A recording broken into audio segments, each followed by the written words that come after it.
on a dark night, in a dim room still illuminated by the gentle light of the moon shining through the window frame. The owner of the room was currently sitting motionless on the bed, head bowed in deep thought about something.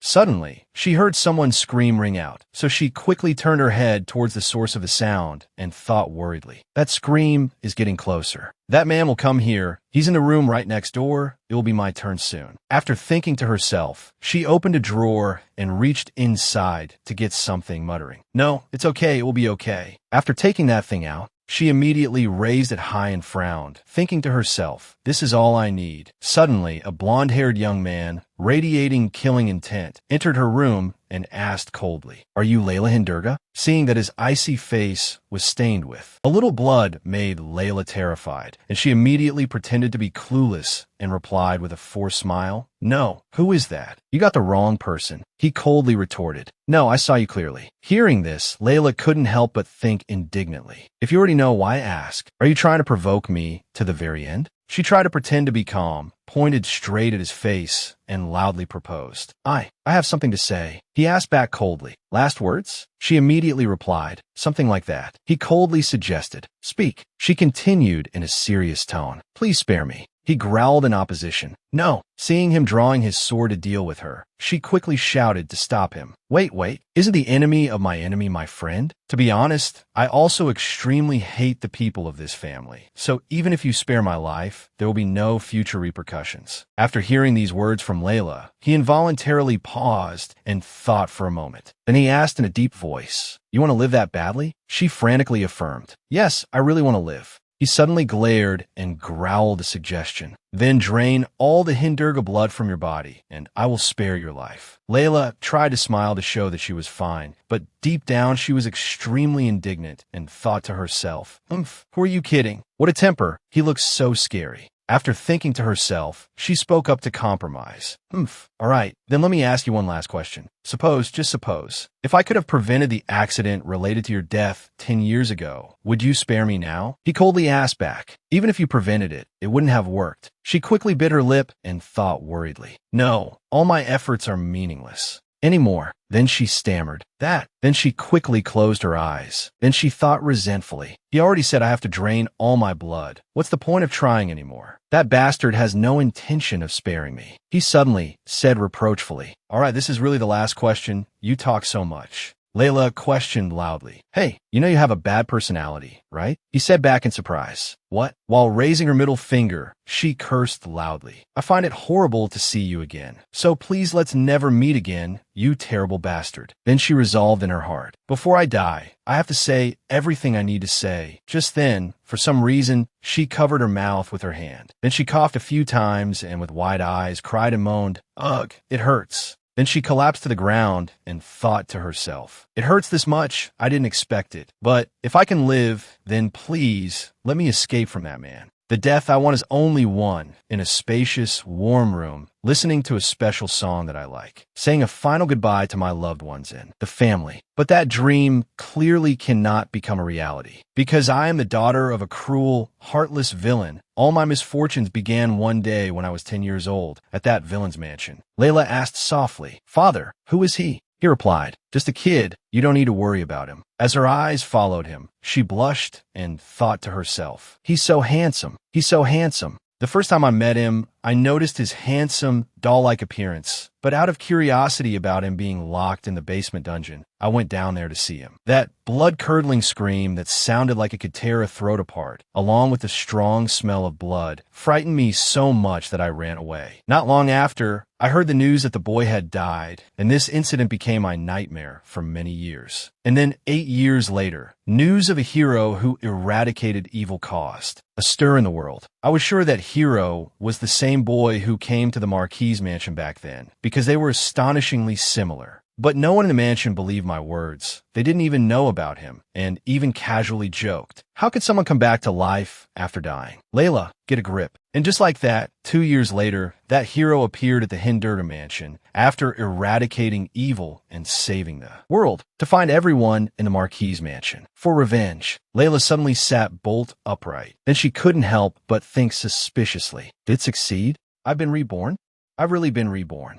This is 10 years ago." Before I died, I risked my life to steal it, and I finally got to use it. It was one of the items my father had plundered, a mysterious treasure that could send the person who swallowed the stone back to the past, the stone of rebirth. I had planned that if I could live without using it, I would sell it for capital to get by. There was no other way. Life is the most important thing. Besides, anyway, there were many valuable things in my room at the mansion. If I stay in this family of villains, I'll be killed by that bastard sooner or later. Either way, I don't want to stay in a place that treats me so badly anymore. All right, I've taken everything. Cruel family, all of you are bastards. I'm running away. From now on, you're on your own. But I couldn't escape. In my first rebirth, I was killed by a carriage driver while holding the gemstone and running away. I realized that running away alone in the body of a child was too dangerous, so in my second rebirth, I ran away when I was 16, but that also failed. I went to a distant kingdom across the ocean that I didn't even know existed before, yet that bastard still found me and completed his revenge on the Hindurga Marquis. In my third rebirth, I decided to get married as a way to get rid of the Hindurga surname, but that didn't work either. No matter how hard I tried, I couldn't be spared unless I drained all the Hindurga blood from my body, as he said. Damn bastard, this is now the fourth rebirth. Or maybe he enjoys finding and killing me like this, feeling refreshed inside. No matter what I do, I'll die anyway. What else am I supposed to do? What's the point anymore? A servant suddenly knocked on the door and announced loudly, Young lady, the Marquis has sent word for you to come to his office immediately." A moment later in Hindurga's office, seeing that Layla had arrived, he immediately began to question her. "I heard that you haven't been in your right mind lately. If you don't want to be kicked out, then explain yourself, whatever it is." She asked listlessly, "Father, what kind of person are you really? Why on earth did you do those things?" Layla Hindurga, yes, that damned Hindurga surname. Why did I have to be born into this Hindurga family? Nothing works. Leaving home, getting married. No matter what I do, I'm still your daughter. That fact can't be changed. How do I get rid of the blood in my body? Only if I can drain the Hindurga blood out of me will I be spared. Please, Father, tell me how. I want to live. Death, I'm so sick of it. Faced with Layla's questioning, he didn't get angry, but instead said with cold concern, "All right, you seem to be very ill. You should rest at the Southern Villa." 10 years later, seeing him come to find her again too. Deal with her. Layla could only raise her middle finger and smile with great confidence, thinking to herself, "There, I knew it, I admit it." Soon, Layla was reborn for the 5th time. She could only sneer at the wearisome ways of the world. Then she sat up and thought gloomily, "Even though that's a face I never want to see again, I know I can't escape him by just hiding." Thinking this, for some reason, she suddenly burst out laughing. And she laughed so hard it seemed as if there was no humanity left in her. Then finally, she switched to a wicked laugh and thought to herself, "All right, let's meet sooner this time. You terrible bastard." After moving on to the 5th rebirth, Layla immediately pulled herself together, sat up quickly, and thought, "I can't waste time this time. I need to calculate carefully before meeting that bastard. Damn it. In this rebirth, I also had some extra time to think because I was confined in the villa, based on the current situation and what I know. First, I could be reborn multiple times. If so, what are the conditions for rebirth? How many times can I be reborn? In the case of a natural death, would I still return to the past, even if I lived to be 90? Anyway, I don't know for sure, so I need to protect myself from a meaningless death. This could also be the last rebirth. Second, the time of rebirth is fixed. Year 332 of the kingdom's calendar, May 11th. The time is 6 p.m. The place is in this room, on this bed. This is probably something that will never change.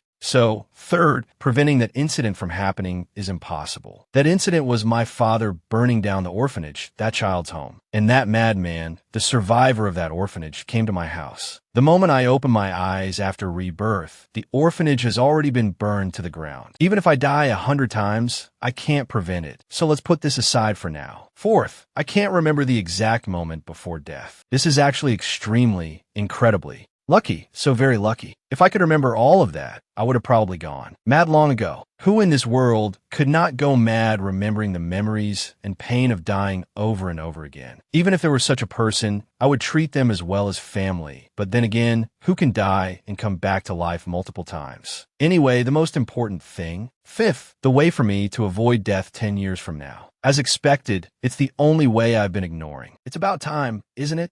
The next morning, Seeing that Mr. Hindurga had returned, the kids clamored, "Father, you're back, you're back. You must be tired after such a long trip, right? I'll have the maid prepare a bath for you. No, prepare warm tea first." While the others were competing to be filial to him, Layla thought with weary boredom, "I'm really curious. How many half-siblings live in this castle? But anyway, I've never considered them my siblings, the cruel brats." While the crowd suddenly asked curiously, "Father, what is that?" Another immediately added, "That's a person." Layla thought with some anticipation, "He's finally here." The one who had asked earlier quickly questioned, "A person looks like that? He's different from us." Someone who heard that immediately scolded, "Are you stupid? It's just because he's dirty." He suddenly pushed him forward, then asked with some contempt, "You mean this thing?" The moment their eyes met, Layla's face turned pale and she thought, "So scary. My heart is pounding just like the first time I met this madman. Before, it was because he was too handsome, but now my heart is pounding for a different reason." He suddenly kicked him and continued in a loud voice, "He's not someone you need to pay attention to. Throw him in the dungeon." Seeing this, Layla couldn't help but be stunned and thought, this crazy old man, even treating him kindly now might not be enough. No, wait, this is the chance.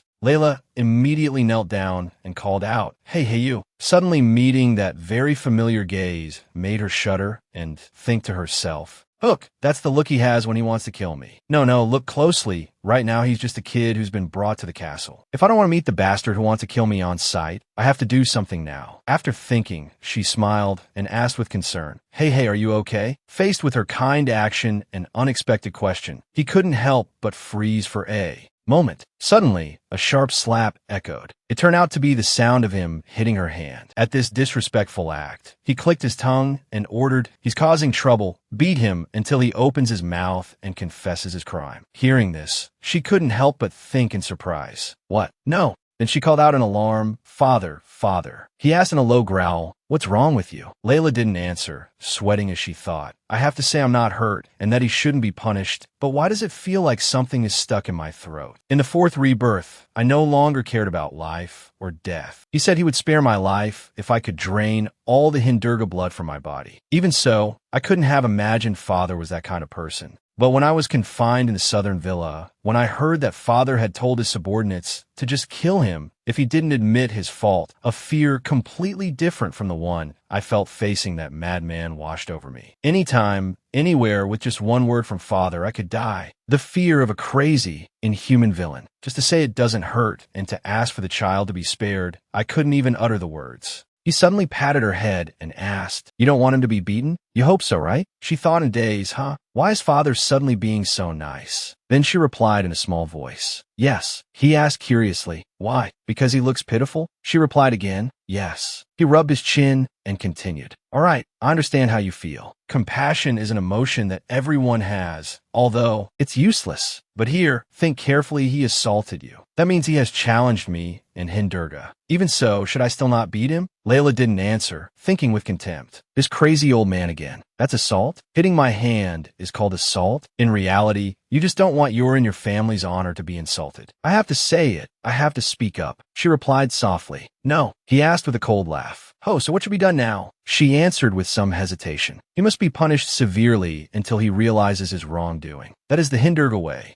Then she sneered inwardly. "The same damn way you always do things." He continued smugly. "Good, well done. From now on, remember the words you just said. Don't make me into a bad person. Take him away." That night in Layla's room, she suddenly sighed and said, damn it. The strategy was to win over that madman, so that later when he comes to the mansion, he will spare my life. Then she frowned slightly, calculating her mind, but I ended up doing the opposite. Is taking this much enough? I thought it would be easy to win a kid's heart, but it seems I was wrong. For a moment, I even thought about dying and starting over, but then I wasn't sure if I could come back again. Also for this reason, so I have to try as hard as I can. Ugh, I really don't want to go back to that basement dungeon. If I get caught, I'm done for. Seeing her, the dungeon guard asked, "Oh, Lady Layla." Seeing that he was the guard on duty made her inwardly happy. "Thank goodness, it's Han's shift as planned," she said cheerfully. "Hello, Han." He asked curiously, "Young lady, what brings you all the way here?" She explained in a low voice. "Of course, Father doesn't know about this, but I don't want Han, whom I cherish, to become a murderer. But I don't want Han, whom I cherish, to become a murderer. He stammered. That's... She continued with tears in her eyes. The little boy inside, Han, you've already beaten him, haven't you? It was on father's orders. Han, you're a good person. You can't just beat an innocent child to death, right? He stammered on. But, making a heart shape with her hands, she murmured. The medicine is colorless, so it won't leave any traces. I'll be out right away, so I'm counting on you, Han. Faced with her eyes, shining like lanterns and staring intently at him, he could only hand over the key to her and say with an embarrassed laugh, here's the key. The guard shift changes in about 2 hours, so please leave before then. She smiled with satisfaction and replied,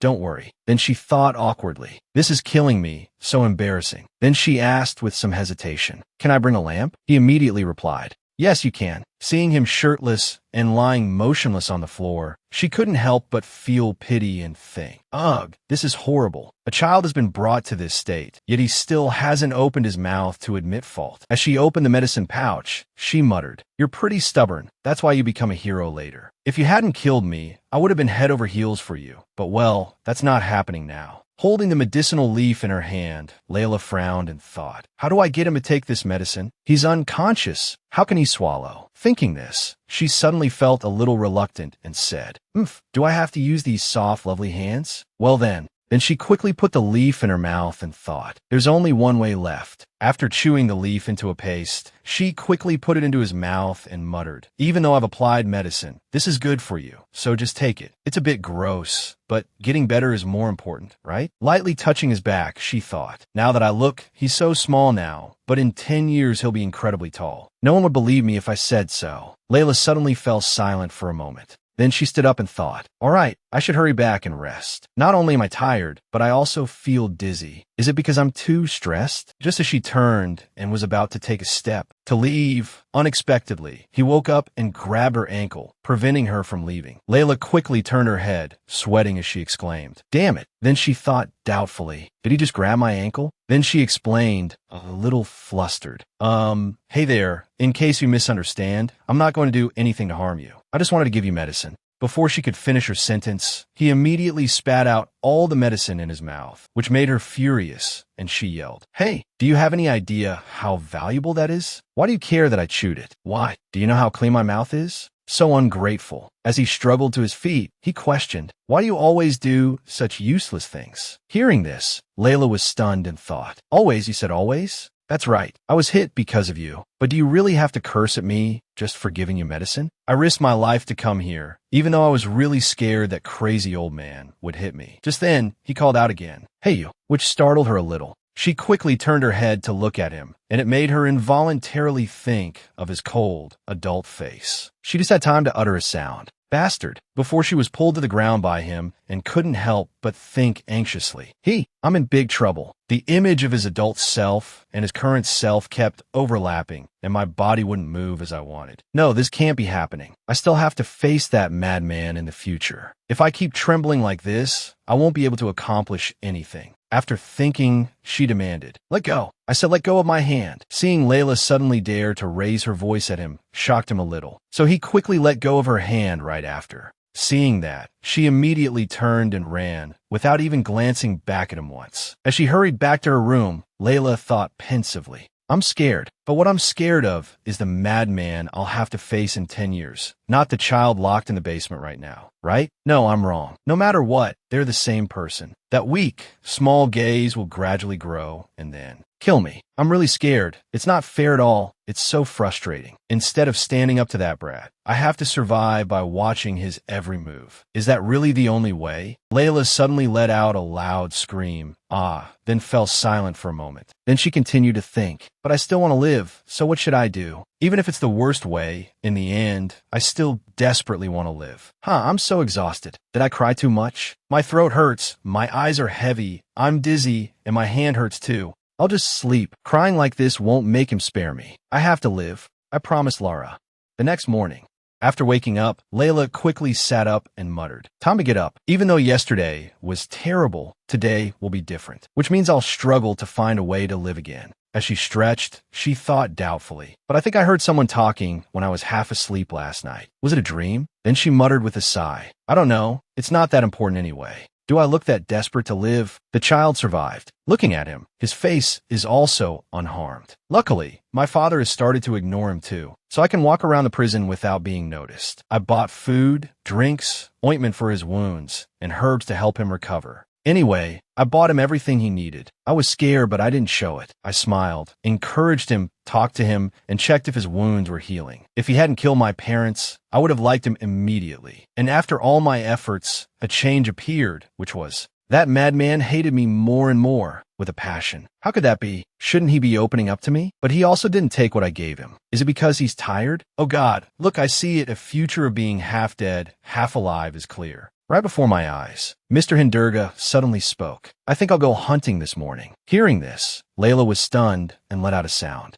He continued, the departure will not be delayed, so anyone who wants to go should get ready quickly. While she sighed and thought, I was wondering why everyone was called down so early in the morning. So, this is the reason. The others were extremely excited and chattering. Wow, hunt. How long has it been since father went hunting? I'll definitely catch a wild boar this time. Hearing this, she thought with some mockery. They don't even know that later they'll go from being the hunters to the hunted. What's there to be excited about? It's just going into the forest to scare animals and kill them with spears, arrows. I forgot. Today is the day he gets shot. I can't let this happen. How could I forget this day? I just wanted to sit still and wait for a chance for revenge. That's all. What should I do? I have no way to stop it.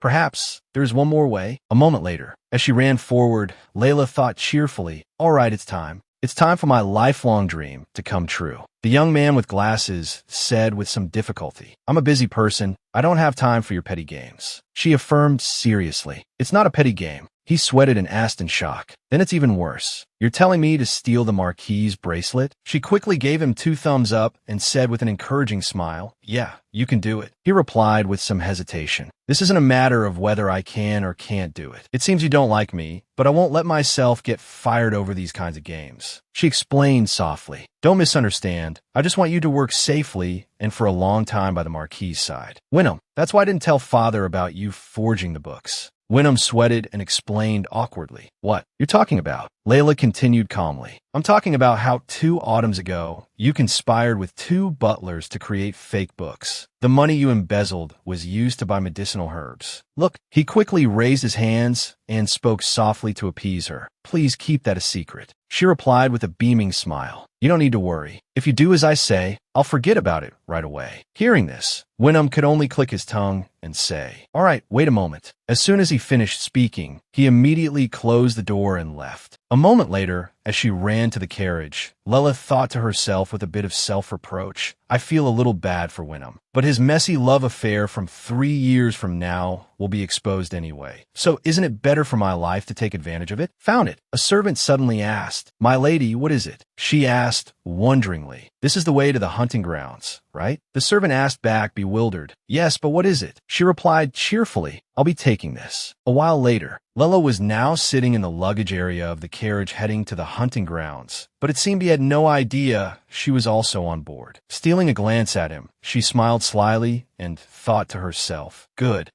I got on the carriage without any problems. There you are, lucky that everything went smoothly. Before regressing, I heard that crazy guy had died. I sought out a servant to find out why. They said it was because he went to the hunting grounds and was shot by an arrow, a sharp arrow with blue feathers. Now that I know the reason for his death, I just need to stop it. If I become his savior, he'll surely act less unsightly. Since I have this bracelet now, I can do it. Right at this moment at the hunting grounds, someone suddenly urged loudly, hurry up. We must be ready before the Marquis arrives. Move faster. Layla quickly hid behind a nearby tree and thought. Just as planned, they're taking him into the forest. I have to follow them. After a while of chasing the 2 of them, she panted and exclaimed inwardly, how far are they planning to go? They've stopped. She vaguely heard the 2 of them say something like, don't come, which made her wonder curiously. What are they saying? How can I hear from this distance with all the surrounding noise? Well, TSK, I can't make out a single word they're saying. I guess I have to get closer. He's just standing there like a statue, completely unaware that this place will be his grave. Well, it won't be if I know what to do. Just as Lela finished her thought, he suddenly turned his head. It startled her so much that she let out a sound. "Hey!" And she gaped and thought, what? How long has he known? Could it be from the very beginning? He questioned in a low, threatening voice. "What is it? Why have you been following me all the way here?" She quickly rubbed her nose with her hand and thought, probably not. Then she said with a beaming smile, "What do you think we are? We're in the forest, you know." He demanded in a low voice, "Leave now." She gave a forced smile and replied, "I don't want to," then thought, "It's not like this is a prison where I have to leave just because I don't like it. You're probably provoked, aren't you? You're mad because I'm not scared like before, right? The madman who used to glare at me like he wanted to eat me alive in that damp prison, making me exclaim, 'So scary.' I didn't have the courage to endure both, so I fled pathetically. But in a place this green and beautiful, I'm fine. Of course, it's not that I'm not scared at all. But now that I think about it, it's strange. I'm the one who keeps getting killed, so why does he keep glaring at me like that?" Thinking this, Lela immediately voiced her question, "But why do you hate me so much?" Seeing that he paid no attention to her question. So she asked again, "Did I do something wrong? If you were beaten because of me." He cut in coldly, "It's not a problem." She asked back, bewildered, "What?" He glared and emphasized, "That's irrelevant." She frowned and asked, "Then what do you care about?" He replied indifferently, "It's useless. Just give up." Hearing that, she was stunned and let out a sound. He said with serious emphasis, "Nothing you do will change anything. So, stop everything." She asked in a small voice, "Perhaps you will never stop hating me." Then she quickly clenched her fists and thought, "Unbelievable.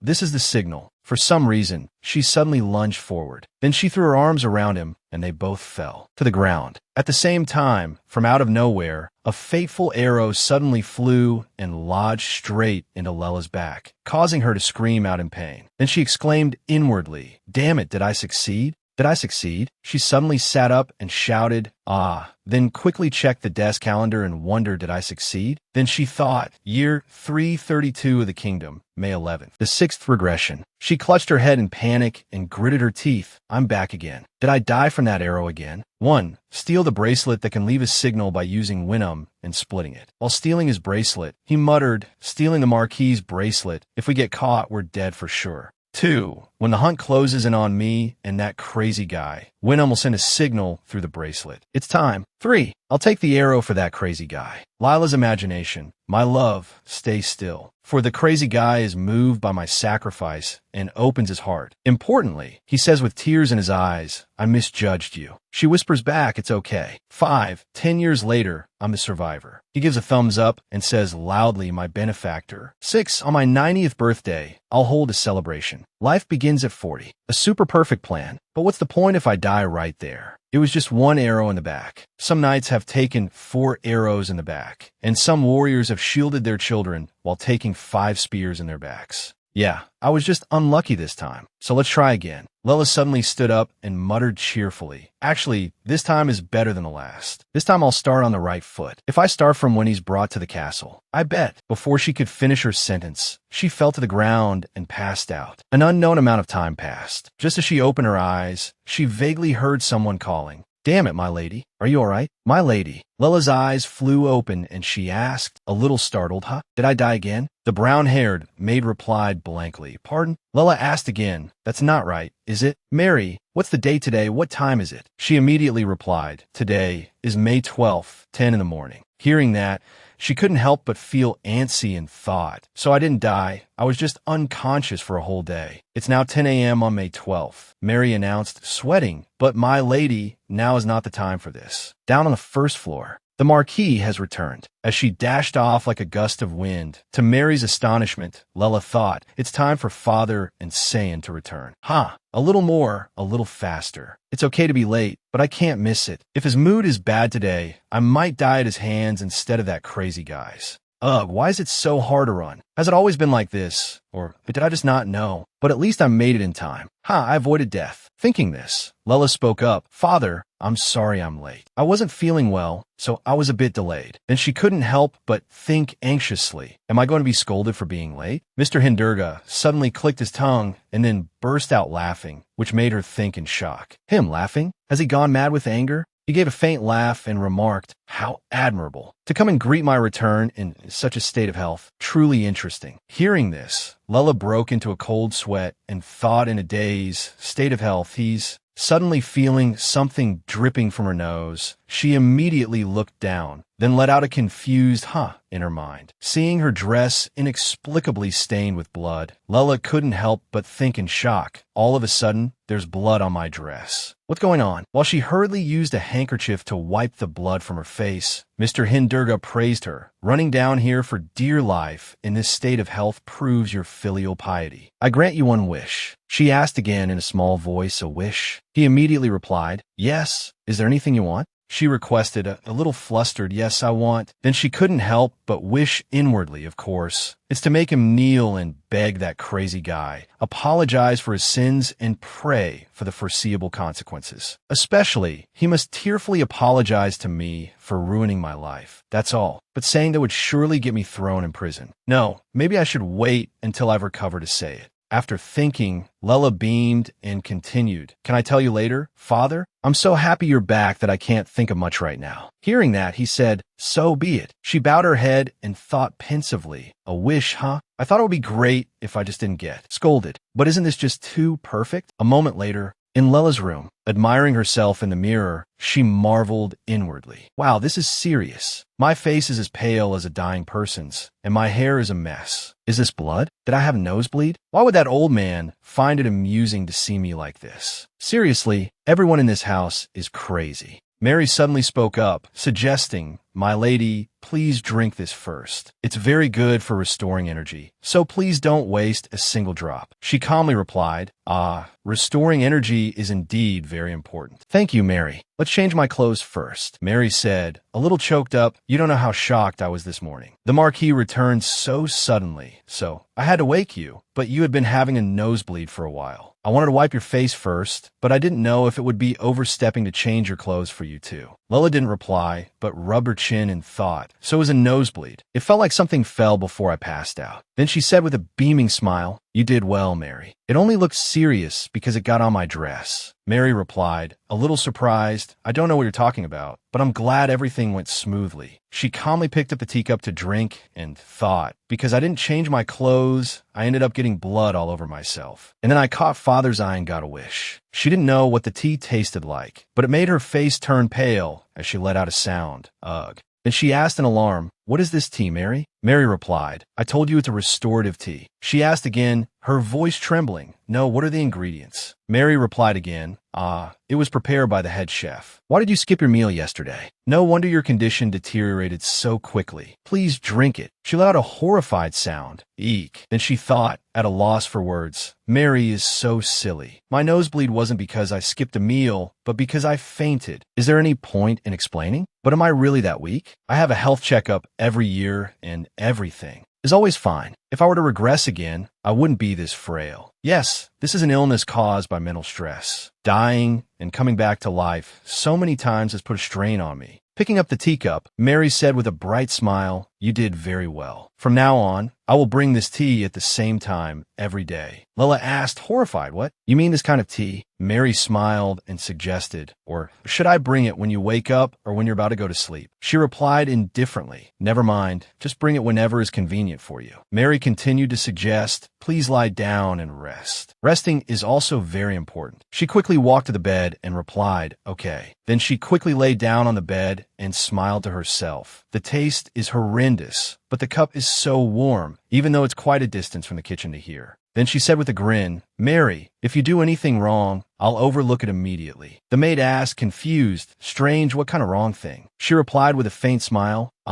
it's nothing. But if you're going to make a mistake, make a big one. The maid continued with an embarrassed laugh, you're saying strange things. She closed her eyes and smiled to herself. Next year, when you sneak into my bedroom and steal my jewelry, remember to take the things from the dressing room too. A week has passed. In this sixth regression, I didn't go to the place where that crazy guy was imprisoned. This time, he can't do anything to me, though I didn't want to see him in prison one bit. Instead, today, very randomly, I decided to save him and set everything up at the same time. Of course, I'm not sure if I'll die this time or not. Suddenly hearing someone open the door, Layla turned her head to look. someone suddenly shouted, "Everyone, hurry up, unload the luggage and tie up the horses." She broke into a sweat and thought, they must be leaving. I have to hurry. Just as she climbed out, she suddenly met Sane's gaze, which made her eyes widen in surprise as she let out a cry, "Whoa." And she thought blankly, why is he looking at me? Did he notice? Oh, that surprised me. Suddenly, someone shouted loudly, "Didn't I tell you to move faster?" It made her shout in alarm. And she quickly jumped off the carriage and asked, "What do you think you're doing?" The brown-haired man saw her and replied, "Oh, it's the young lady?" Layla instinctively glanced at him and thought, why treat him like that when you're supposed to be taking care of me? This family really has problems, and the servants are no better. After thinking, she ordered in a low, threatening voice, "Apologize now." He asked back, stunned, "Pardon?" She continued to demand, in a low voice, "Apologize to the person you just hit now." He asked again, flustered, "But my lady," she threatened coldly, "if I report this to my father, will you apologize then?" A servant who likes to ignore the words of a Hildegard while rubbing Sane's head, he said reluctantly, "Sorry, I was just trying to pat your head, not hit you." He decisively pushed his hand away and said defiantly, "Go ahead and hit me." The other servant saw this and said with a sneer, "See that? How pathetic. Damn it." He immediately turned around and said resentfully, "Anyway, we're late. Follow me." Layla frowned and thought, because I'm causing the servants a lot of trouble, the guards. I couldn't hear what they said before. I have to get closer this time. Even a small clue would be good. She tiptoed forward, then pressed herself against a nearby tree trunk and thought, can I hear from this distance? The brown-haired man suddenly spoke. Listen carefully. Hearing this, she couldn't help but rejoice inwardly. Good, I can hear. He continued, don't even think about leaving this forest. If you take one step out of here, she thought curiously, out of here, what will happen? He emphasized in a low, threatening voice, dozens of arrows will be aimed right at you at the same time. Hearing this, she thought in utter shock, what? He continued with a smirk, if you're curious how many arrows are aimed at you, just go ahead and try. I'm curious too. Layla gritted her teeth in indignation and thought, these crazy people, giving a warning like that to a child who's not much older than 10? This must be a message from my father. Both cruel and disgusting. But I can't get agitated now. Focus on the signal. I have to save him. If possible, I hope he gets shot in the left arm. Just as Layla lunged forward to block the arrow for Sayan, he suddenly grabbed her and spun around. It made her gasp and think in a daze, crazy. We dodged it. We succeeded. All that's left is, we dodged. So why is there still an arrow stuck in his back? I think that man said dozens of arrows will be aimed right at you at the same time. I'm so stupid that if you're curious how many arrows are aimed at you, just go ahead and try. Father came here with the intention of killing him right today. It's not just for fun. He's using him as a target. That's why the servants were told not to leave the forest. On the other hand, arrows will be shot here at any time. If we keep this up, both of us will die. In that case, there's no other way. To save myself and him, I have to confront Father directly. So heavy, it feels like my back is about to break, but I can't stop or I'll die. Just a little more, just a little more. Seeing him and his entourage in front of her, Layla called out, Father, the wish. I'll state my wish right. Now, Marquis Hildegard frowned. He looked at his daughter, struggling to carry someone on her back with an incredulous gaze. You intend to make your wish right here? Tears streamed down Layla's face as she panted and replied, yes. She looked up at Marquis Hildegard with a pleading gaze, please save this child. After saying those words, Layla collapsed to the ground, exhausted, silently feeling grateful for her own efforts. I said, all right. Night falls at the Hildegard residence. Layla, tired and annoyed, followed the servant who worked under Marquis Hildegard. As she walked, she lamented, this crazy old man. I knew he was a scoundrel, but this is too much. After the arrow incident in the forest, he summons me the moment I wake up. I can't even get there on my own. And yet he summons his daughter to his study, which is so far from my bedroom. She cursed the heavens and the earth, shouting to herself, I don't know anymore. When will he ever repay me? Anyway, I hope this twisted person at least respects my efforts. A mad father, nothing more, nothing less. This is the story of how he saved me. Lost in thought as she walked, she finally arrived. The servant knocked on the door and called, Marquis, I have brought the young lady. Marquis Hildegard's voice echoed from within, come in. Inside the room, lit only by the solitary candlelight on the desk. Marquis Hildegard rested his chin on his hand and stared ahead. Layla greeted him seriously. "Father, you called for me." Marquis Hildegard, his face devoid of emotion, told Layla, "Come closer." Although Layla's legs and body had to obey his command, she still felt a default sense of fear. "I really hate this.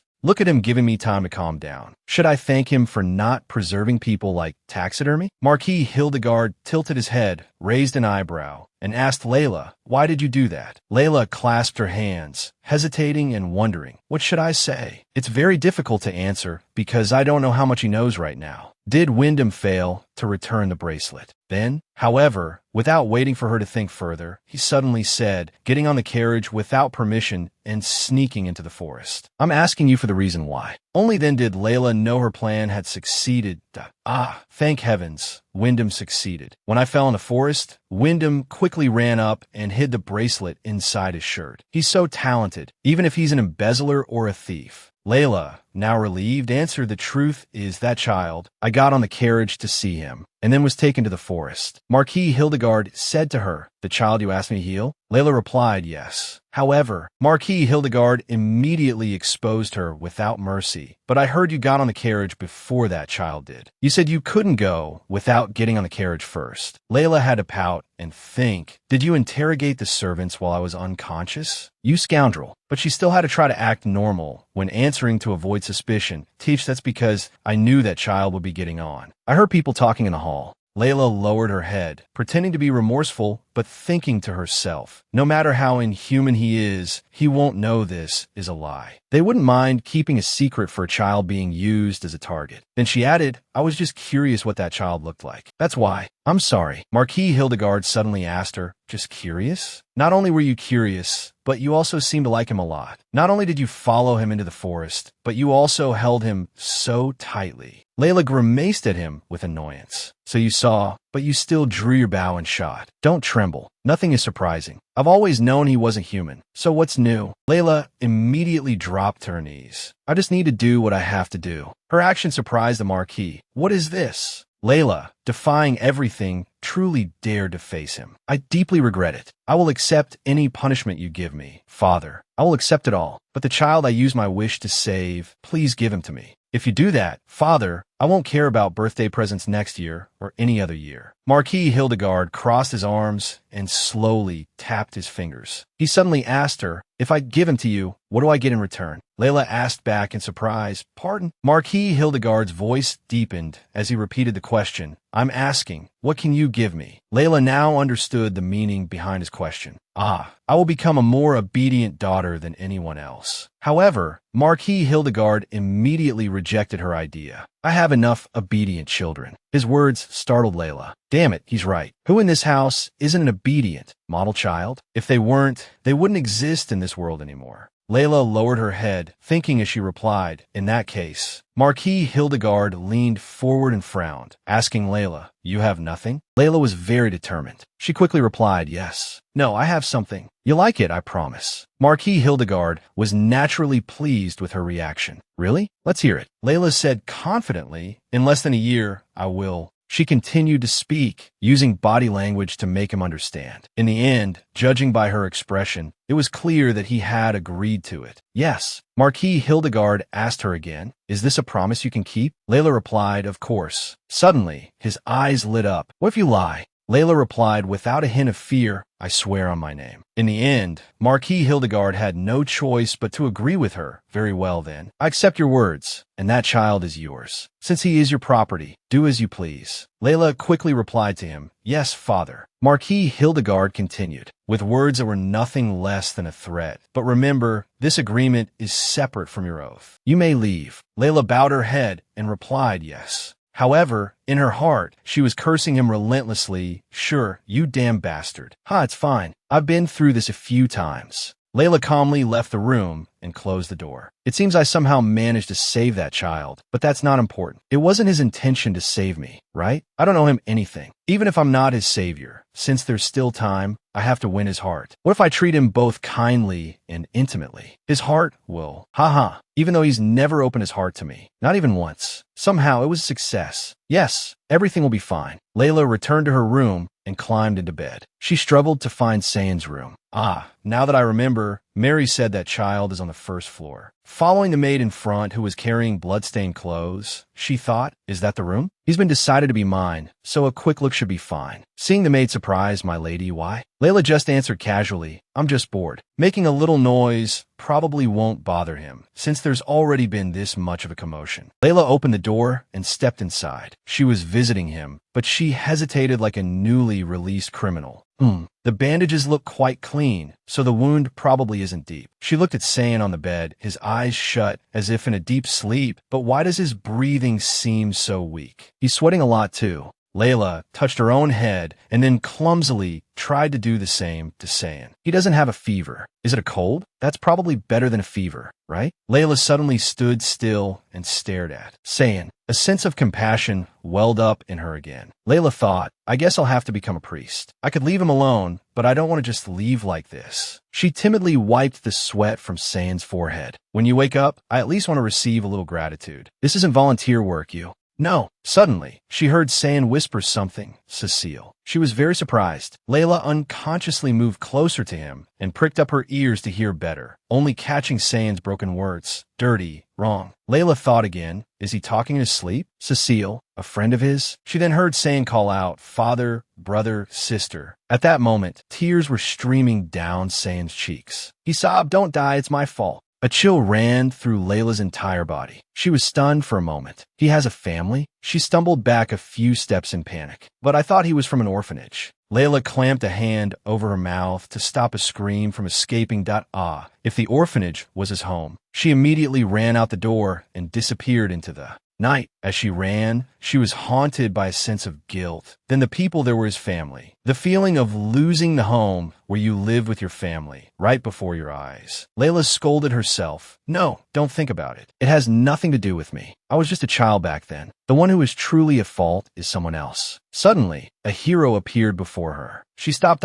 It's that man again. Layla gritted her teeth. She fearfully took careful steps backward. I don't want to die. I don't want to die here again. She collapsed onto the cold ground and then watched as the sword slowly plunged towards him. Is that what you feel? Because those memories keep clinging to you no matter how hard you try to run away. Is that why you're crying? The sun was up. Dewdrops clung to the leaves outside the window. Layla woke up in her bed and gently rubbed her eyes. Her hand was wet with tears.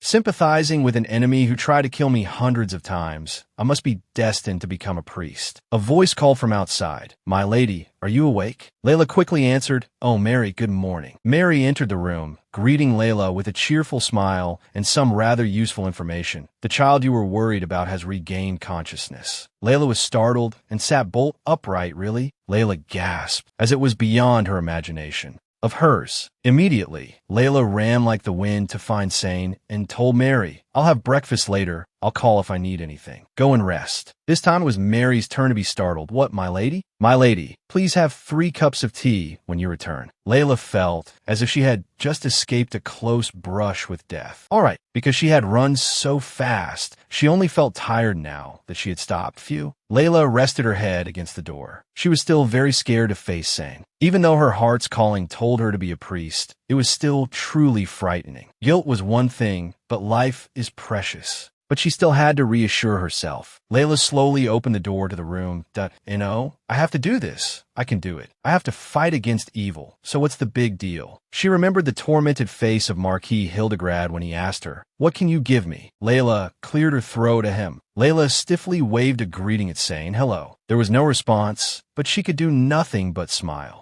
At Sane, Layla again showed her enthusiastic concern for him. How is your wound? Does it hurt a lot? Are you still uncomfortable? Sane remained silent, not paying her any mind. Layla felt very dissatisfied. Is he ignoring me? The doctor said there won't be any lasting effects. All right, let's see how long this lasts. For some reason, Layla unleashed a long barrage of questions. How is your wound? Does it hurt a lot? Are you still uncomfortable? Have you had breakfast? If you have trouble moving, I can help you. You can also ask me to run some errands for you. No matter how much she gestured and spun around, she only received Sane's distant gaze as, oh, stubborn. But I have my own ways. Then Layla used her ultimate move. Oh my, I almost forgot to say thank you. Thank Thank you for saving me in the forest. Sane actually turned his head and looked at her. Layla was startled by his intense stare. Then she heard Sane refuse her thanks. I didn't. Layla was still very persistent. I want to see who is more stubborn. Because you blocked it, the arrow didn't hit me. Sane continued to argue stubbornly. I didn't block it for you.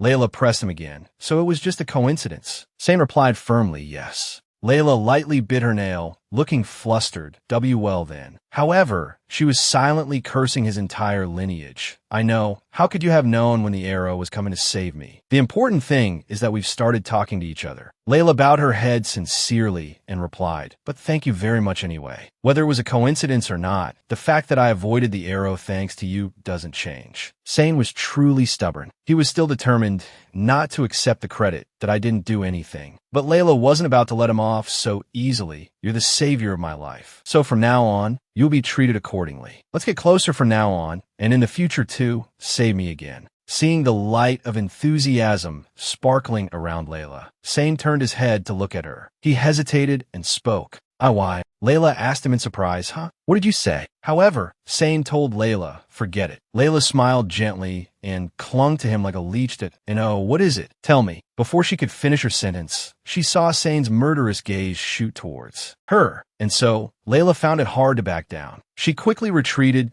towards the door of the room. I guess I didn't hear anything.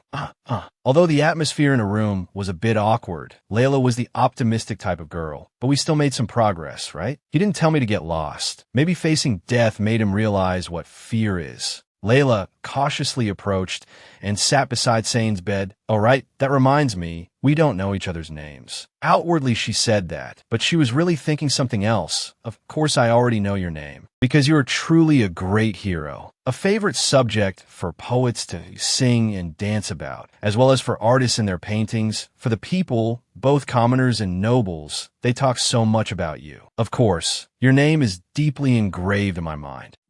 But saying one's name is the most basic of basics. She quickly introduced herself to him first. My name is Layla. If no one is around, you can just call me Lady Layla. What's your name? Sane tensed up, gripping the blanket on the bed tightly. He remained silent, not answering. Layla had an internal struggle. Please, just say your name. Don't you want to say it? Layla was getting really annoyed. This guy is so mean and petty. Maybe a little teasing will work. Then I'll just call you whatever I want. Layla enthusiastically told him about her childhood. When I was little, I had this super cute bunny. His name was Cassian. How about that? Layla was secretly smiling, happy that she had successfully teased Sane. He must be so shocked, right? Because I said his real name that he never told me. He must be a little confused, right? But then when she saw Sane's utterly horrified expression, Layla truly realized how simplistic her thinking had been. She was scared and unconsciously backed away. Why? Why are you looking at me like that? Did I make a mistake by calling him by his real name?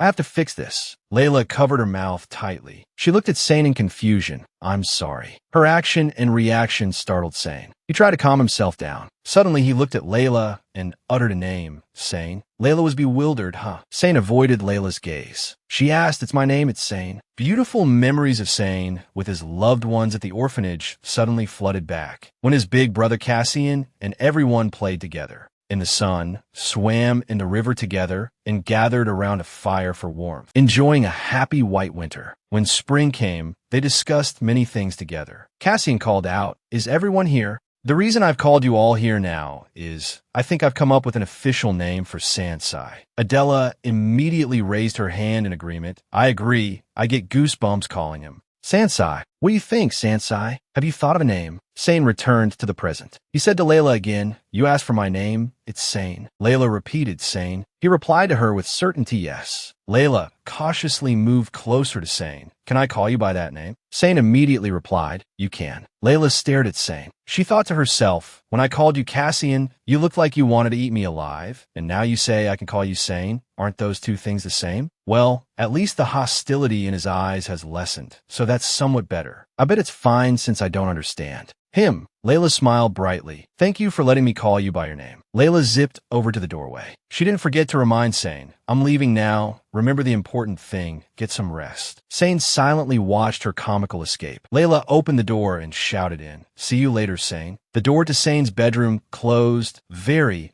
gently. Sane sat motionless, not moving a muscle. He mumbled something. Cassian, brother. When a homeless child is kindly asked by someone, "Oh my, how old are you?" countless people had asked the child's name. Usually, when living on the streets, you forget how old you are. That boy was sane. He had naively answered that question, "I'm 5 years old." But that child knew exactly his age. The woman gave him a delicious loaf of bread. "Are you a boy or a girl? You look so cute." Some people even asked if the child was male or female. At that time, Sane took the bread and looked up to answer, "I'm a boy." The child was confused because they couldn't tell at a glance, but the child answered immediately. It was an easier question to answer than his age. The woman's husband came and asked, "What are you doing with a beggar? These kids are full of germs." The compassionate woman replied, "But it's pitiful. The Sunshine Orphanage, they brought Sane here, and now it was an emergency meeting to welcome a new member." A name? Cassian silently waited for Sane to answer him. But how would a homeless boy know about that? He looked at Cassian with an innocent gaze. No one had ever asked the child that. Sane bowed his head and remembered an impressive name. Then he suddenly spoke, startling Cassian, "Beggar." Cassian looked at Sane in confusion. What? Sane looked at Cassian in surprise. "Isn't it?" Sane listed a string of things others had called him, which he now thought was his name. "Then how about germ, filthy, trash, dirty?" Cassian couldn't take it anymore. He quickly cut Sane off. "Enough, that's enough. You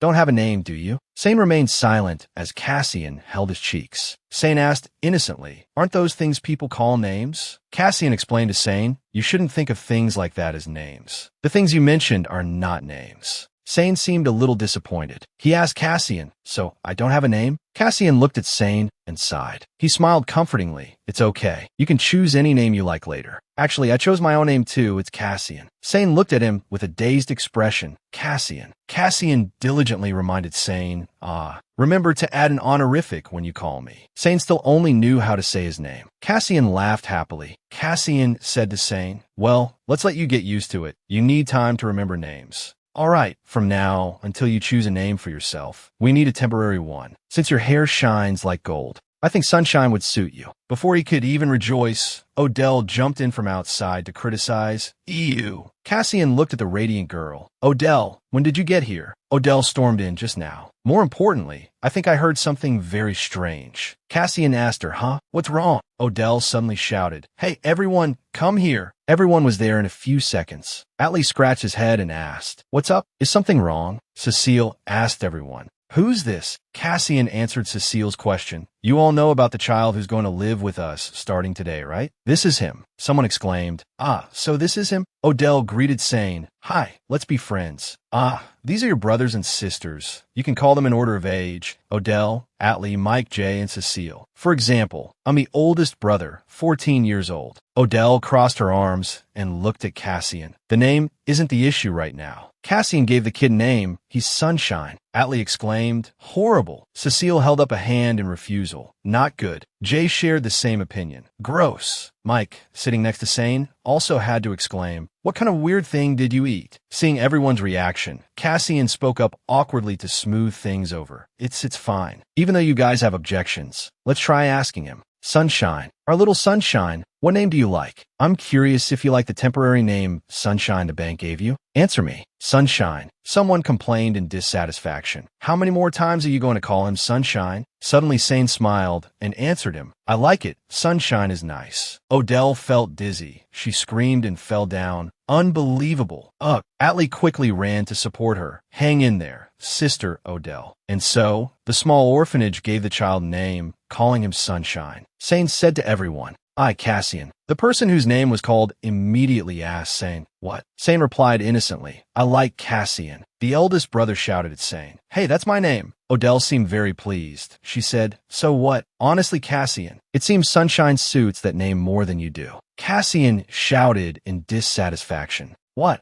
Watching the two oldest siblings in the house argue, Sane burst out laughing with amusement. Everyone should have a name that suits them. A good name for a beautiful person. Cecile hugged Sane and said, "That's right. From now on, Sunshine should be called Cassian." Cassian once again shouted in frustration, "Cecile, you too." And so, the orphanage became even noisier. Atlee lunged forward, grabbed Cassian's collar, and shook it. Cassian should just give his name to Sunshine. Give it up. Odell was also competitive. Have some conscience. Doesn't suit you at all. Cecile chanted a slogan. Change your name to Ugly. Ugly suits you better. The expression on Cassian's face was one of pained contortion, saying, you were joking when you said you liked the name Cassian, right? Right? Do you really like the name Cassian? Before he could finish his sentence, someone's fingers were stuck straight into his nostrils. Sane remained silent, but his determined eyes said it all. Cassian shouted at Sane, traitor, how dare you? After all I've done to raise you. Odell laughed loudly. She told Cassian, don't be weird. The kid's already grown up. At that moment,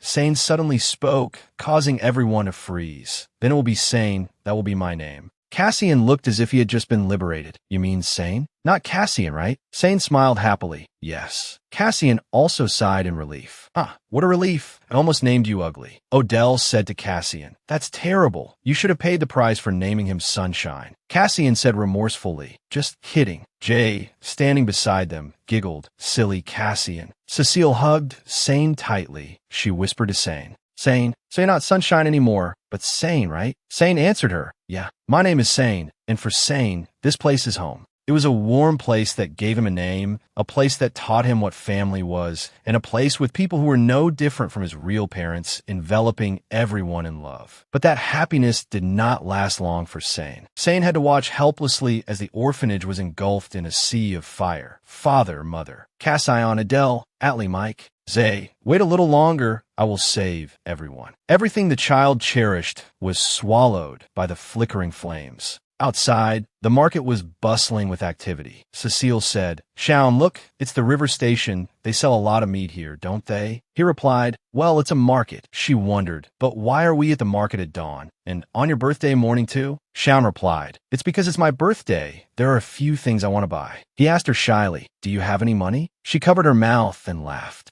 She held up her money pouch and said cheerfully, Brother Cassian gave me a few coins as a birthday present. He got a job and an income as soon as he turned 19. He was surprised. So you ran off as soon as you got it? She turned away and sighed. I've always wished I could buy gifts for both father and mother. The thing is, I want to use money I earn myself. But in a way, the money Brother Cassian gave me is also my money. Hearing that, he smiled reluctantly. What's that about? She pulled his hand and said with a laugh, anyway, help me choose a gift. Hurry up. Shaun replied, all right, Cecile, take it easy. They held hands and went to the shops, first choosing a shirt. Next, they learned to choose shoes. They tried some bread together. They went to see a circus together. Shaun turned to look at her and said, gosh, Cecile. She asked, what's wrong? Shaun said immediately, we can't waste time like this. They said the return fare doubles in the afternoon. Hearing that, she was shocked. Oh, right. They both started running in a hurry. Shaun said, that's why I told you we had to tell Big Brother first. He helped her onto the carriage. She said, do you think everyone is worried? Like they think we went bug catching. He said, I hope so. As they both sat in the carriage, she suddenly remembered, by the way. He turned to look at her and asked, what's wrong? Is there a problem?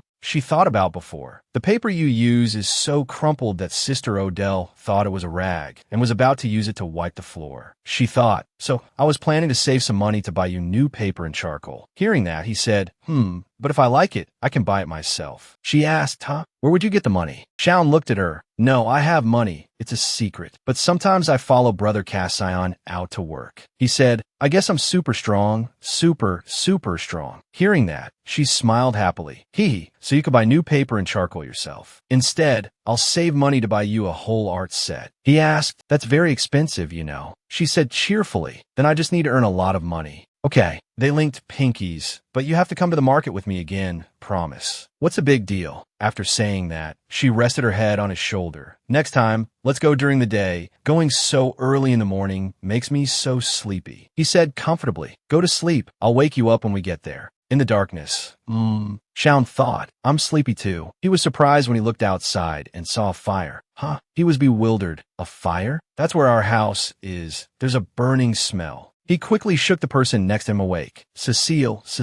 She said sleepily. Are we there yet? You lied. Cecile said, just remembering, I really need new paper and charcoal. I'll tell the driver. But, she asked, I don't know where to buy it. Let's go together, Shaun. He quickly stood up and said, "It's a secret. Big brother seems to be preparing something for her birthday. I'm going to help, so I'll be back late tonight." She was skeptical. "Shaun, you're lying. You're hiding something, aren't you?" He said quickly, "Sir, please take us back to the market. I forgot some things there." Before the carriage could turn around, he jumped down quickly and said, "The money on the seat should be enough." She called after him, "Shaun, come with me." Seeing his action, the driver said, "This kid has guts. All right, let's go quickly." He said, "Thank you, sir." He rushed towards the fire. She called out loudly from the carriage, "Shaun." Looking around at everything being consumed by the fire, they remarked, "What a beautiful fire. This is why you don't even build a doghouse next to a forest. Don't talk nonsense and keep an eye out. If even one of them survives, we're all dead. What a beautiful sight." They were suddenly startled. Shaun returned, and seeing him, they said, "What's that?" "A kid. He's so fast I couldn't even see him." They laughed vilely. "Forget it. If he wants to burn with the others, let him burn, if that's his wish." He cried out in agony, "Father, mother, Kasayon, Adele, Atli, Mike, Zay, hang on."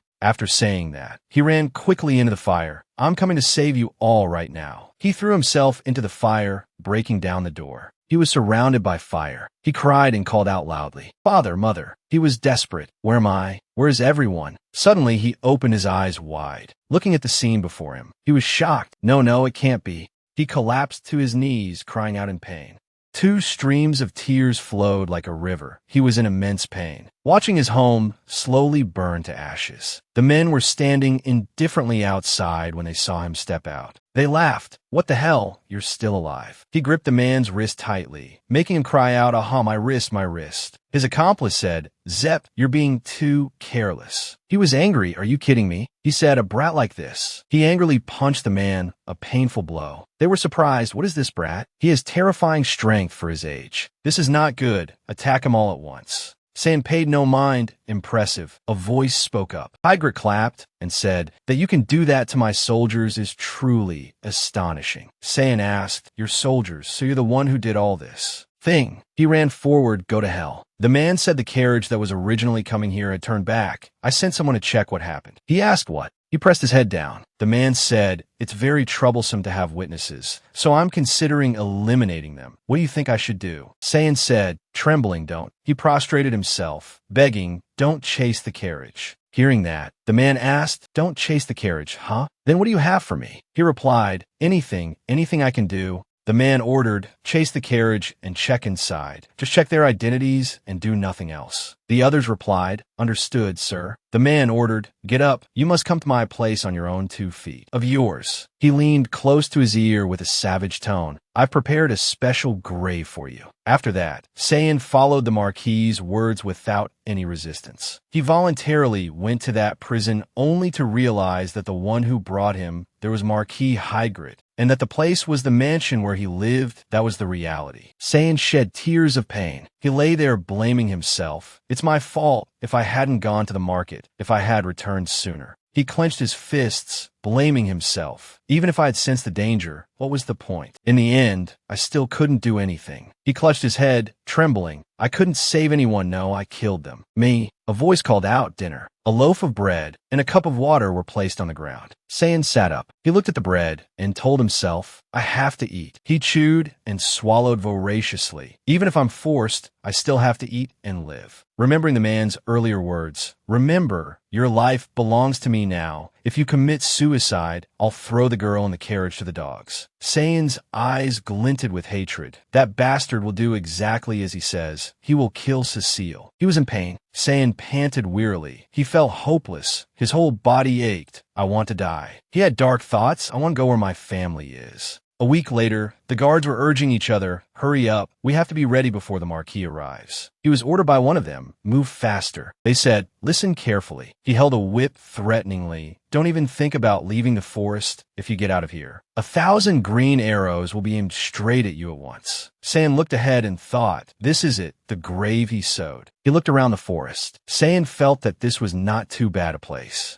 Not bad. He made up his mind. "I've finished what he wanted. Cecile might be safe now." An arrow struck Saiyan in the chest. Blood poured from his mouth. He closed his eyes. "So this is the end. Everyone, I'm going to see them." Suddenly a voice called, "Wake up, wake up." A voice called to awaken Saiyan, descendant of the angel. He was skeptical. "What? I'm not dead." He touched the spot where the arrow had hit. This feeling is definitely not an illusion. I was shot in the chest. What? A voice woke him. The descendant of the angel has awakened. He was skeptical. What? 1,000 hands twisted him. Descendant of the angel, descendant of the angel, descendant of the angel. He asked doubtfully, what is this? He touched his throat, intending to speak, but this isn't my voice. He looked at his body, and my body. What is this? What the hell? People were kneeling around him and calling, saying, descendant of the angel, descendant of the angel, descendant of the angel. He asked, I'm a descendant of the angel. The person behind him replied, yes. He said, according to the lineage, you are the 6th descendant of the angel. Every 1,000 years, a holy being will be born to fight against the evil that has broken the seal they created. The descendant of the angel awakens with heaven-sent powers, unlocking their abilities upon turning 18. He explained, if they die before the age of 18, their soul will be preserved, and when they reach the age of awakening in one of 4 ways, they become a descendant of the angel. Angel. He looked outside. They revive like this. He touched his own body and felt a strange feeling. Why am I so tall? Why is my body so firm? Sayin touched his own chest and thought, especially my chest muscles, it's like I'm wearing armor. He asked the man, so what should I do now? Fight against the evil god. The man said respectfully, no, according to the prophecy, the evil god will appear in 2 years. From now until then, you should practice to better control your power. He asked again, you said practice? The man said cheerfully, besides, we have also prepared a place for you to train. Please follow me. He looked at the man hesitantly and asked, I can use my power? The man replied, yes. He fell silent, not mentioning the issue again. No, let's just go to the training area. He added a warning.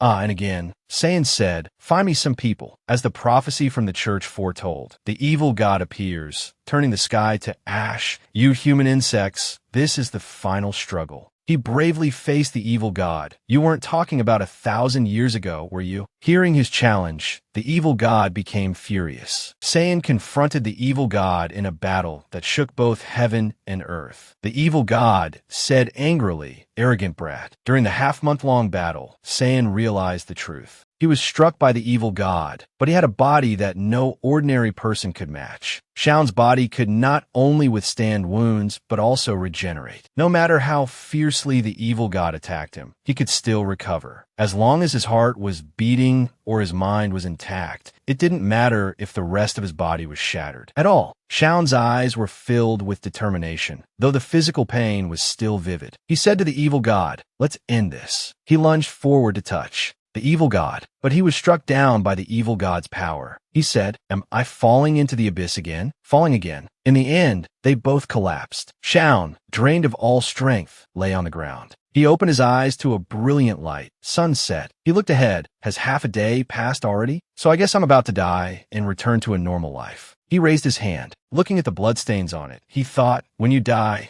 only one thing disappears. How strange that 1,000 lives are present before me. He opened his eyes wide. The church priest said that the descendants of angels are born with 2 lives. So why do I have 3? He found it confusing. It's so complicated. If I want to die, I have to die another 2 more times. Anyway, fighting the evil god, I will never do that a second time. When the evil god was sealed, the sky that had turned to ash returned to normal, as if nothing had ever happened. Noticing the change in the sky, the cathedral announced the sealing of the evil god. As expected, the crowd began to cheer as the hero returned. The leaders of various nations were desperate to have the hero stay in their country. They offered him a higher rank, marriage into the royal family, and even adoption by the nobility. The hero refused all these offers. It was rumored that in the fierce battle with the evil god, the hero was so severely injured that he did not have much time left. His voice, as he refused the offers, also became drier and more emotionless than ever. The more they thought about it, the more they realized the public didn't know his name. Can you tell us? The hero was very honest, answering the question about his name. Cajun. He thought, Cajun, or so they say. 3 months later, Shaun returned to his hometown, his starting point. As a commoner, not a hero, Shaun had to visit that place. He looked up at the distant sky and told himself Cecile originally lived in this country. When Shaun asked the cathedral to search for Cecile 2 years ago, they found her in just a few days and informed Shaun.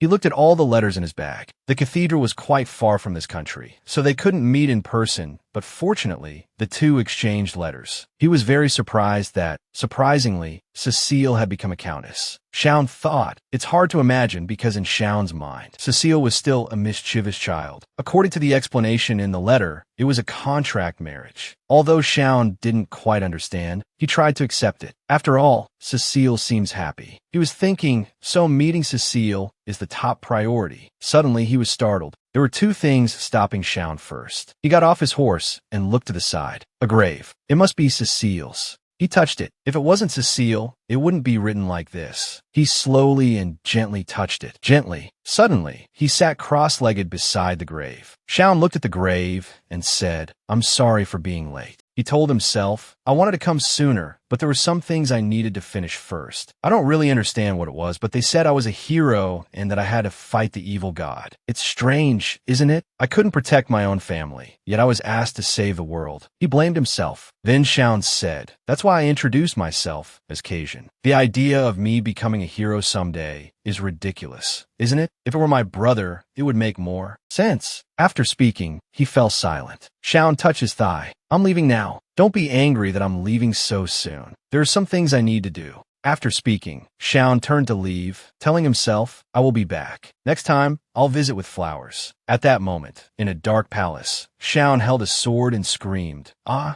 Everyone was terrified. A monster is a monster. A servant said hurriedly, we must tell the Marquis. He ordered, there's no need to tell him. Xiao struck each person once, then said, I'll go myself. The other guards were terrified. You bastard, dispel the barrier now. Xiao said coldly, Ah, we've met before, haven't we? You try to leave, but we're stopped. The other man was afraid, but still said, Don't falter, it's just one of them. If we join forces, we can defeat him. He added, If he dies, the barrier might. Xiao said, Even if I die, the barrier will not disappear. Hearing this, they were bewildered. What? He said, This barrier was created by a treasure from the cathedral. Even the evil god couldn't escape it. Hearing that, they hurriedly said, Run now. Before the group could flee, they were cut down by Xiao's slashes, screaming in agony. Ah, please. Xiao had dealt with them all. In front of him was a soldier in armor. He trembled in fear. Ah, he said, please spare me. I'll do anything. He said, let me ask you a few questions. He knelt at Xiao's feet, trembling. He asked, where's the Marquis? Mostly in the main hall. Hearing that, Xiao said, I see. In the end, he was killed anyway. Thanks for telling me. The door slowly opened. Xiao brought his face close to the door. He slowly stepped inside. As he entered, he was surrounded by a group of soldiers. You arrogant bastard, he said, this will be the grave for your aggression. He continued, even if you regret it now, it's too late. My elite knights and battle mages, who can fight against an entire army, will rush you like a rainstorm. He said proudly, you won't get a single step closer to me. Die without a trace. Hearing him say that, Xiao rested the sword on his shoulder. He swung his sword. He was terrified. Blood splattered onto his face. What is this? Everyone was dead. He wondered in disbelief. What the? Xiao advanced towards him. He asked in fear, wait, what do you want? Tell me what you want. I can give you anything. He trembled. Money, power, or women? If it's women, I have a daughter who is quite. Before he could finish, Xiao asked him, why did you do it? Xiao's eyes burned like fire as he asked, how dare you burn down the orphanage 10 years ago and kill everyone inside? Hearing this, he frowned. What, the orphanage? He pleaded, what are you talking about? No, that was a mistake. It wasn't intentional, but I'll apologize, even though it wasn't on purpose. A malicious intent showed in his eyes. As he got close to Xiao, he swung a dagger. Despite being stabbed by the dagger, Xiao was unharmed. He was stabbed in return, crying out, Ack. He said to him, you don't remember. Xiao said, you don't even remember who I am. That's how insignificant death is to you. Xiao wiped the blood from his face. He looked up at the sky. It feels so empty. In the end, the entire castle was flooded. In red blood, Xiao stepped outside. This room must be the final bastion. He opened a room and entered the bedroom inside.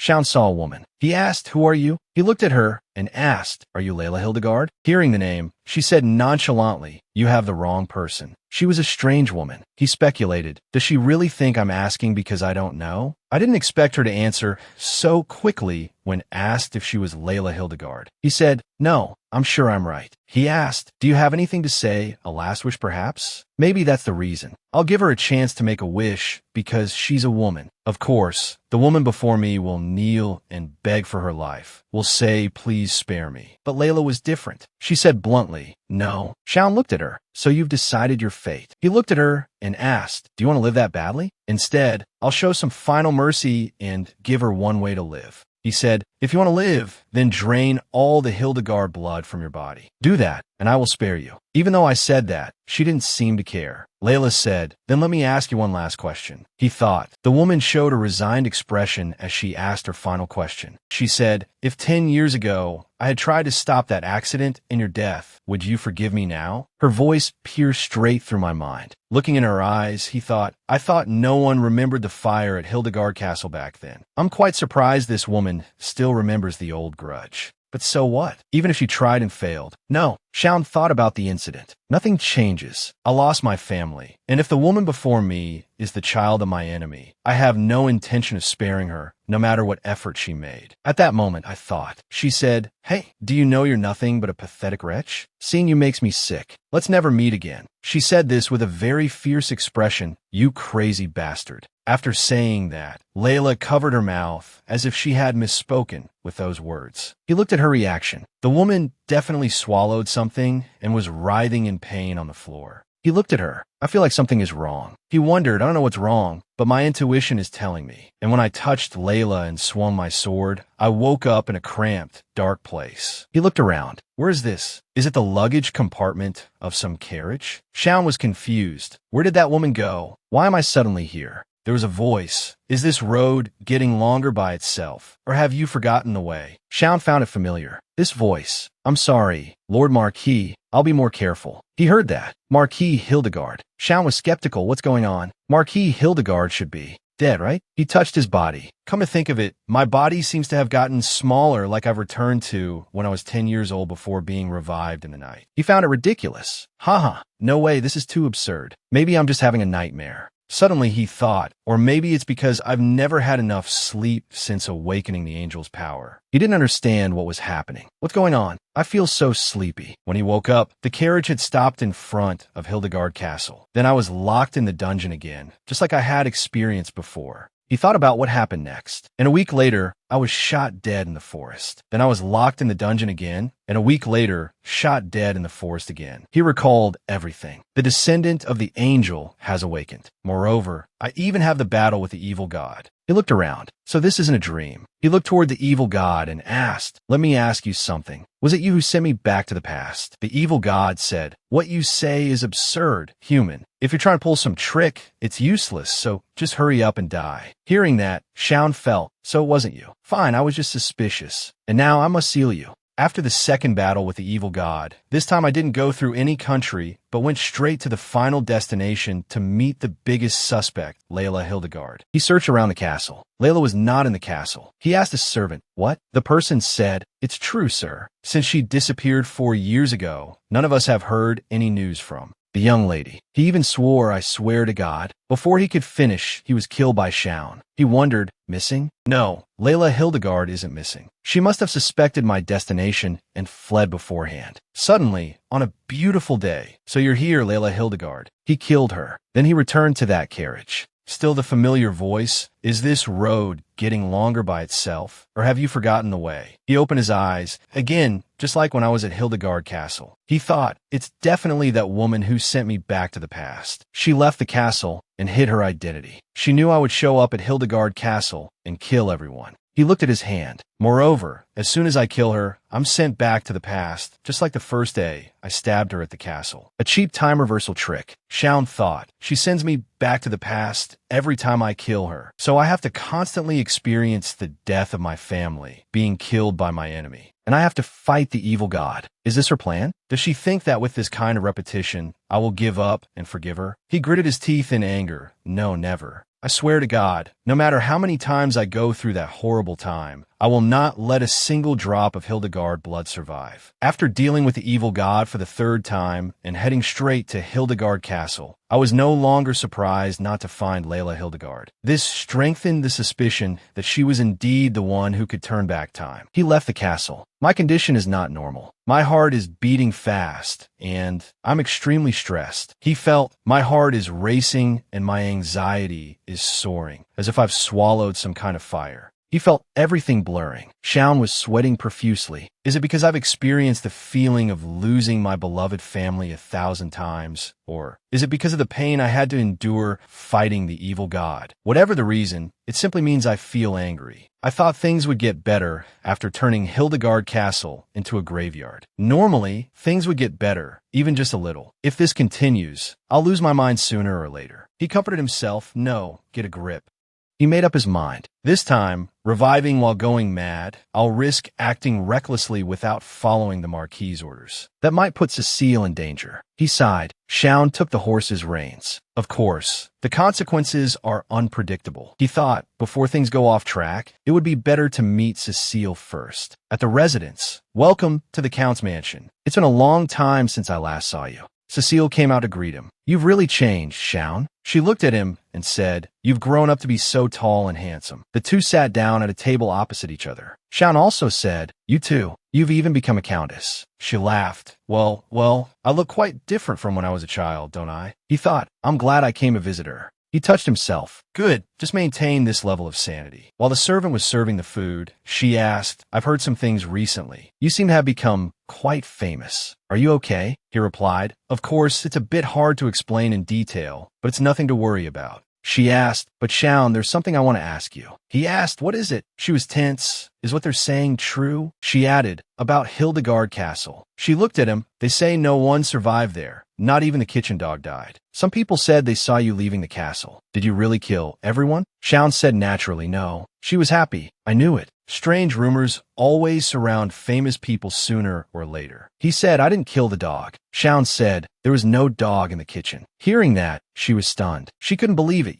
She clenched her fists in anger. He asked, what's wrong? He looked at her and said, Cecile, you don't know. Marquis Hildegard was our enemy 10 years ago. She replied, I know. She said, after becoming a countess, I also investigated this matter. It wasn't just Marquis Hildegard living in the castle. There were hundreds, no, even more innocent people living there. Hearing her say that, he asked, What do you mean, Cecile? He said, No innocent person lived in Hildegard Castle. She said loudly in anger. Were they all criminals then? That's absurd. What exactly was their crime? He said, their crime was having Hildegard blood in them, was signing a contract with that bastard, was working safely under him, was working for his benefit. Hearing that, she frowned. Shaun said, only criminals were there, Cecile. The atmosphere suddenly became silent. She put a hand to her forehead and exclaimed, Oh my God. He sat opposite her and said cheerfully, Don't worry, Cecile, you won't be punished. Hearing that, she asked, What? He said while cutting his meat. They say that those who receive God's punishment will have their limbs torn apart, suffer extreme pain, and maybe I won't even get to see my family in heaven. He continued, But in the end, when I looked through every page of the holy book, there was no record of this punishment. If there is a price to pay for this power of revenge, I am willing to bear it alone. Shaun said while eating, After all, I've had my limbs torn apart many times fighting the evil god, so you don't have to worry. Hearing him say that, she was bewildered. What are you talking about? Cecile worried. Do you really think I'm worried about receiving God's punishment? That punishment doesn't matter right now. Many people have died. Shaun remained silent. Shaun was silent. He looked at her. Cecile frowned and asked, You really don't have any remorse at all, do you? Not only do you not feel guilty, but you don't even care who you killed. After saying that, she told him bluntly, You're insane. After she said it, she suddenly realized she had spoken out of turn. Cecile quickly covered her mouth. Shaun heard what his friend said. He looked at her in silence.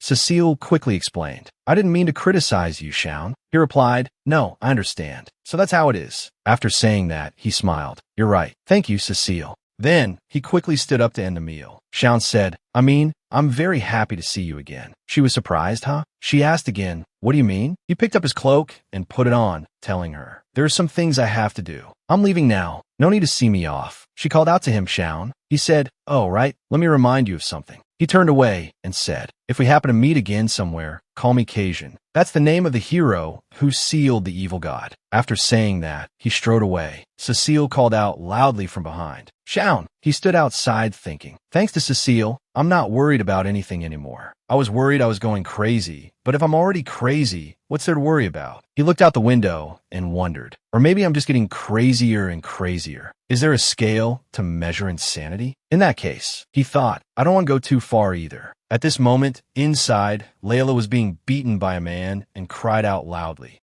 He grabbed her hair brutally. Layla felt terrified. He glanced at the person outside and asked, "Who is it? Who dares to knock on my bedroom door without permission?" He walked in and said coldly, "I don't need permission." After saying that, he stabbed him once in the stomach. A guard entered and said, "Guards, seize this bastard immediately." Streaks of blood splattered onto Layla's face. He lay on the bed, surrounded by a pool of blood. He looked at the woman beside him. This woman, Shaun thought, so in this life, she's being abused by her husband. He saw her hand trembling. He only hit her in places that couldn't be seen. Looking at the hidden wounds on her body, he thought, she must have been enduring this for a long time. Shaun thought, did I let him off too easily? He should have suffered torture bit by bit. He gritted his teeth. Wait. He closed his eyes tightly. But I had a reason to kill him. Why am I thinking like this? He looked at her and thought, could it be because of Cecile? My memories of this woman and Cecile are overlapping. That's why I feel disgusted seeing her being beaten. He concluded, there's no other reason. He drew his sword, unable to think of anything else. She looked at him with fearful eyes. Then, she both cried and laughed.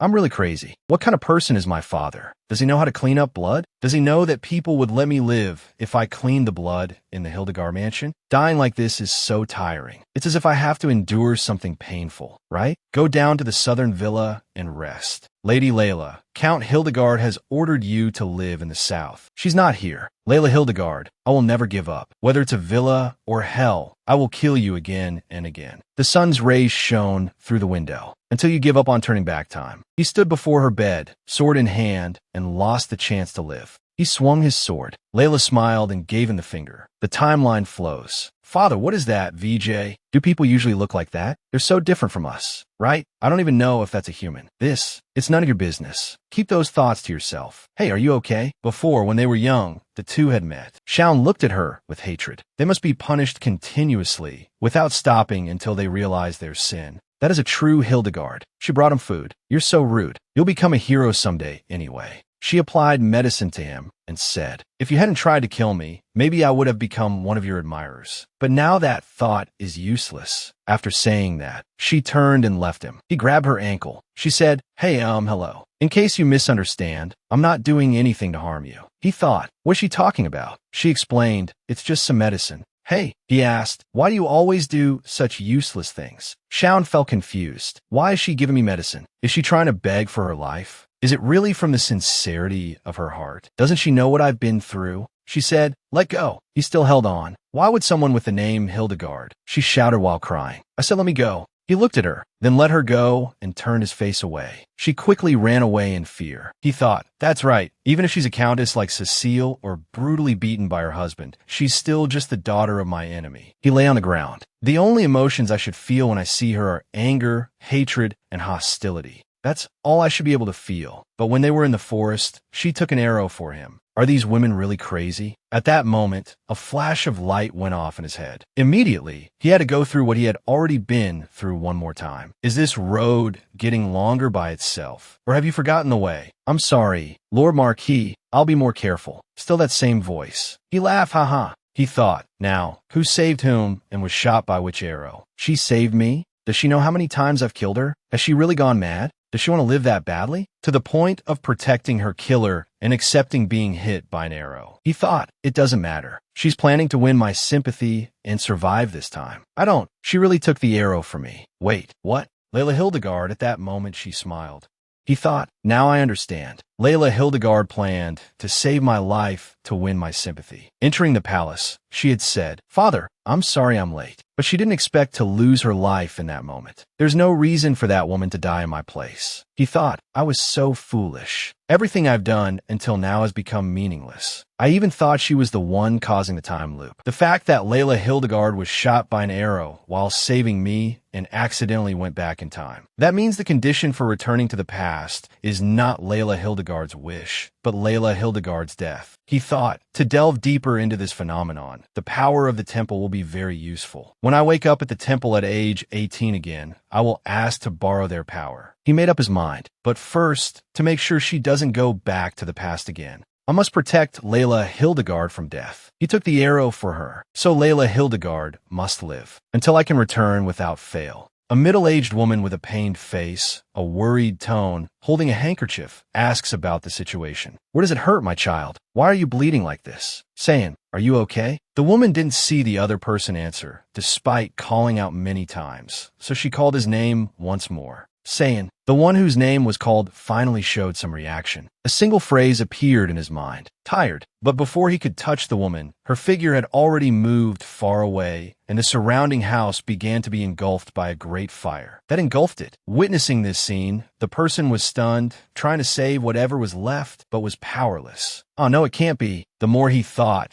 the more he couldn't accept the truth, and he woke up crying, escaping from his train of thought. No. As Sun looked at the dark ceiling in front of him, tears welled up and fell continuously like a broken string of pearls, and he panted as he realized. It was a dream. When he had completely calmed down, Sun turned over, tears still lingering in the corners of his eyes, and looked in surprise at the mysterious object next to his pillow. Without thinking, he reached out and touched it. It seemed like just a gentle touch, but Sun immediately clutched the handkerchief tightly, his body trembling violently. Mom! Not stopping there, he hugged the handkerchief tightly to his chest, curled up, his voice trembling. This nightmare will never end. Time flew by, and Sun had spent a night in agonizing pain. He looked at the window and began to sigh. This is a big problem. He then sat up, ignoring the white bandages still wrapped around one shoulder, his sad face feeling as if life had nothing left to hold on to. I should have died after being hit by that arrow. It would have been easier to die once and wake up in the shrine than to live in such an uncertain time like this. Then Sun thought of something and his eyes sharpened. In this weak, 10-year-old body, Cecile, not yet a countess, was pushed into an even more dangerous position. Everything is a mess now. Immediately after, he switched to another topic. Layla Hildegard. She only does useless things, even so. Speak of the devil. Layla appeared out of nowhere, smiling brighter than a flower, asking about his condition despite his own dead fish-eyed expression. How is the wound? Does it hurt a lot? Do you feel uncomfortable anywhere? You should have breakfast. If you find it difficult to move, let me help you. So annoying. While chattering on, she remembered something and became serious. I almost forgot to thank you. Thank you for saving me when we were in the forest. But Sun immediately denied it. I didn't do that. Despite those words, Layla held firm in her belief. But it was because you blocked it that I wasn't injured. Faced with that ignorance, Sun strongly denied it. I did not. This made her question herself. So it was all just a coincidence? Only then did he affirm it. Yes. Even though he had affirmed it, Layla didn't pay much attention and chattered on. But thank you very much anyway. After all, it doesn't change the fact that I wasn't hit by the arrow thanks to you. Every single word was met with a judgmental look from Senator, such a child. Are we really arguing like 10-year-olds? No longer joking, Layla became serious again, smiled brightly, and said her thanks. You are my savior.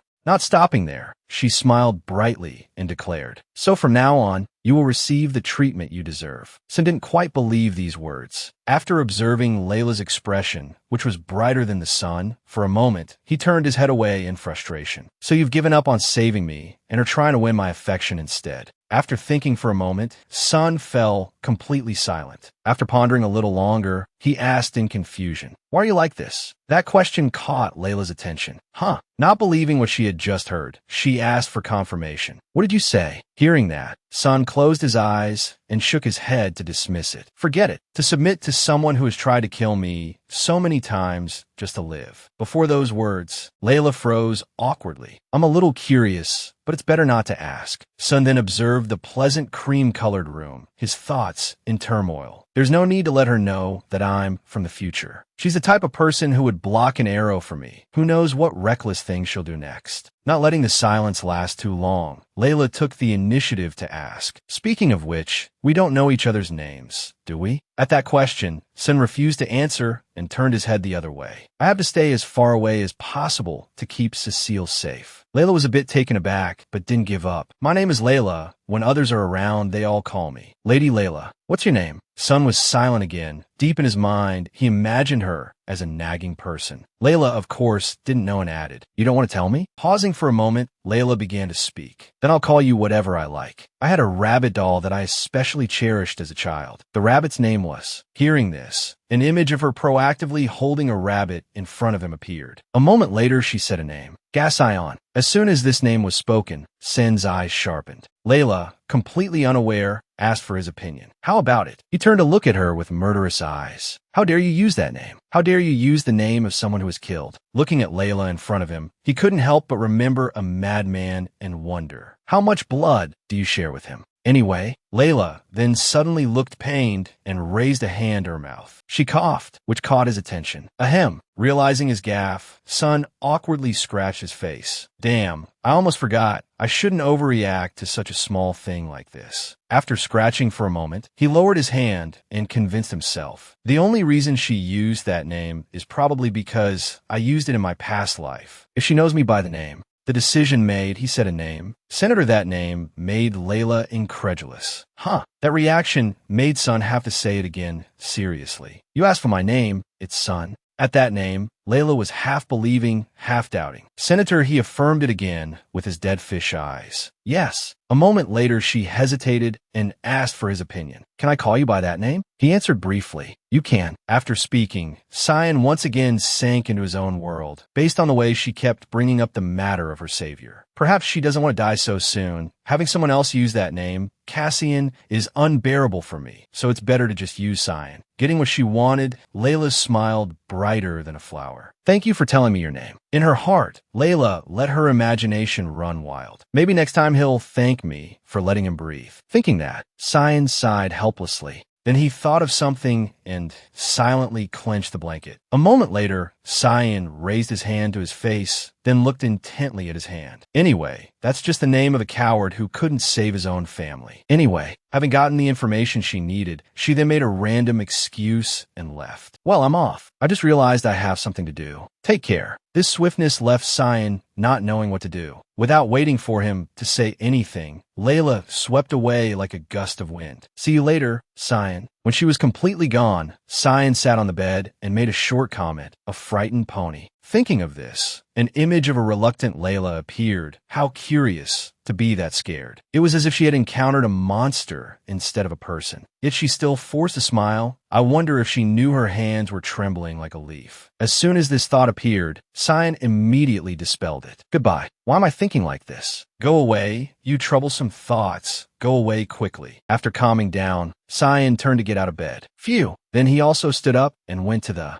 nearby table. Sion opened the drawer, and inside was a neatly folded handkerchief. Staring at that handkerchief, Sion once again became lost in thought about his mother. After pondering for a long time, he looked up and said to himself and to others, "I'm truly sorry." It's so discouraging to see this, isn't it? It's frustrating to see someone who should have died keep coming back to life again and again. No longer standing by the shelf, Sion returned to the bed and buried his face in it. "But don't worry, I will find out why time is turning back and find a way to end it. I will make sure that those who deserve to die will never be revived again." Suddenly thinking of something, Sion lay on the bed and gave a more satisfied smile than ever before. "And finally, I can't wait to see everyone again. What a disgrace." Outside at this moment, a voice rang out, announcing the situation. "Lady Layla, regarding the illegal trespassing and the slave accident during the hunt." The owner of that voice was the butler of the mansion. He closed his eyes and, with proper etiquette, stated each matter one by one. "The Marquis has decreed appropriate punishments. First, Your allowance will be reduced by 1/10 for 3 months. Second, you are forbidden from leaving the Marquis's mansion for 1 month. Third, for 1 week, you will only be allowed 1 meal a day. These words made Layla narrow her eyes in displeasure. It's so despicable to cut someone else's food. In the end, Layla was powerless and could only accept the truth. All right, it could have been worse, like being flogged, so this is lucky. After the announcement, the butler put the paper away and added, "Moreover, this punishment will be shared with that orphan slave. Specifically, the 1 meal per day will be shared between the 2 of you." Every single word made her so angry, she gritted her teeth. "Are you crazy? We are both at a growing age." Nevertheless, she could only bring a simple tray of food to Cyan. Utterly cruel, filthy scum, trash. The old man is testing how far I'll side with him. Knowing the reason, Layla suddenly turned into an angry piglet. That must be it. He must think I'll selfishly eat alone and leave that child to die. Who do they think I am, a pig?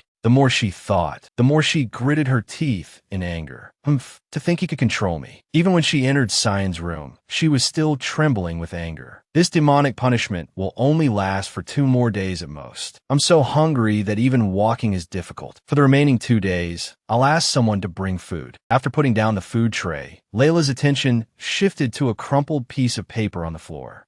Unable to contain her curiosity, she bent down to pick it up. What's this? Did Cyan throw it away? Before she could pick it up, Cyan appeared, staring intently, which made Layla freeze. "What are you doing?" Being asked like that, Layla felt her heart leap out of her chest and quickly stood up to explain, "There's trash on the floor." Watching that scene, Cyan was speechless. A few seconds passed. He pointed towards the shelf and warned, "Don't touch the drawer, especially the first one." Being told that, Layla smiled brighter than a flower and agreed, "Okay, if you like, I'll tell the servants to know." With that, she disappeared again like a gust of wind. "Well then, eat up, I'm leaving." Even after leaving the room, Layla was still thinking about the warning from before. I'm not allowed to open the first drawer of the bedside table? What could be so important to hide? The more she thought, the more she couldn't contain her curiosity, so curious. Then she remembered Cyan's terrifying gaze, as if he wanted to eat her alive, and she cautiously backed out of the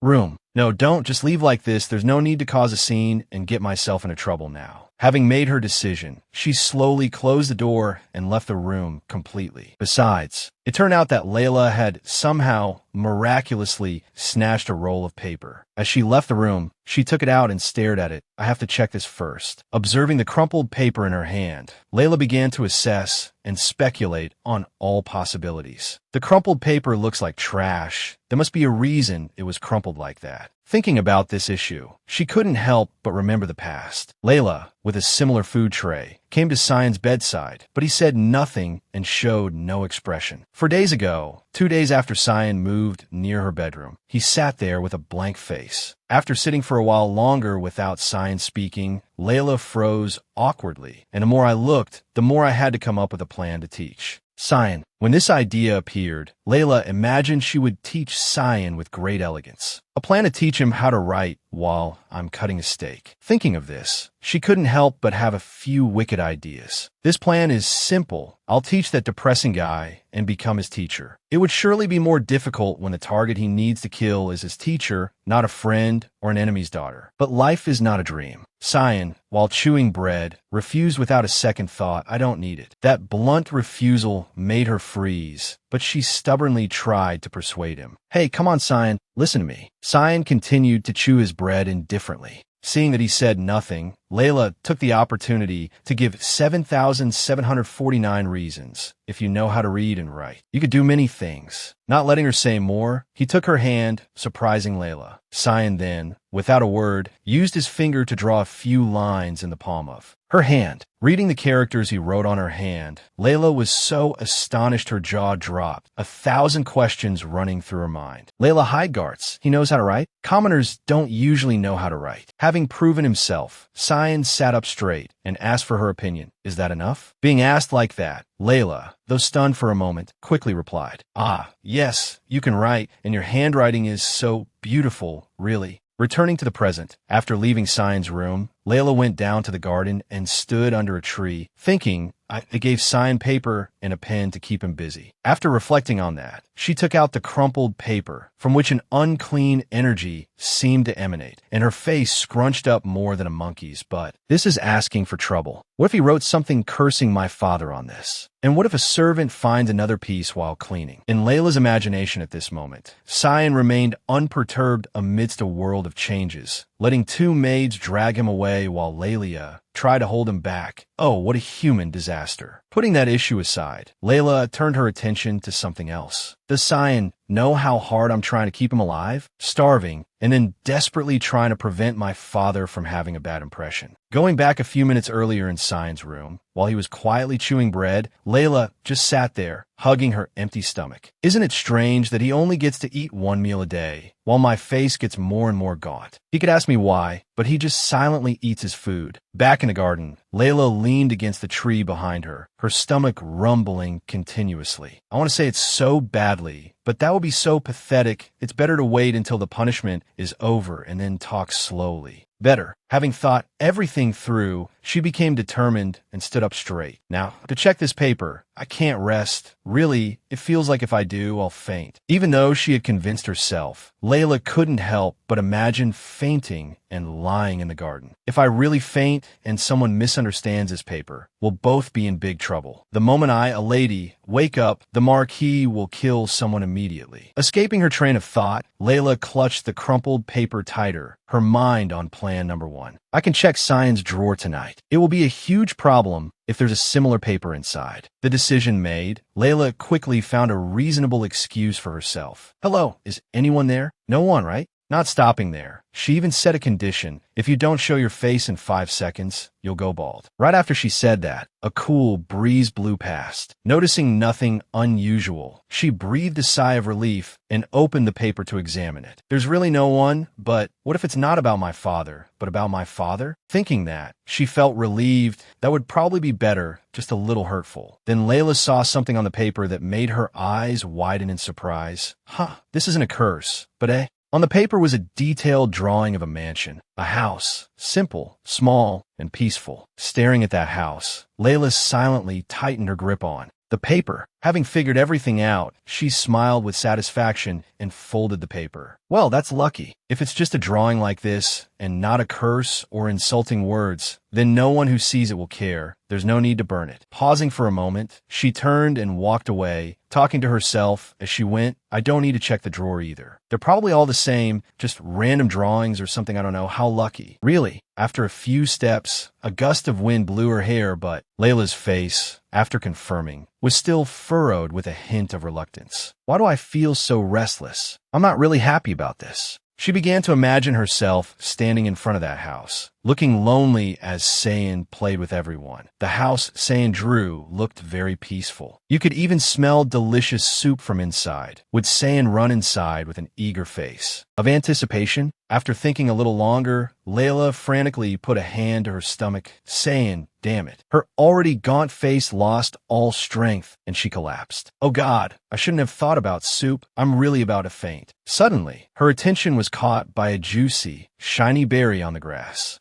Layla then hesitated and looked around, searching for the source of the fruit. Where did it come from? Soon enough, she found a bush full of similar fruits. There's fruit. It looks perfectly normal. I can eat it, right? Without much thought, Layla appeared next to the bush and picked one. Mushrooms are often poisonous, but fruits, at least from the garden, should be fine. Maybe something like cake grows here. After comforting herself, she put a fruit in her mouth, a satisfied smile appearing on her lips. Pretty tasty. How could there be poisonous fruit on the grounds? Her joy was short-lived as Layla's eyes widened in surprise. She then clutched her mouth, her body staggering. Here it is. The scene before her began to blur. It's here, damn it. On Cyan's side, he was sitting peacefully in his room when he heard the panicked voices of the servants outside. Sir Elvin, please save the young lady. Please, calm down, Marie. Let's get the young lady to her bed first. This commotion made him a little curious. Not letting himself wonder for too long, Cyan got out of bed. What's wrong? Is Layla Hildegard dead? As soon as this thought appeared, he immediately dismissed it without much thought. No, it can't be. If she died, I would be back in the carriage, not in a bedroom like this. this. Thinking this, he turned around. It seems she's determined to cling to life. But why does she keep putting herself in near-death situations? The more Saiyan thought, the more dissatisfied he became. It's so annoying, Layla Hildegard. Do you really want to live? The person in question was now lying down, breathing weakly, on the bed. Seeing her like that, the maid became even more frantic. Young lady, oh heavens, what should we do? Saiyan, who had appeared at some point, stood with his arms crossed by Layla's bed. I want to check on the situation. It's as if she's about to die. His appearance caught the doctor's attention. The doctor looked at him with some curiosity. Who is this? The maid, when asked, hesitated before answering. Ah, that boy. The maid thought for a moment, then answered. He is the young lady's slave. This phrase surprised the doctor. Slave. The maid added, although the young lady seems to care for him a lot. Hearing this, the doctor looked at Saiyan and began to assess him. Would a noble lady look so desperate when a slave is hit by an arrow? Well, if it's about the young lady, I guess it's nothing serious. So, if she cares, then I guess it doesn't matter. Snapping out of his thoughts, the doctor turned and warned, if you want to stay, you should behave. The doctor observed Layla's pale face on the bed and diagnosed, it seems the young lady has been poisoned, not the kind from being poisoned, but from eating a poisonous fruit or plant. After speaking, the doctor proactively offered, I will prescribe some herbs to neutralize the toxin. This type isn't very poisonous. So the young lady should regain consciousness within the next few days. Hearing those words, the maid breathed a sigh of relief. Thank you so much, sir. Just when it seemed things would end there, the doctor added, but there's a much more important issue than the poisoning. The young lady is severely malnourished. From my perspective, it seems she hasn't eaten anything for 3 days. Every single word made Saiyan freeze. As soon as these words were out, the maid retorted, that's impossible. She may eat very little, but she has never skipped a meal. These words caught the doctor's attention. Eats little? The maid then added more information. The Marquis issued some punishments after the hunt that day, one of which was reducing the food rations. Then she pointed to Saiyan beside her and finished. She only eats 1 meal a day and has to share it with this slave boy. This statement surprised Saiyan quite a bit. After listening, the doctor temporarily understood, so there's no reason for her to be completely starved. There are also some health conditions related to poor absorption. It's best we wait for her to wake up and consult then. As he finished, a butler appeared with a tray of medicine. The doctor continued to speak slowly. For now, I will give you a prescription. And please report to me if the young lady's condition improves. At that time, we will change the treatment. Holding the medicine bottle, the maid bowed her head. Thank you very much, Sir Elvin. Witnessing this scene, the doctor spoke politely. You're welcome. After the doctor left, the maid began to cry and lament. Why is life so hard for the young lady? Why hasn't she eaten all day? Then the other two left, and the maid called out to Saiyan, hey, you come here. She then gave him some instructions, and he, understanding, nodded to show he got it. I'm going to prepare a warm towel, so please watch over her. If anything happens, pull the cord hanging at the head of the bed. Saiyan just watched the maid's figure as she left. When the maid had completely left, he began to speculate. She must have not eaten for at least 4 days, and it's been 5 days since she started bringing me 1 meal a day. Snapping out of his thoughts, Saiyan propped himself up on his hand. On the bed, Layla Hildegard. He propped himself up on the bed, his face scrunched up as he wondered, why would you do that? Saiyan propped himself up, sat on the bed, and stared at the unconscious girl, calling her name, Layla Hildegard. He grimaced, sweat trickling down his cheek, asking himself, as well as the unconscious Layla, what the hell are you doing? Why do you have to go this far? After asking, Saiyan began to sink into a memory of when he pretended to be asleep while Layla busily prepared food. For the past 5 days since returning from the hunt, Layla Hildegard had brought him food once a day at the exact same time. After preparing the food, a gaunt-faced Layla left the room with her hungry stomach, but whether she brought me 3 meals a day or 1 meal every 3 days, I didn't care from the beginning. I would even have been happy if she didn't give me anything to eat. Right after she left, Saiyan woke up, but instead of getting up to eat the prepared food, he turned his head the other way. Layla Hildegard brought me food from her own meals. In the end, it was all just a useless effort. Thinking of this, an image of his older self, covered in blood and holding a sword while she lay sprawled on the ground, appeared as he continued to wonder. Why is she like that? I really can't understand. What did I do to you? The scene changed again to a time when an older Layla looked in terror at something, and Saiyan appeared behind her. Every time the past repeats, I again and again try to overcome it for my purpose. Returning to the present, Sayin braced his hands on either side of Layla, his face contorted as he thought about all sorts of things. Even though you're afraid of me, you still save me time and time again. Even though you're trembling with fear, you still treat my wounds, and now you're starving to death for me. Looking at the weak, grimacing, fainted Layla, 1,000 different questions popped into his head. They say that to live, you must fight, but try to gain the trust of the one who killed you. Who would be willing to give up their life for someone like that? The more he thought, the more confused he felt. But why would she? Just then, Layla, who seemed to have fainted, spoke up, saying this one word startled him out of his train of thought. Not stopping there, Layla then opened her eyes, stared at the ceiling, and asked random questions. Why am I in this room? Is this a dream? At that question, Sayin stood by the bed in silence. It seemed things would stop there, but she turned over, still panting, and began to ramble. I ate some kind of fruit and fainted. Did someone save me? I'm so grateful. But if this is my room, then Sayin shouldn't be here.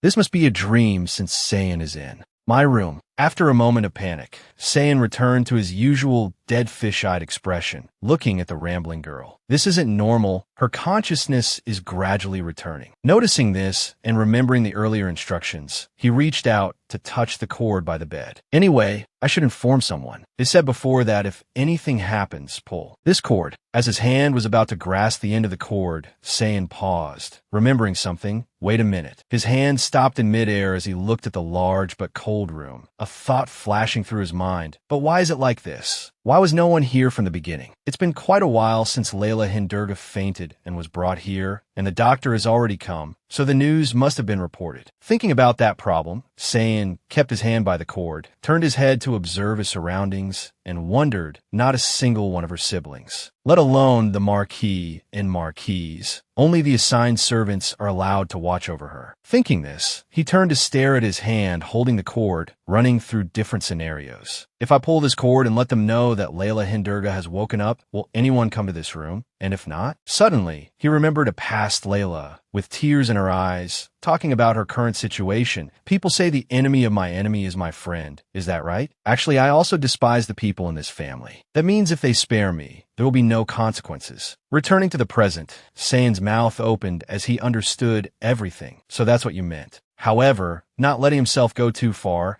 Sayin clenched his hand into a fist, proactively cutting off his train of thought. No, don't think about it anymore. The bit of understanding that had just begun to surface was instantly crushed by him down to the dregs of society. Even if Layla Hindurga were to fall into the worst possible situation, it had nothing to do with him, as long as she was of Hindurga blood. Thinking this, Sayin looked at Layla, whose eyes were vaguely staring at the ceiling, and made a resolution in his heart. She is also the last person I must kill. Having thought everything through, his hand holding the rope tightened even more, no matter how she was treated in this castle. It was not important. Not at all. But before Sayin could carry out his intention, Layla spoke up. Hey. Pausing for a moment, Layla stared at Sayin, standing by the bed, and voiced the question in her heart. Why did you appear in my dream? This question, as soon as it was asked, made him freeze on the spot. After asking the question, Layla closed her eyes, gasping for breath and speaking with difficulty. It's horrible, a nightmare. I wish I had woken up already. Hearing those words, the image of a future Layla angrily raising her middle finger made Sayin feel helpless. You fool,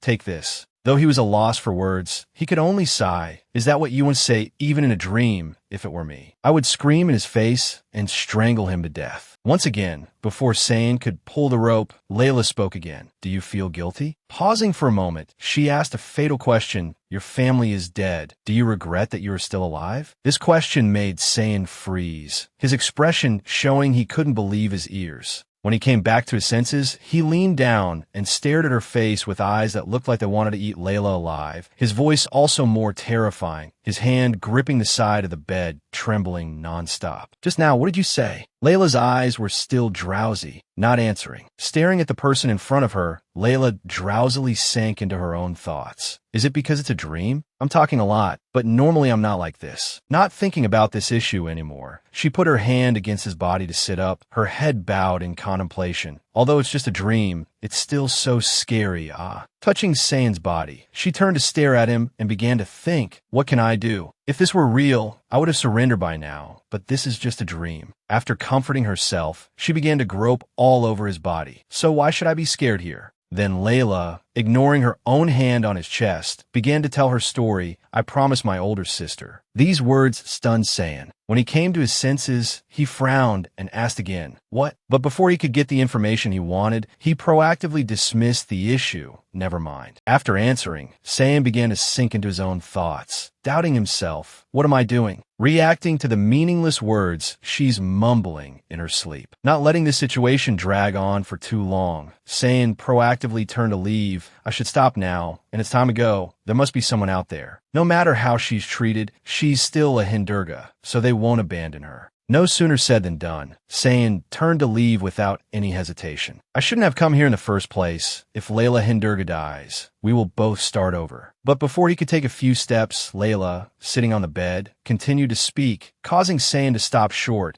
I promised to live until I'm 90 years old because my sister asked me to. Mentioning this, she became visibly dejected, staring at her blanket, her hands clenching it tightly. That was the day everyone had to leave, so far away. I knew they might not come back, so I wanted to go with them. The more Layla spoke, the more she couldn't hide her sorrow, her eyes welling up with tears, but I couldn't, because my sister told me to stay. Everyone left, and only I was left alive. At this point, Layla once again sank in her thoughts, where a girl with a very gentle smile hooked her little finger with hers. Did I do something wrong? No, you did nothing wrong. My precious older sister, she wouldn't want me to do anything wrong because she told me to stay. I don't want to refuse her wish. At this point, an image of a heartbroken Saiyan, tears streaming down his face, tried to chase after something appeared, and you did nothing wrong either. It's not your fault. Sion, you did nothing wrong. Every single word made Sion not happy at all, even a little hateful. After a moment, he could no longer suppress his anger and turned his head to shout like he had never shouted before, questioning. What do you know?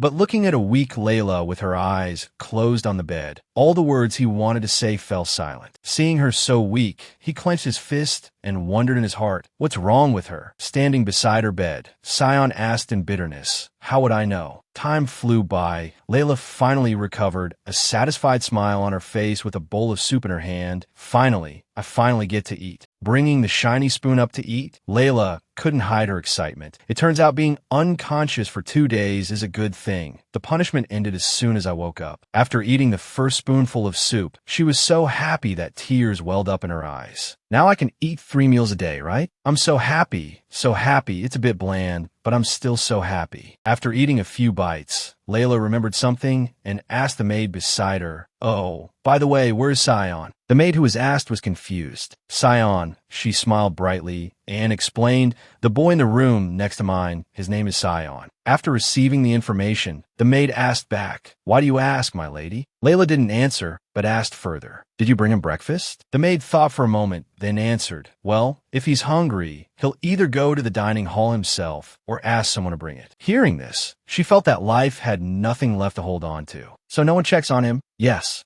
Receiving that confirmation, she stood up and proactively offered, I'll go check on Sion. This haste made the maid panic, my lady. Inside Sion's room at this time, the sunlight was shining in very pleasantly. Layla then tiptoed to the door of the room to observe. Staring at the gaunt Sion lying on the bed, Layla assessed, he looks even thinner than usual now. I guess this means he hasn't eaten anything. Without thinking much, she went to the side of the bed to wake him up. Sion also sat up, rubbing his head. What? Without hiding anything, she got straight to the point. Do you want breakfast? Sion bowed his head and refused without much thought, no. Hearing these words, Layla hesitated. You don't want to live? Are you only alive because I happened to save you, which turned into forcing you to live? Knowing what she was thinking, Sion turned his head away. Then he thought of something and turned back. Layla hesitated for a moment and finally suggested, do you want to go at breakfast? At this, she smiled gently and explained, I couldn't go to the dining hall until yesterday because circumstances didn't allow it. But from today, I can go just as I thought. I can't ask that. Being asked this, Sion got out of bed, as you wish. Saying that, he walked away, to the astonishment of the person herself. Seeing her standing there stunned, he wondered, "What are you doing? Didn't you say we were going to the dining hall?"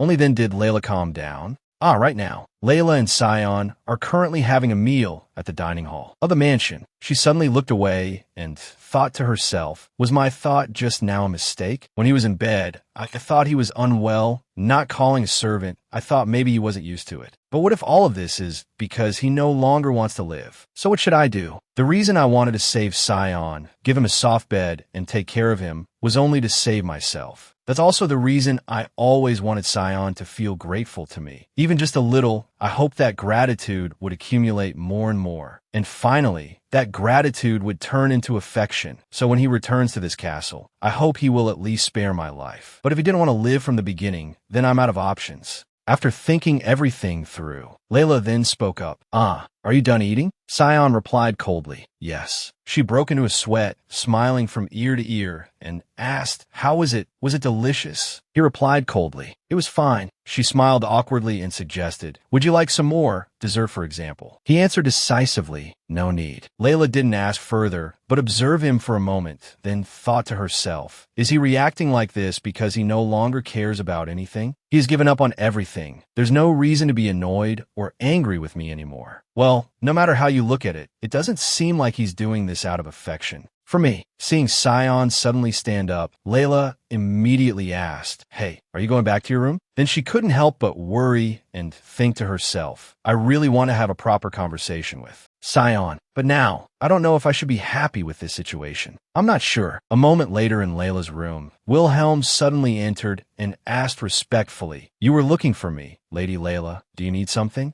Layla turned to look at him, and, her face lighting up, suggested, why don't you come in here to talk? He quickly grimaced and refused. No, thank you. Seeing that he wouldn't come into the room to talk to her, she began to praise him. I'm really grateful to you for the last hunt. Wilhelm, the bracelet, and the cleanup afterwards, I can't tell you how much it helped me. He frowned and interrupted, don't mention it. I don't remember. She didn't continue, but silently observed Wilhelm's expression and exclaimed in her thoughts, look how cautious he looks, wow. Wilhelm must have worked very well with my father. Perhaps he knows best what would have happened on that day if things had gone wrong. After thinking, Layla sighed and said, in case you're wondering, I didn't call you today to ask for help like last time. I called you because I need advice. Wilhelm frowned suspiciously and asked, really, you're not going to pull me into the room and ask for something else by saying that, are you? She replied in a low voice, I swear. But I think it's best to ask for your opinion because you are the smartest and most capable person in this castle. Wilhelm suddenly suggested cheerfully, oh well, all right, tell me, what is this problem that requires advice from Wilhelm, the smartest and most capable person in this castle? Layla froze and exclaimed in her thoughts, he must be the type of person who opens up easily. She said with some hesitation, well, you see, first let's sit down. Wilhelm quickly sat down on a chair and asked, are you hesitating because of what you're about to say? She continued in a low voice, it's just, how does a person start to want to live? He stared with wide eyes and asked again, what? She bowed her head slightly and repeated the question, I mean, when someone doesn't want to live, how do you change that? He suddenly called out in a loud voice, Lady Layla. She answered with a start, yes. He looked at her with teary eyes and asked in shock, are you having a hard time? Since when? Has it been long? Oh my God, is that why you suddenly acted like that a few days ago? You're right, this life is hard, but you're only 10 years old. Layla quickly cut him off, wait. Wilhelm, my story is, he immediately replied, yes. She emphasized in a serious tone, the one who doesn't want to live is not me. He asked stunned, then who? Who is it? She replied in a low voice, someone I know. Go back to your seat. Then she immediately thought to herself, there's no need to mention Sion. If I say it's Sion, then he'll ask who that is, then I'll have to say he's a slave, and I really don't want to call him that. Wilhelm immediately voiced his thoughts. The person you know doesn't want to live, and you want to change that. She immediately replied, yes, that's right. He asked curiously, do you know why that person doesn't want to live? She immediately replied, no, I don't. He asked again, have they experienced anything terrible recently? Been seriously injured or lost a loved one? For example, she let out a sound, then thought to herself, Sion has been through both, but the biggest reason is probably, then answered in a serious tone, they lost someone. Wilhelm quickly asked, recently? Layla immediately replied, family. He quickly voiced his speculation. They lost their family recently?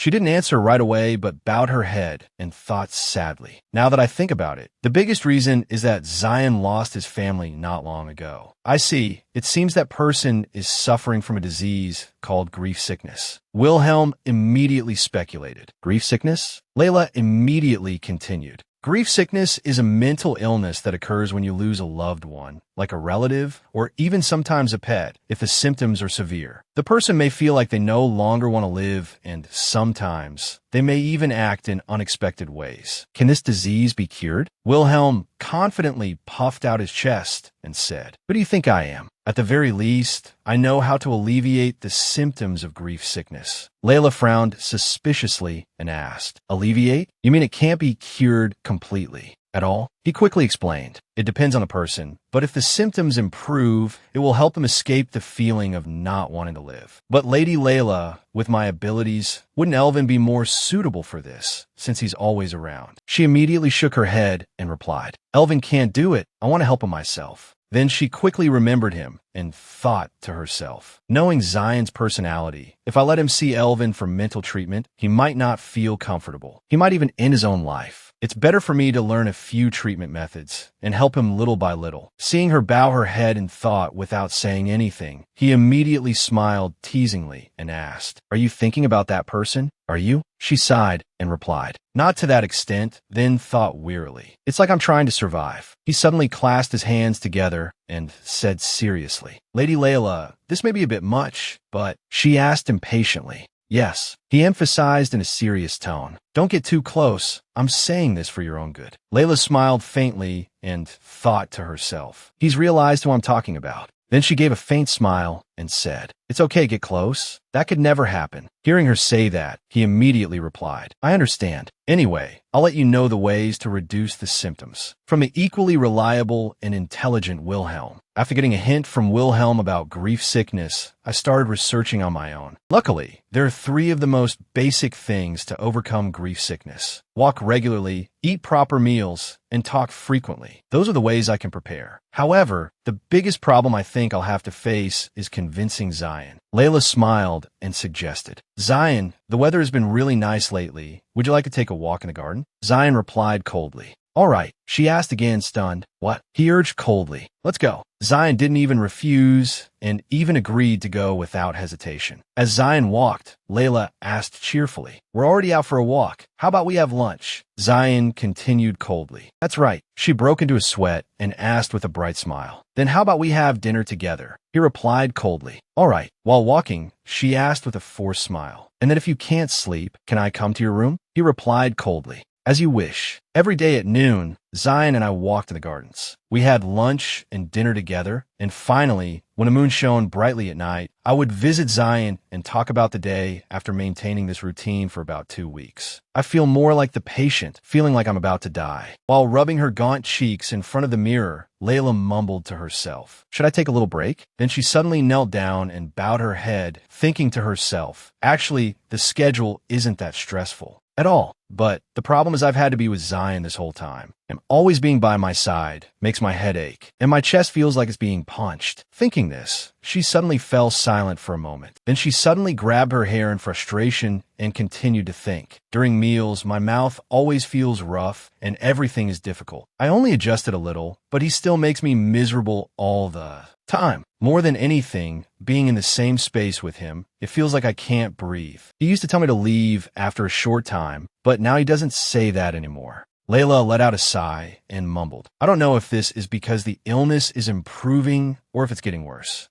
It's almost time for our walk." "Well, anyway, a walk is better than dying. Let's go. It's time to cure the melancholy illness. First, let's drink some cold water." Layla quickly thought to herself, "Cold water is the best for calming the mind. All right, before meeting Zion, let's relax the facial muscles a bit." While she was trying to encourage herself, one of her brothers suddenly walked in and said mockingly, "Huh, who is this? Isn't it Layla High Gas, the disgrace of the family?" She didn't answer, but just calmly let her face fall and raised her middle finger. Then she quickly turned her head to greet him, Hello, Thomas High Gas. He angrily corrected her. It's not Thomas, it's Tommy. She replied with a cold smile. I see, I didn't know that. Hearing that, he quickly clenched his teeth and let out a growl. Then he sneered and said, I heard you become stupid, but I didn't expect it to be this bad. You can't even remember people's names correctly. Shouldn't you ask Melvin to check on you? Layla calmly turned to leave and said, I was going to, but seeing something I shouldn't see hurts my eyes. I'm leaving. Then she couldn't help but think with disgust, oh, there are too many annoying people who like to start trouble these days. It must be because of that day. I couldn't stand being seen positively by father, but at least I saved Sahan as a reward. Them calling me a fool is probably because of that. Before she could take a few steps, Tommy spoke up, stabbing at her. Are you going to become that mute again, Layla High Gas? There are rumors everywhere that you've been keeping a mute slave by your side recently. In the dining hall, at the fundraiser, in the garden, there's nowhere you don't take him, right? Where are you going today? After saying that, he became a little excited and thought to himself, good, a reaction. Layla didn't bother to argue and immediately thought to herself, mute, why is Sahan mute? Actually, Sahan speaks very well, although he doesn't say much, but his voice is also very captivating, making it hard for others to ignore. Or rather, it's a very gentle voice.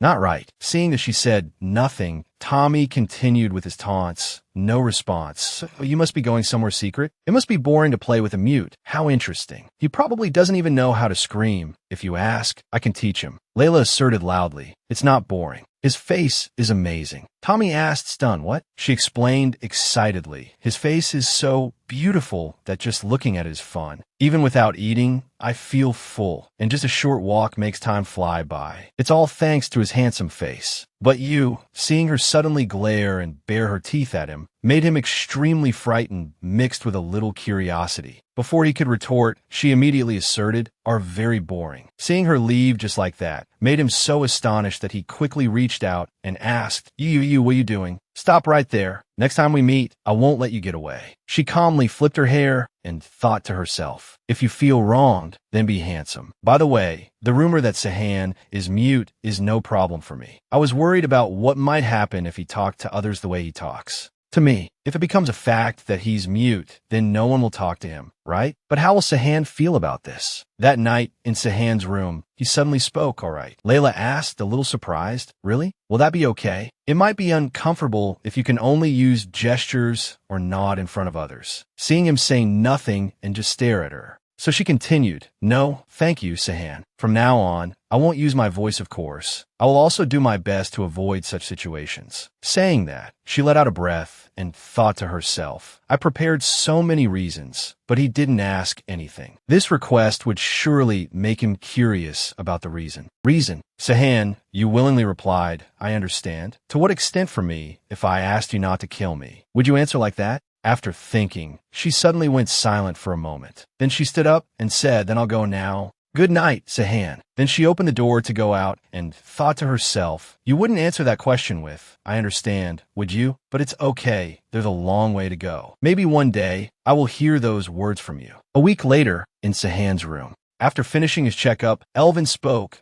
It's fine. You can now use your shoulder comfortably. As I mentioned before, your recovery ability is impressive. Hearing that, Layla couldn't help but say joyfully, yes, that's a good thing. Elvin continued, with a recovery ability like this, you will heal from any injury much faster than others. She exclaimed in her heart, oh. Then she said, well, great. He gently adjusted his glasses and asked, injury? She jumped and explained, no, that's not what I meant. What about being thin? Sion has lost quite a bit of weight. I'm worried for. He immediately said, it was like that at first, but at the current level, it's not harmful to his health. She asked joyfully, is that so? Then she thought to herself, well, even if I do nothing, he's already grown up. He's grown up so much. Damn it, I remember Sion from back then again. Elvin quickly suggested, if you are really worried, I can prepare a special diet for you. Layla smiled and replied, it's okay, as long as there are no health problems. It's fine. He suddenly remarked, actually, It seems you're the one who needs it more. She asked, puzzled. Huh? Oh, I? Elvin frowned slightly and replied, You've lost weight. She continued calmly. I'll gain weight again soon. Haven't you heard the rumors about me frequenting the dining hall lately? He quickly adjusted his glasses and let out a skeptical sound. HM? She turned her head to look at him and said with a wide smile. And in high society, it's said that ladies deliberately skip meals to maintain a slender figure, right? You look older than child your age. This isn't the time.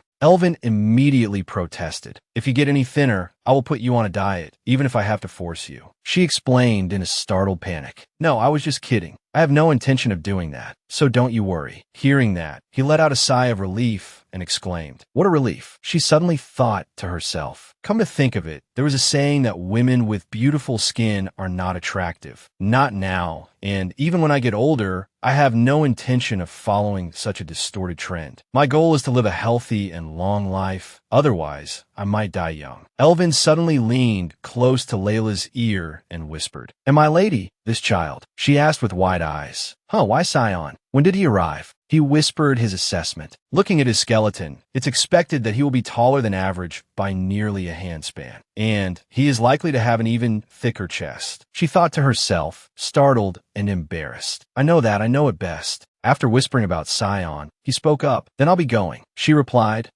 Thank you, Sir Elvin. Then thought to herself, Please go. After he left, she stood stunned for a moment. Then she quickly turned to say to Scion, Oh, Scion, I was given permission to go out today. Let's go. Let's have a camping trip. A moment later, seeing a vast and clear blue sea before her, Layla smiled happily and exclaimed, the air is so fresh. Then she stretched and thought to herself, the past hour was worth it to witness such a beautiful scene. At first, I wanted to go to the sea, but I didn't want to see Father, and I also felt heavy having to be in the same carriage with Scion for several days. I'll go to the sea by myself later. Yeah, for example, on a day I'm sure Scion won't kill me. I can leave my family and make the sea my first destination on such a special day. And she laughed out loud in her heart. The black-haired knight suddenly suggested, Would you like to move a little further? It's more beautiful from the other side, because that's the direction of the stars. Layla quickly turned to look at him and asked with a bright smile, Should we go? What do you think, Scion? Then let's go.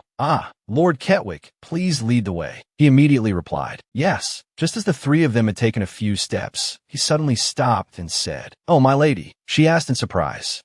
He immediately turned back. Then while scratching his head with his hand, he explained with an embarrassed laugh, We've left the picnic food in the carriage. I'll go get it. Please wait for me a moment. She suddenly exclaimed, Wow, it seems like the other side is beautiful too. Ketwick then added, I'll be back soon, my lady. She suddenly exclaimed at her thoughts. His legs are so long. I wonder when I'll be that tall. I hope I grow up fast. No, forget about that. This time, I want to grow up slowly as long as I return safely. But what is he thinking? His expression is just like that time, as if he doesn't care whether the arrow flies or not. If he has reached the point of not caring about being hit by an arrow, can he get better? How long will it take for him to form an attachment to this life? No, I predicted from the beginning that it would take a long time. Don't be afraid. No matter how long it takes, just take it one step at a time. Thinking this, Layla recalled her conversation with Wilhelm. He affirmed in a soft voice, That's why we have to come here. She asked with some doubt. Eating on time, taking walks, and talking together?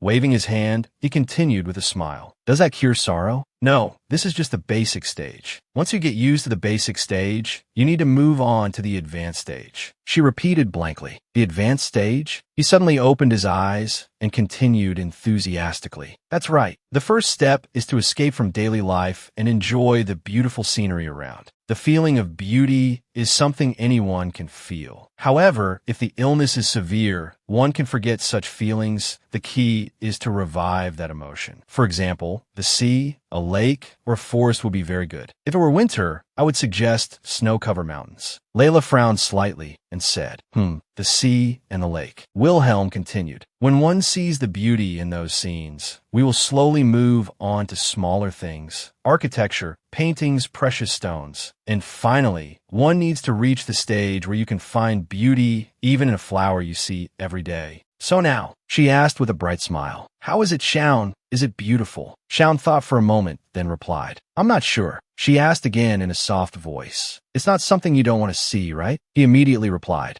That's right. Layla smiled in relief, thinking to herself, that's good then. As long as it's not something he doesn't want to see, it's not the worst thing. Therefore, since he said it's not something he doesn't want to see, I'll take him to see it often. If he keeps seeing it, maybe it will start to become beautiful. What was that? Did I mishear? But no, I didn't mishear. It's a wolf. Why? I've never heard of wolves appearing by this lake before. If this was a wolf area, someone would have told me. The coachman or the escorting knights.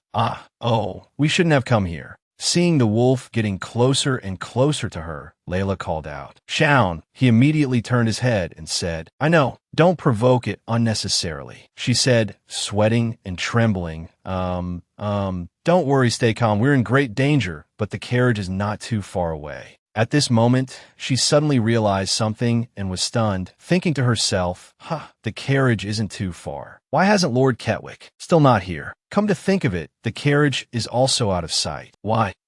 Maybe Tommy did all this. Yes, it must be Tommy. He definitely bribed the coachman or the escorting knights. He's that kind of person, and recently, only Tommy is the one and must. Me, I should have endured it. If I don't have power, there's no way to hold on to it. Can I escape? But where to go now? The carriage is gone. And should I hide in the forest where there are wolves? But what if there are other wolves? No, first. Why turn my back here? Can I survive? I don't want to die. Starting over is nothing. Nothing is okay. Shaun suddenly called out, "Hey." Then he sternly advised, "Stay here." Layla called out in surprise, "Shaun?" He didn't reply, but immediately stepped forward. Next, he clenched his hand into a fist, then punched the wolf straight in the head. Then he gently leaned to dodge its attack. He suddenly bowed his head to stare at it and growled a demand, "Stay here," making it break out in a cold sweat and be scared. Before this unique and strange sight, Layla couldn't help but think in shock. What is happening? Is Shaun fighting a wolf? Am I seeing things? It's true. Shaun is fighting a wolf. As she thought this, he immediately landed a thunderous punch on the wolf's head, making it grimace and let out a loud cry. Seeing this, she couldn't help but think clearly. They're leaving. The wolf pack is retreating. Seeing the wolf, despite being repeatedly hit on the head by him, still had the strength to stand up and stare at her, made her extremely scared. Shaun rushed forward and stood in front of her, then said in a deep voice, "I'm not dead yet." Seeing the wolf turn and leave just like that, she couldn't help but think blankly, "It's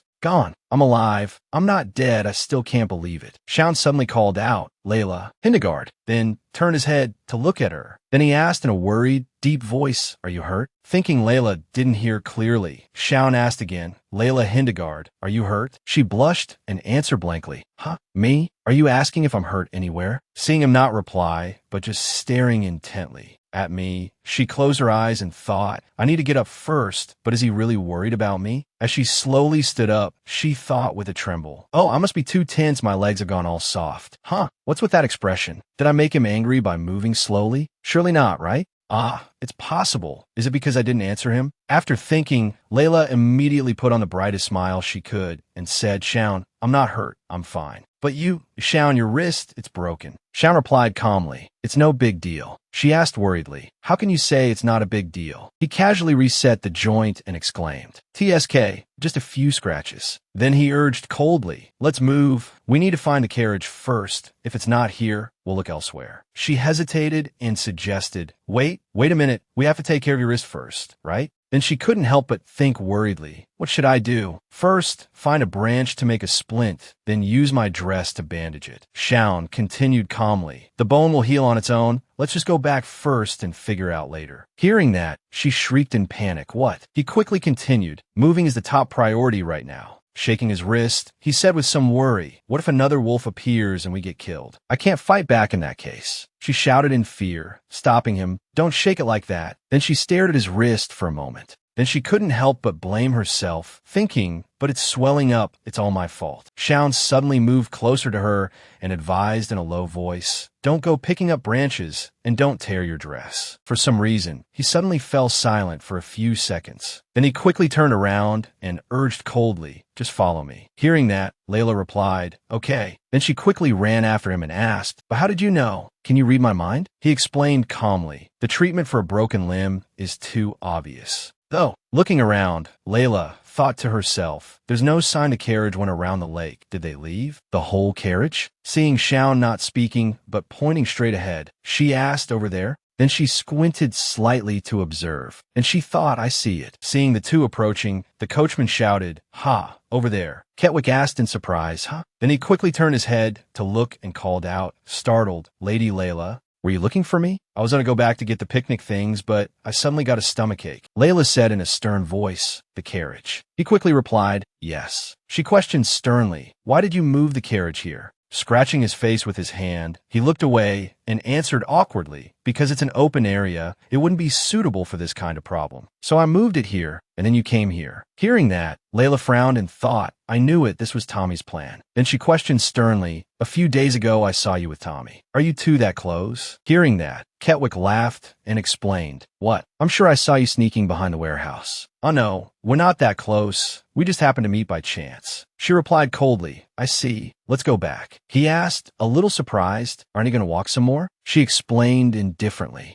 "My leg hurts." He quickly ran to her and said, "Understood. I will escort you back to the mansion carefully." She continued coldly, "You'd better." After settling in the carriage, Layla rested her chin on her hand and stuck out her tongue in contempt, thinking, "Idiot, I was just probing. The warehouse is always crowded. You're dead now." At the Hydegat mansion later, right now, in Hydegat's office, hearing a knock on the door, he said, "Come in." She quickly opened the door, entered, and said politely, "It's Layla. Father, I have something to discuss with you. Are you free?" He replied, "For a little while." She said politely, "Yes, father." Then she thought, "I should have avoided private conversations like this with him as much as possible. But not this time. I have to show that I won't stay silent. Don't tremble. You can do it." Seeing her suddenly kneel before him, made him ask, a little confused, "What is this?" She requested seriously, "Please punish those who conspire to kill me." He asked in disbelief, "Kill you?" She replied, "Yes. There are 3 people trying to kill me. Tommy Hydegat, the guard, and the coachman were all involved in it." At this point, Layla thought decisively, "I'm sure that Tommy and Ketwick met secretly. And looking at the coachman's expression, he was definitely involved. If it's by father's order, finding evidence won't be difficult. The problem is whether he will believe me or not." Mr. Hydegat suddenly grunted. Then he turned to the knight beside him and said, "Listen." She prayed silently in her heart, "Please." He suddenly beckoned with his hand, "Bring them here." The man replied, "Yes, sir." Hearing that, Layla smiled and thought, "Good, I did it." A moment later, a sudden loud noise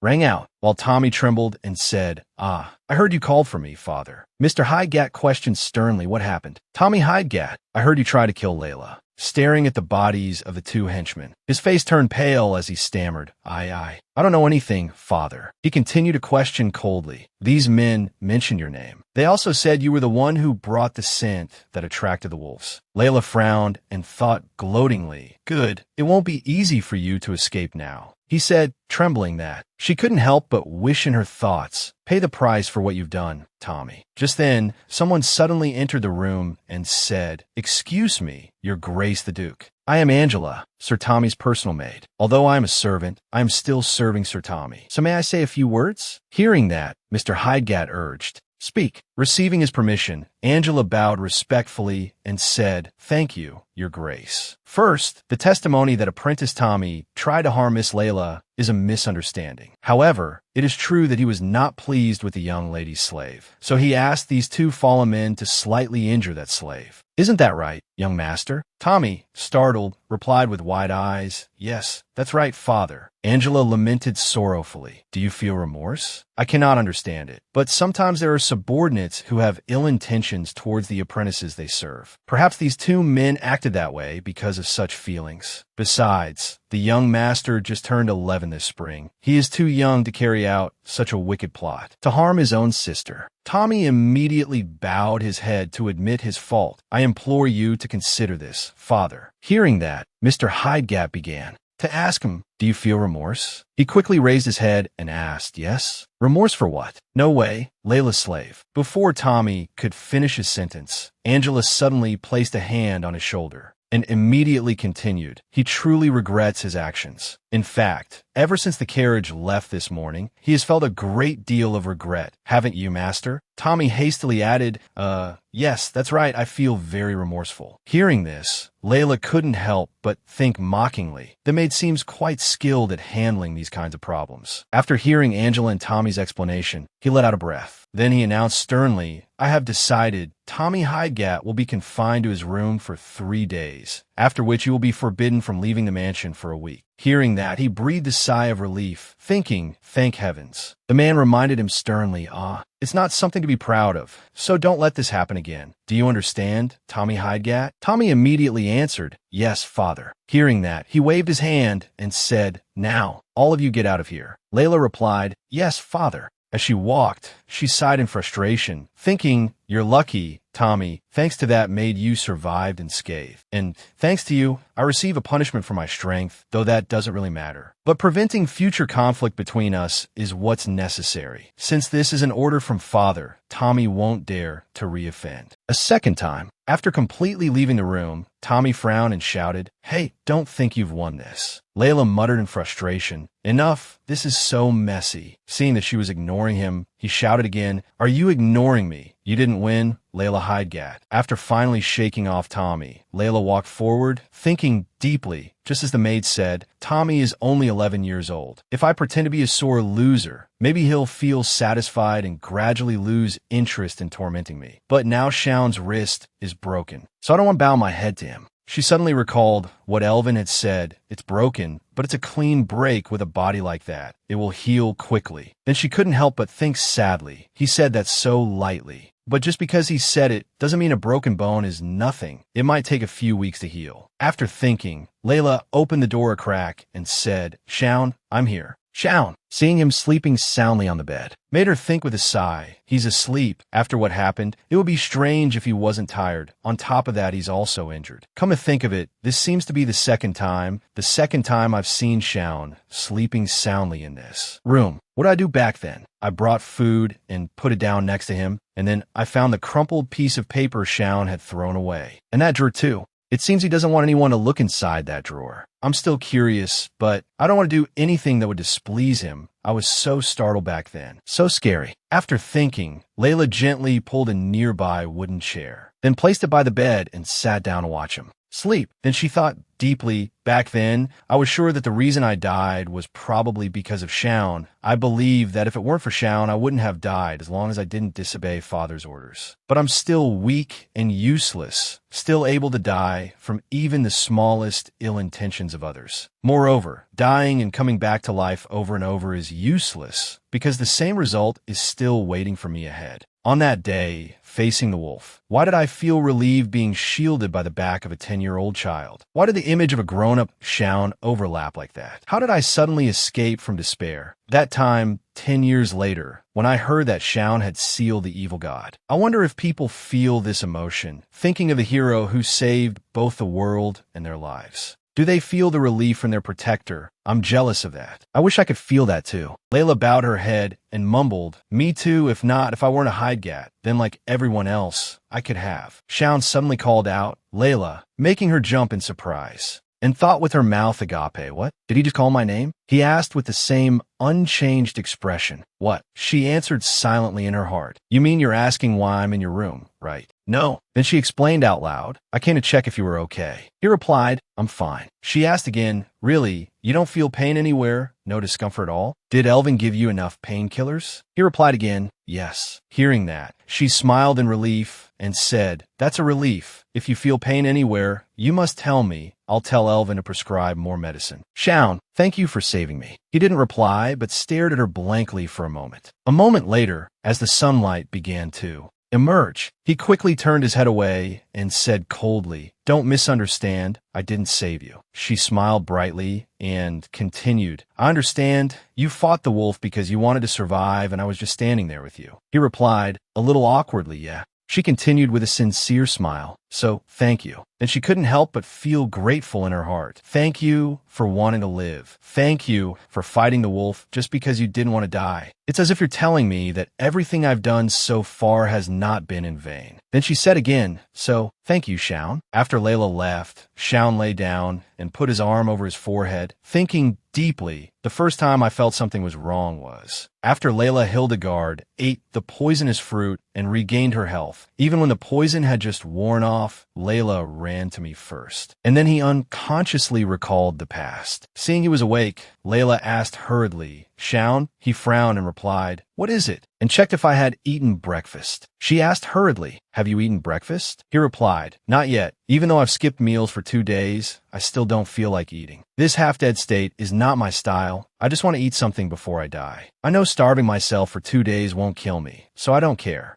But Layla Hildegard, seeing me in that state, led me to the dining room. She should have taken care of herself first. And suddenly I was startled by that fleeting thought. Whether Layla Hildegard takes care of herself or not has nothing to do with me. Even while thinking that, I kept noticing Layla Hildegard's thin neck and ankles. In the end, that was probably a signal for my mind and body not to move as I wished. The very first time we went for a walk after receiving the sponsorship was no different. When Layla Hildegard suggested we go for a walk, yes, the garden, it always echoed in my ears. Foolishly, I remembered that she had fainted after eating the fruit she picked from the garden. And I thought that if she went alone, she would do something foolish again. Before I knew it, I was walking in the garden with Layla Hildegard. I knew it didn't make sense. At that time, Layla Hildegard had been in a difficult situation for several days in a row. But now she is eating more fully, so it's unlikely she would pick and eat strange fruit again. No need to think so much. Just go where Layla Hildegard wants to go. I should do everything she says. Like a doll, she will give up on befriending me. And Duke Hildegard will kill me, and everything will return to its rightful place. That's right. So why is it like this? Why should I be worried? Why is it that every time I feel her fear, I'm unhappy? Seeing Layla Hildegard smile, why do I think that I would be happy if she were happy, instead of mocking Layla Hildegard for foolishly stepping in front of the wolf? Why did I ask if she was hurt? Why? Layla reached out her hand and said gently, "Shaun, you did nothing wrong." Why? Why can't I take my eyes off Layla Hildegard's smile? Shaun suddenly let out a sound. Then he sat up abruptly, thinking, something is wrong here. Right now, in Layla's room while helping her with her hair, Mary suddenly asked, "My lady, has something happened to you lately?" She asked, confused, "What do you mean?" Mary replied, "Something good must have happened. To you." She asked curiously, "What? Do I look like someone who's had something good happen?" Mary replied with a smile, "Yes." She asked doubtfully, "Why? I'm not smiling, am I?" Mary immediately analyzed, "You just hummed a very small, soft tune. And it's not just today, you've been doing it whenever you get the chance for the past few days." Layla asked, stunned, "What, me?" Mary immediately interrogated, "What happened to you?" She explained, a little embarrassed, "Lately, the meals have suited my taste better, so I've been eating a bit much. And because I'm eating a lot, I feel more energetic." Mary quickly confirmed, "Yes, in the storeroom the maids rebelled after having to endure bad meals." Layla quickly added, "Yeah, that's right." Then she thought, well, it's not exactly a lie. Now, even when I eat with Shaun, I no longer feel the discomfort I used to. Is it because Shaun's sadness is gradually easing? Lately, I've had a good appetite. I sleep well, and I don't find Shaun scary anymore. The other day, I just had a dream about my 90th birthday. Of course, it's not yet at a point where I'm excited. At the very least, I need to make Shaun feel some level of gratitude or friendliness. Does he even have a way of expressing those emotions? I can't imagine it. She suggested indifferently, "I don't know either. Just do whatever you want." Then continue to think,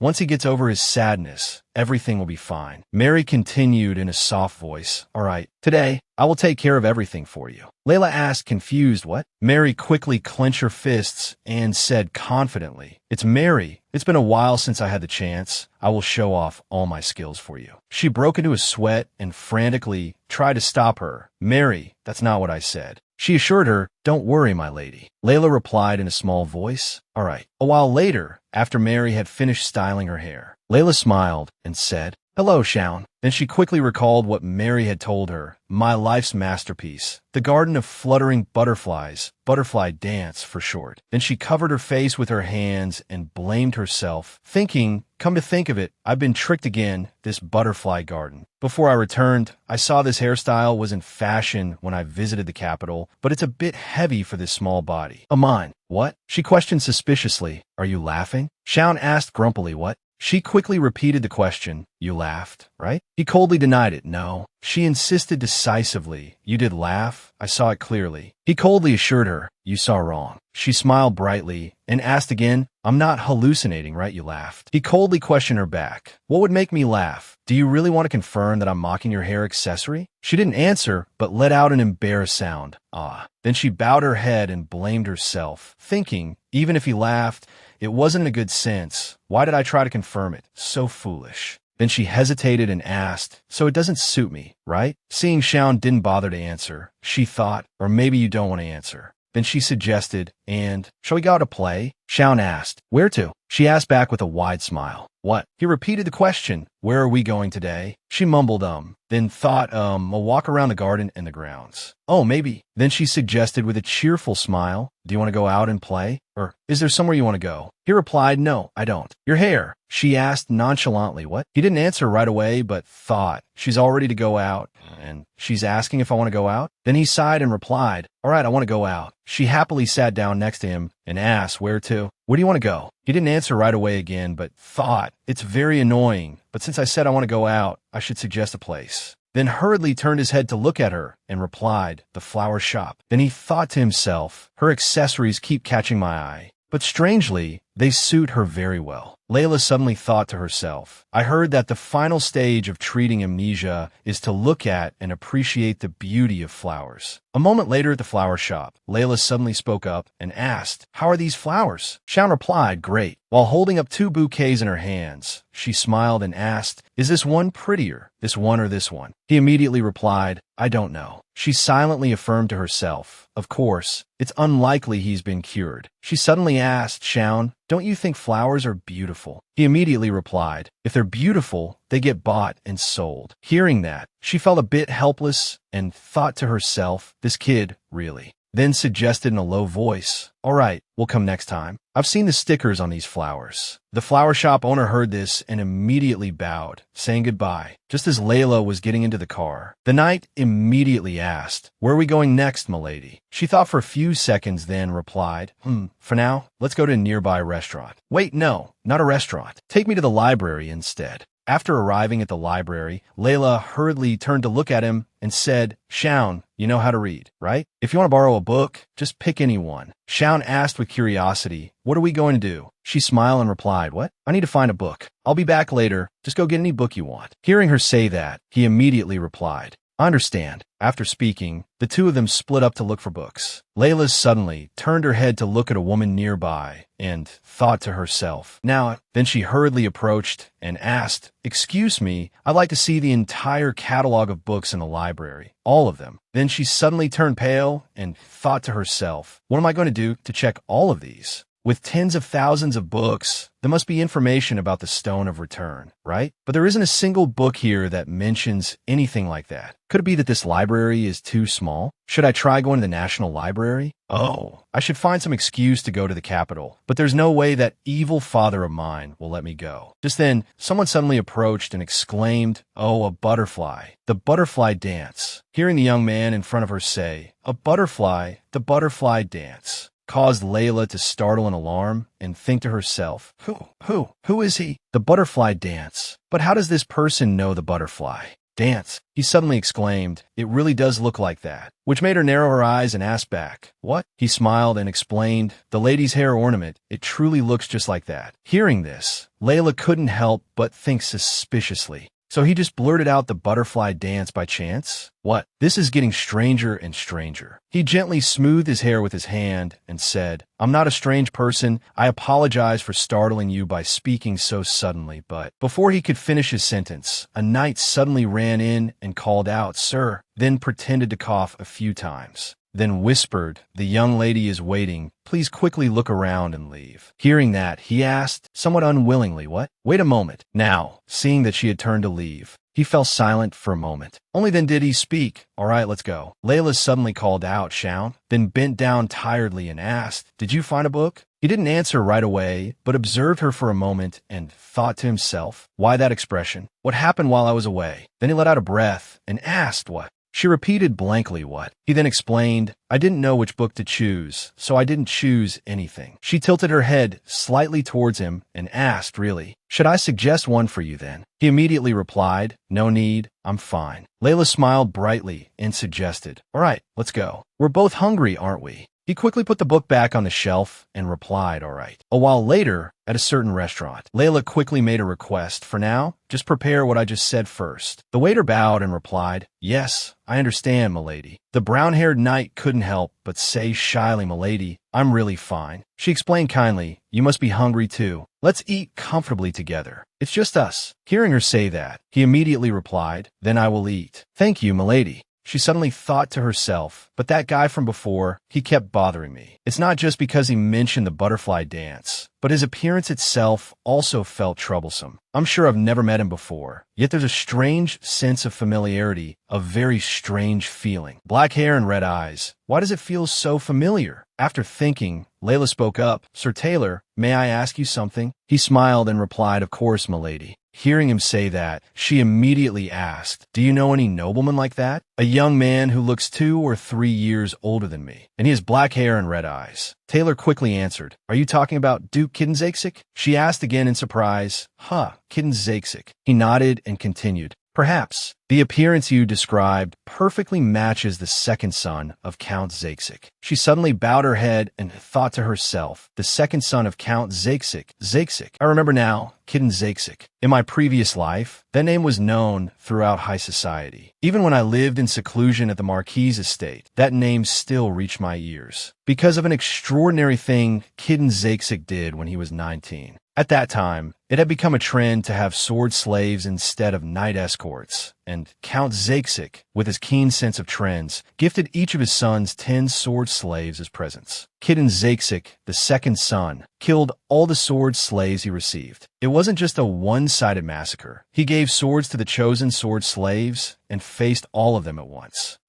When someone asked him why he did it, he sneered and replied, because I was disgusted by the sight of slaves holding swords. He answered very honestly. The nobles praised Kiddenzaksik for single-handedly facing 10 chosen sword slaves, elevating him, which made me shudder. They praised his charcoal black hair, dark as night, and his ruby red eyes. That's why he gave me a sense of familiarity, even though I had never met him. The waiter suddenly suggested, I will prepare the main course. Layla immediately replied, yes, thank you. Taylor suddenly remembered something and said, now that you mention it, Duke Kiddenzaksik is said to be studying abroad this winter. Hearing that, she immediately continued, yes, is that so? Let's eat first. We're all hungry. Everyone, please enjoy the meal. Then, while eating, she thought to herself, I'm so glad my curiosity was satisfied before the meal. It was bothering me so much it almost ruined my appetite. Shaun, as always. I deliberately ordered everything on the menu. Does he not have a favorite food? Or has it disappeared because of his amnesia? Oh, why am I worrying about this? Shaun fought the wolf because he wanted to live. I've achieved my goal. That's right, but why does it still bother me? So, that must be the reason. I shouldn't just leave him like this, in case the amnesia relapses. That's right, I can't let Shaun fall into a state of not wanting to live ever again. I have to make sure his amnesia is completely eradicated. Seeing Layla constantly staring at Shaun made Taylor wonder to himself. A lady who doesn't eat her food, but just stares at her slave. And a slave who receives all her attention without batting an eye, while still enjoying his meal. Don't try to misunderstand anything. I feel like I can't understand it, even if I try. That afternoon, at the residence of the Marquis, Hildegard, Layla suddenly thought to herself, in the end, today didn't yield many results. Shaun didn't seem very happy to see the flowers, and I didn't find out anything about the stone of resurrection in the library either. Taylor gently reminded her, please step down carefully. Just then, the butler called out, Lady Layla, you have returned. I've been waiting for you. She asked back in surprise, is something the matter? Is it urgent? He immediately replied, you should come with me at once. As she walked, she asked curiously, where are we going? He replied, to the drawing room. A guest is waiting for you. Hearing that, she couldn't help but wonder to herself, who could make the butler act like this? Is it some high-ranking noble? But why would such a noble want to see me? Gesturing with his hand, he said respectfully, ahem, the guest is waiting for you in here. Layla replied, all right, I'll go in to see them. Then she thought, well, I'll know as soon as I meet them. someone suddenly announced, "Young master, Lady Layla has arrived." Hearing that, she couldn't help but think in surprise. "Ah, young master." Seeing that the young master who was just mentioned was the one opening the door for her, Layla was extremely astonished and thought, "My goodness, sir." Then she said in confusion, "Ah, I'm sorry," and thought in amazement, "He's opening the door himself instead of letting a servant do it? But this outfit." Kitten smiled brightly and called out, "Lady Layla Hildegard." After getting a clear look at his face, she couldn't help but be surprised and thought, "Kitten Zaksik, why is he here?" The butler suddenly cleared his throat, making her jump and silently scream in her mind, "Ah." Only then did she speak. "Yes, that's right." Kitten quickly bowed, gestured inside, and said, "Please come in, Lady Layla Hildegard." She replied in a small voice, "Yes," then quickly walked to a chair and sat down, thinking, "So, this is Kitten Zaksik. Now I understand why the butler was so flustered." "I'll prepare some tea," she quickly offered. He smiled and replied, "There's no need. I must decline as I don't have much time to talk." Hearing him say that made her think in confusion. He doesn't have time to talk, even though he's so busy. But he still waited for me in the drawing room. "You are the second son of the Count Zaksik family. The influence that the Count Zaksik family wields is completely different from other Count families. The current king is famous for adoring the queen, unable to live without her, and the queen, who is so beloved, has only one relative. That is Count Zaksik. Furthermore, Count Zaksik has only 2 children, so even the Marquis Hildegard family cannot take this guest lightly. More importantly, what is the reason such an important guest has come to see me?" Kitten suddenly spoke. "In a library, I mentioned that I am not a strange person. Do you remember?"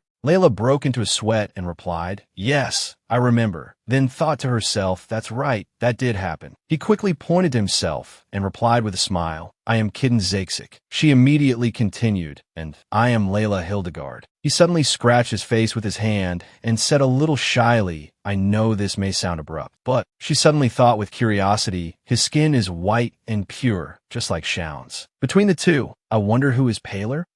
I think Shaun might be a little paler." His face suddenly flushed red, and he smiled and continued, "I wanted to see you again, Lady Layla." Her face suddenly darkened, and she asked in alarm to herself, "Huh?" He smiled and suggested, "I'll get straight to the point. If you'll allow me, I would like to promise a future with you, Lady Layla." Hearing him say that, she was shocked and thought, "No, is he crazy? Could he have had an accident or something before we happened to meet at the library? Should I call Elvin? Maybe that's the reason." Right after an accident, he started talking about the butterfly dance. Seeing that she seemed quite stunned by his proposal, he immediately spoke to reassure her, "I'm not asking you to answer right now. This winter, I will be going abroad to study. I will return in 5 years. At that time, I hope you hear your answer." Hearing that, Layla was both stunned and delighted, thinking to herself, "Ah, not 5 months, but 5 years. Good, by then, I'll be back to normal." Then she said with a beaming smile, "I understand." For some reason, Kitten suddenly stared blankly for a moment. Then his face abruptly flushed red in embarrassment. Seeing this, Layla thought in disbelief, "Why is he blushing like that? No, it can't be right. Surely, when he returns, he'll have regained his senses." Thinking this, she imagined Kitten's attendant asking him, "Sir, do you plan to meet Lady Layla Hildegard?" And he would laugh and ask back, "Layla Hildegard, was there such a woman?" Then she continued to think, "Yes, that's right. It must be so." He suddenly praised, "You are truly very beautiful." She asked blankly what. He replied, "Your hair.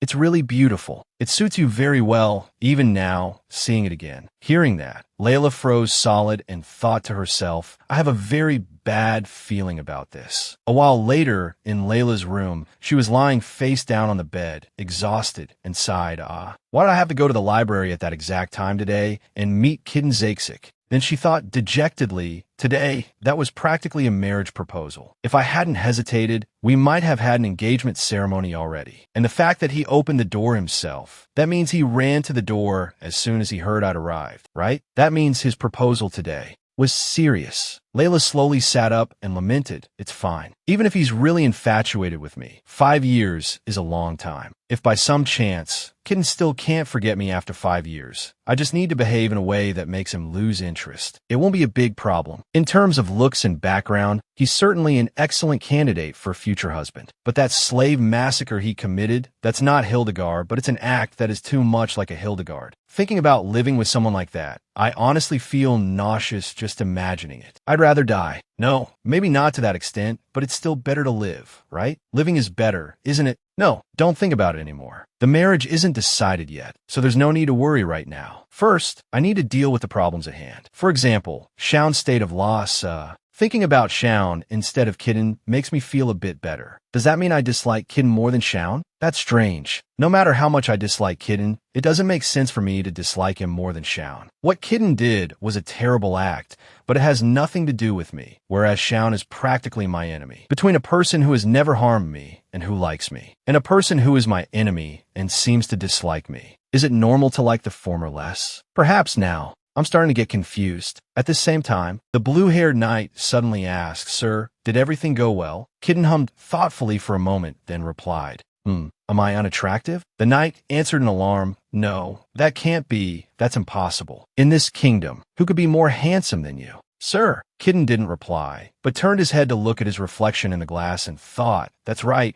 I haven't seen many people more handsome than me either. And besides, that's been objectively confirmed." But then, why did Layla Hildegard act that way? She definitely had an expression of refusal. If I hadn't delayed the answer for 5 years, she would have certainly rejected me on the spot. Even when I was only 5, a lady confessed to me and said my face was radiant. And now, the 10-year-old lady Layla Hildegard rejects my proposal. I really don't understand. The blue-haired knight smiled and encouraged, "Sir, please don't be too discouraged." He asked back, stunned, "Huh?" The knight replied, "You will find someone better." "No, you will definitely find someone better, I promise on my honor." He asked, puzzled, "What does that mean?" "What does that mean?" The knight asked back, confused, "Huh?" He smiled and affirmed, "I will get married to Layla Hildegard." The knight asked in alarm, "What?" He replied, "Not now, but in 5 years." The knight didn't reply, but stared at him and thought, I think she rejected him based on what he just said and the look on her face. Isn't that right? Actually, the reason Kitten sought out Layla in the first place was to clear up misunderstandings about himself. The suspicious glances, the absurd misunderstandings, those were things he had never encountered before. But after convincing his mother, who was still hesitant, to leave first when he arrived at the Marquis's estate and heard the name, Layla Hildegard, Kitten felt an inexplicable sense of relief. Realizing she wasn't just a guest, but the Marquis's daughter, I felt a sense of relief for no reason. And when Layla opened the door and walked in,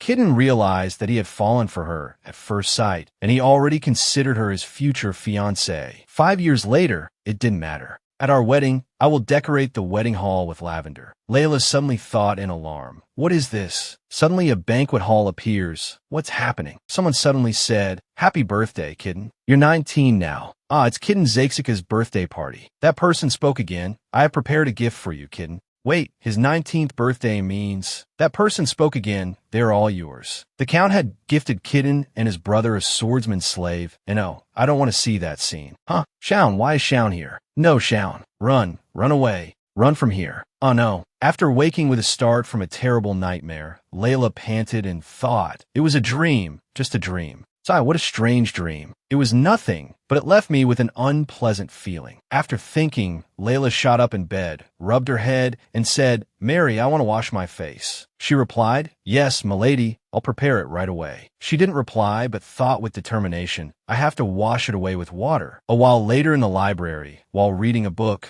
Layla mumbled, unexpected danger, a significant change may be coming. Ah, is this how to deal with bad dreams? Oh, this is it. How to remedy a nightmare. Teach something to the person who was hurt or died in the dream. It will remove some of the bad energy from the dream, helping you avoid the worst outcome. What? Is this all? It only helps me avoid the worst. Is there no better way? Layla immediately closed the book and said with conviction, I think not. Then she thought to herself, well, I suppose I'll have to accept this method for now. But what should I teach? I feel like cooking is something he already knows. Embroidery, flower arrangement, knitting, dancing, music, sculpture. Imagining Shaun knitting is so fun. There are so many things to learn, but I don't know what he wants. Her eyes suddenly widened and she let out a sound, then continued to think the sword. Yes, a sword would be the best choice. Because he will defeat demons in the future, he'll surely be interested. Even though he killed me with a sword. No, that's not it. Even if he doesn't learn the sword, it would still be easy for him to kill me. I can choose something he would enjoy learning. All right, the sword is then. Contrary to my expectation that convincing Shaun would be difficult, his reaction was better than I thought. Layla asked softly, Shaun, have you ever learned swordsmanship? He replied, no. He hesitated a little before answering, but I decided to ignore that. The important thing is that Shaun has not learned swordsmanship. And now, the next step, to get permission from the villain who actually owns Shaun. Layla bowed her head slightly and said politely, Father, I have a request. Please allow Shaun to learn swordsmanship. At her request, Hildegard did not answer immediately. Instead, he rested his chin on his hand and stared at her for a moment. Only then did he answer, as you wish. She asked in disbelief, really? He frowned and asked back, why? Is there a problem with that? She explained, a little flustered, no, that's really good. I will handle it myself. He continued, all right, if you're done, then go. She replied politely, yes, father, thank you, after quickly leaving the room and closing the door. Then she suddenly leaned against the door and thought, I came in determined to get his permission somehow. Is he in a good mood, or does he not? Care? Who cares? As long as I got his permission, that's enough. Besides, the next step won't be easy, so I'll focus on that. Seeing something, Taylor suddenly exclaimed, very good. Layla crossed her arms and said sternly, I predicted you would say that. But think again, what? What did you just say? Taylor repeated blankly, I said, very good, milady. She questioned sternly, but did you hear what I said just now? He replied, you asked me to teach Shaun the sword, not just once, but continuously. She asked again, so you know who Shaun is? He replied again, isn't he the mute slave you're taking care of? Layla quickly rubbed her chin and thought in surprise, I thought no one would volunteer to teach Shaun. So I prepared a list of 5 potential instructors. I'm quite surprised that Taylor, the one I wanted most, accepted so easily. He's young, perhaps too young, but already in the knightly order. His skills are top-notch. No one is more suitable to be Shaun's teacher. But it's strange that someone like him would accept my request so easily. Could it be? Layla's expression immediately changed, and she asked sternly, how much do you want? Taylor said, confused, pardon me? Layla explained, the payment for teaching Shaun. Today might be difficult, but if you wait a few days. He bowed his head slightly and assured her, no, I don't need any money. She asked back, stunned, what? He replied, there's no need for any compensation. I will teach him for free. She frowned slightly, confused, and asked, although I'm the one asking, I don't understand why you would teach Shaun, teach him the sword without expecting any compensation. You know he isn't treated well. While thinking, Taylor explained, if I had to give a reason, I am very curious about your slave, milady. That is my reason. When you took him out, I was the one in charge of escorting you. Do you remember? At that time, I felt that he was not an ordinary person. Layla thought with a startled surprise. Shaun isn't ordinary. How does he know? Then she murmured in admiration. So, a genius really is different. He suddenly asked, pardon me? She immediately explained, when you first joined, they called you the genius rookie for a while, right? It's clear that a true genius really sees things differently. He mumbled reproachfully, why are you suddenly bringing that up? She continued with a bright smile, anyway, please take good care of him, Sir Taylor. He didn't speak, but nodded slightly in agreement. Then he quickly knelt down, gently kissed the back of her hand, and said, I will not fail your trust. While watching Shaun train in swordsmanship with Taylor, Layla thought to herself, but as expected, teaching him swordsmanship was the right decision. Not only can I deal with the bad omen disguised as a dream, but Shaun will become stronger, reducing the chance of an incident similar to the Thomas affair happening again. Furthermore, the act of learning itself helps in recovering from loss. It's like killing 3 birds with 1 stone. The only drawback is that I know very little about swordsmanship, so I can't gauge Shaun's progress. Maybe I should have learned with him instead of giving up from start. No, that would be too much. I almost died after just 1 day together. After a while of training, Taylor approached and called out, Milady. Layla quickly stood up and asked with a smile, ah, is he finished with his lesson? He replied, yes. She quickly praised, you both did well. He suddenly suggested, there is something I would like to discuss with you briefly. Hearing that, she replied with some surprise, oh, then we should go somewhere else. He immediately continued, I would appreciate that. She smiled and turned to say to him, Shaun, keep going. I'll join you shortly. A moment later, in Layla's room,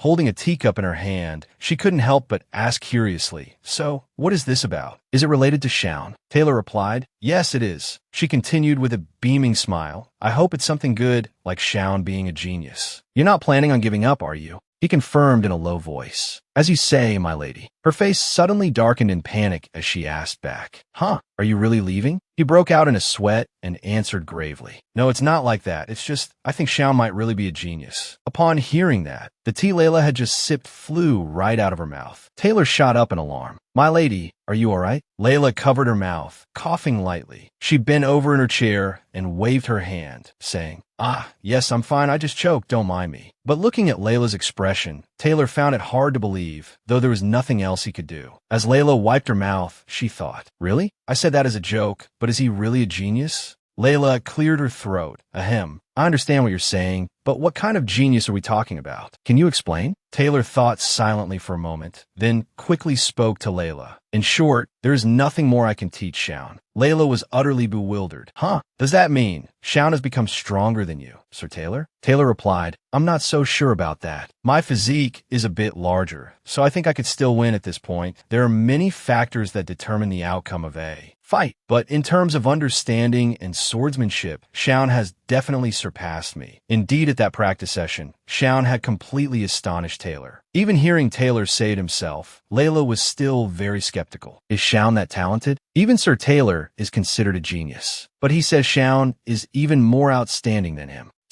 Seeing Layla's dazed expression, Taylor spoke to her. However, we could consider another possibility. Could it be that Xiao was an excellent swordsman in a past life and still retains those memories? Layla was truly frightened by this somewhat vague assessment from Taylor. She continued to hear him say, if so, no matter how many times we fight, I won't be able to win. As for the other members of the knightly order, I'm not sure. Maybe they could win. Layla was very serious when she heard Taylor say that. She thought again, if Xiao can really remember his past life. Seeing Layla's serious expression, Taylor laughed to reassure her. Of course, this is just for fun. Can anyone imagine anything more unrealistic than someone remembering their past life? Layla seized the opportunity and forced a laugh to go along with Taylor. Haha, that's right, that's right. Suddenly Taylor blurted out a sentence, causing the atmosphere to freeze on the spot. It's no more so than someone coming back to life after they've died. Layla immediately shook her head vigorously. She wanted to dispel her fanciful thoughts. No, if that were the case, Xiao would probably hate and resent me more, but lately, he hasn't been staring at me anymore. Wait, does this mean you're going to stop practicing swordsmanship? Seeing her question startled Taylor. Layla thought to herself, but didn't dare say it out loud. You're not saying that to find an excuse to stop teaching, are you? Taylor immediately explained to Layla, no, not at all. Even if I can't guide him anymore, I can still observe. Maybe I'll offer some advice from time to time. Taylor smiled gently. After all, I'm still Xiao's master. I think I have a duty to closely watch my disciple's growth. Layla's eyes widened as she looked at Taylor. She asked him again, Master? Taylor still smiled and firmly asserted to her, that's right, I was the first person to teach that boy.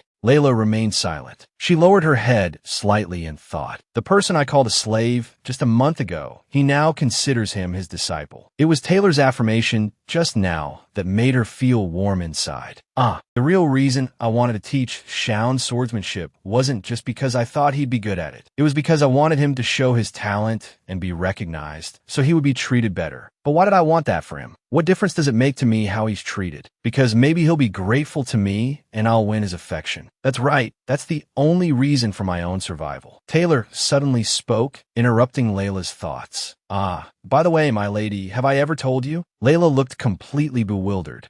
Told me what? Taylor quickly told her about how Xiao did in the 19th lesson. Well, watching Taylor report the situation while smiling from ear to ear, Layla sighed. This is just bragging about his disciple, isn't it? Even so, it's good that someone recognizes Xiao. I'm proud of him. Or at least I thought. So, after discussing Xiao's near future with Taylor, Layla was sitting on a bench on the way back. I never thought that feeling would disappear in just half a day. She silently recalled the conversation between herself and Marquis Hildegard. Taylor said there's nothing left to teach that slave. I want to see what kind of skills he has. Register him for the Loyal Gladiator Tournament. Go. At that time, she was truly shocked by the news. Now she felt the joy Taylor had brought her in the afternoon had completely collapsed. So this is why he agreed so easily. If I had known, I wouldn't have let him learn swordsmanship. Layla felt terrible about herself. I was so caught up in my own excitement that I didn't think. The moment Xiao shows his talent, the villain will take an interest in him and everything. The Loyal Gladiator Tournament. Normally, a match ends in two cases. First, when one of the participants surrenders. Second, when one of them is too seriously injured or dead to continue. But in the Loyal Gladiator Tournament, only death can end the match. Unlike other gladiator tournaments, the gladiators in the Loyal Tournament are not chosen by the organizers, but by the sponsors. Those who send their gladiators to the arena, the sponsors hold all the rights to.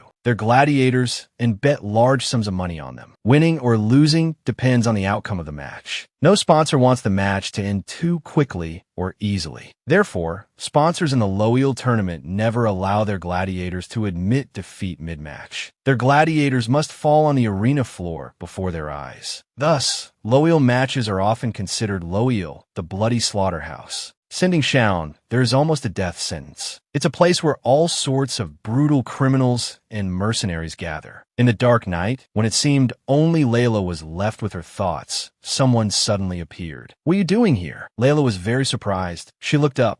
The person in front of her startled her. Shaun. It really was Shaun. I've been thinking about him for so many hours that I thought I was hallucinating. Shaun told Layla again, "Maria's been looking for you." Layla was startled again. "Oh, Maria asked you to come find me? She must have brought me some tea." Layla stood up and left the bench. "Sorry, did I make you look for me for a long time?" Shaun replied curtly, "No." Layla let out a sigh of relief. She relaxed her tense shoulders. What a relief. Now, Layla began to struggle mentally. Should I tell Shaun to go back first? Going inside won't help. I won't be able to sleep and will just feel frustrated. She decided to tell him, "Hey Shaun, everything." However, Shaun immediately cut her off. "What's going on?" Layla asked him back in surprise.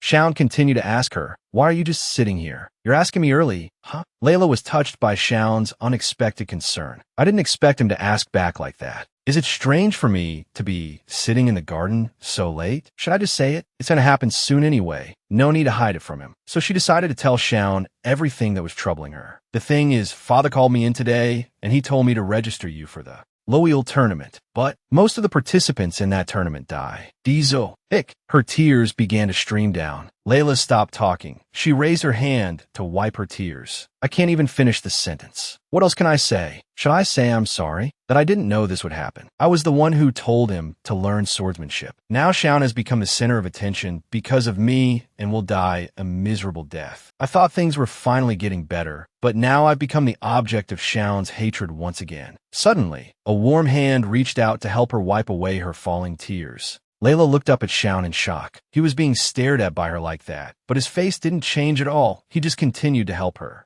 Layla kept staring at Shaun like that. She was truly surprised by Shaun's action. "What? Did Shaun just touch my face? Why? What's the reason? Could it be?" Shaun suddenly sighed.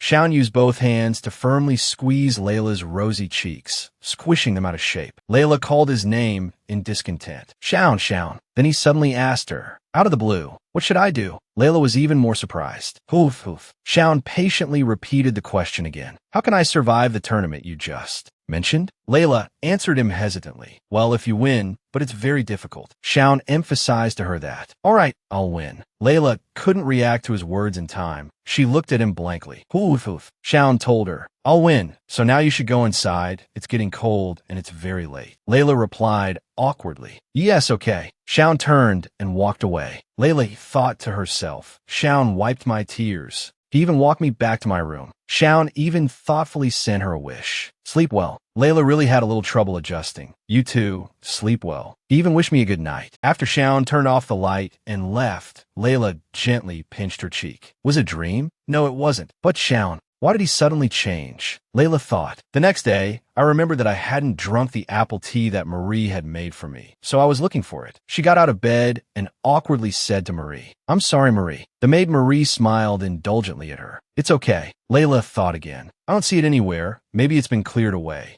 I asked Marie about it, but strangely she didn't remember. "Didn't you say you were looking for me?" "Well, it's okay. It's not that important." A few days passed like that, until I realized the Lowell Gladiator Tournament was only a day away. Layla got into the carriage in the worst possible mood. The thought of having to sit in a carriage for a day to get to that mediocre tournament really annoyed me. I wish it would pour down with rain right now. or better yet, a lightning bolt would strike the tournament hall. If the lightning struck hard enough to split and burn down the whole hall, the organizers wouldn't be able to repair it. Layla realized that wish would never come true. She leaned back tiredly. Of course, those are just my silly fantasies. Layla noticed something unusual here. She turned her head and unconsciously asked Taylor, "Why is Sir Taylor in this carriage? Shouldn't you be with my father?" Taylor answered her, "I have moved." Layla asked in surprise, "Alone?" Taylor honestly confessed to her, "He allowed me to. Anyway, there are other knights in that carriage." Taylor puffed out his chest proudly. "I will protect this carriage,"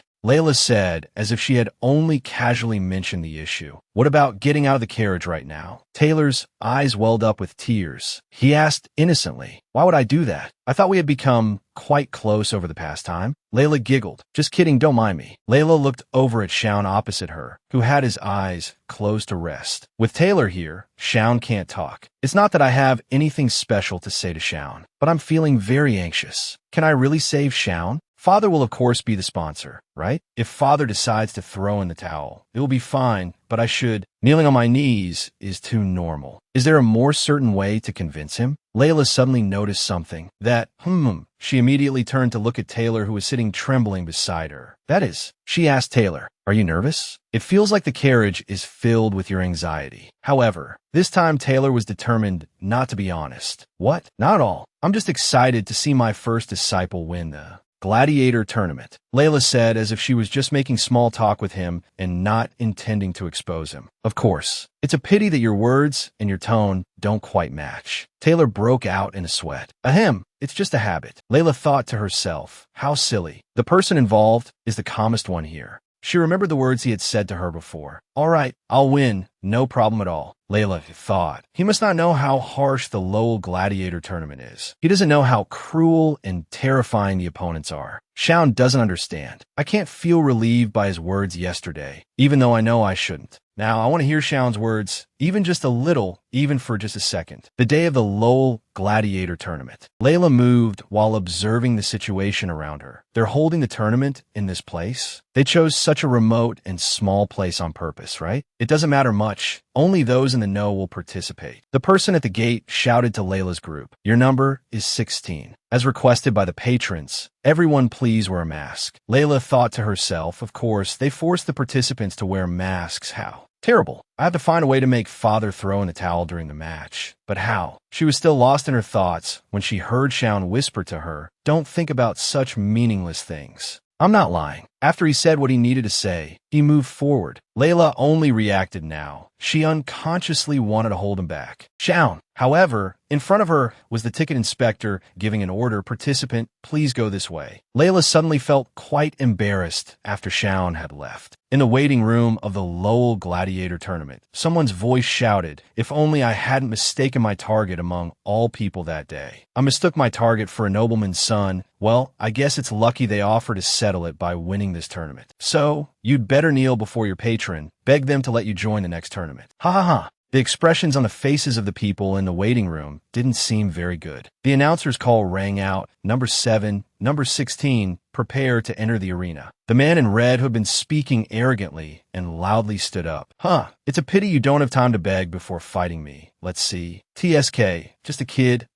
That's gonna haunt my dreams." A fellow competitor with platinum blonde hair suddenly spoke up to remind him, because now it's this person's turn to fight. Number 7, remember that. He couldn't beat this kid, so he intentionally lost. His words were rough, but he had a very good heart. The way he pretended to faint after being punched in the chin. What an impressive performance. It's a pity his patron is about to tear him to pieces for the shame he brought, and in the end that kid will die at my hands. What a pity. I'll end this match quickly without getting hurt. At least this is something I can do. The last fighter was number 10. He lost the match. Now it's the turn of the one with his head wrapped in bandages. Number 7, 10, I remember now. I didn't expect both of them to be idiots. Well, but that's to my advantage. Killing weak and young creatures is always very interesting. Hee. I will torture you slowly and painfully. That was number 21. He lost 2. Now it's someone else's turn. Number 7, 10, 21. I remember now. especially number 21. That person is a famous assassin. What a stroke of luck to face such an opponent in the final round. This masked man suddenly spoke seriously with Shaun. Kid, unlike your previous opponents, I won't let you get your way. He was about to draw his sword to start the match, but he couldn't. He was panicked. What is this at that age? What kind of cold look is he giving me?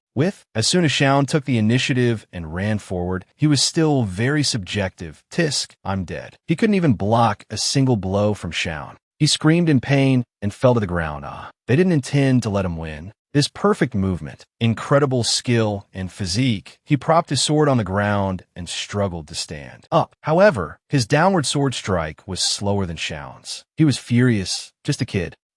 Shaun didn't even show any mercy and brought his blade down on him. In the end, he could only stand there and endure it, too strong. He was also lucky to have a smooth berth, and the referee quickly announced, what a miracle, the winner of this year's Lowell Gladiator Tournament. Contestant number 16, the Gladiator Kid. Despite being the winner, the expression on Shaun's face didn't change at all. Below in the stands, everyone erupted. Congratulations to the patron. Where did you find this contestant? Of course, I intend to buy him at a high price. Layla sat beside them, breaking out in a cold sweat. What is this? Is it real? Did Shaun really win?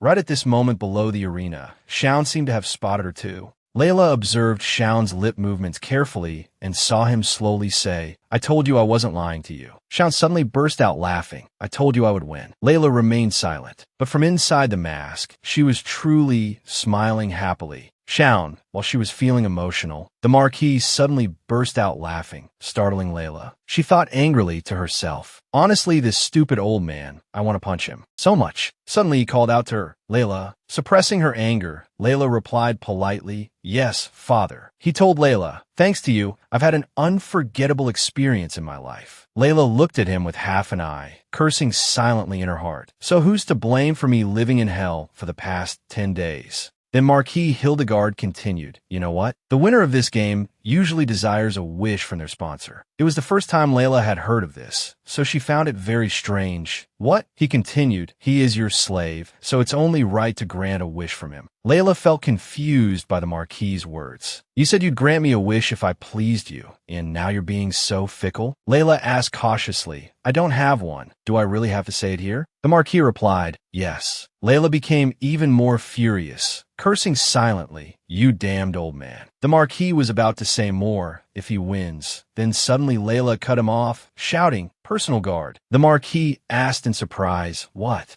Now, Layla used all her strength to say loudly, please let Shaun be my personal guard. He seemed surprised, a guard. Layla said softly, let the two of us go out alone, just the two of us without anyone else as a guard. She worried in her heart, that's what I said, but it's a strange request, isn't it? Who knows when a slave would want to escape their master? However, the Marquis suddenly agreed to her request. Do it, Layla asked back in surprise. What? The Marquis explained. Looking at his performance today, he seems qualified enough to be a personal guard. Then he turned to Layla. Why are you looking at me like that? Want to change your wish? Layla quickly nodded. I agree. Oh no. Thank you, Father, for granting my wish. Layla's suspicion arose again. She didn't think things could be this easy. What's going on? I don't know why, but something feels strange, like when I said I wanted to teach Shaun how to hold a sword. Getting my wish granted this easily is too easy. Suddenly her eyes met Taylor's. He was still silent, but tears were streaming down his face. Before Layla could ask, he quickly explained with teary eyes, I got dust in my eye. Layla chuckled and thought to herself, I don't know if I should call him cute or not. For now, although not completely at ease, Layla was satisfied. Well, that seems to be enough. At least Shaun is safe. Let's just be happy about that, even if it's not to the point of crying like Taylor. Returning to the mansion, Layla was dozing off and talking in her sleep.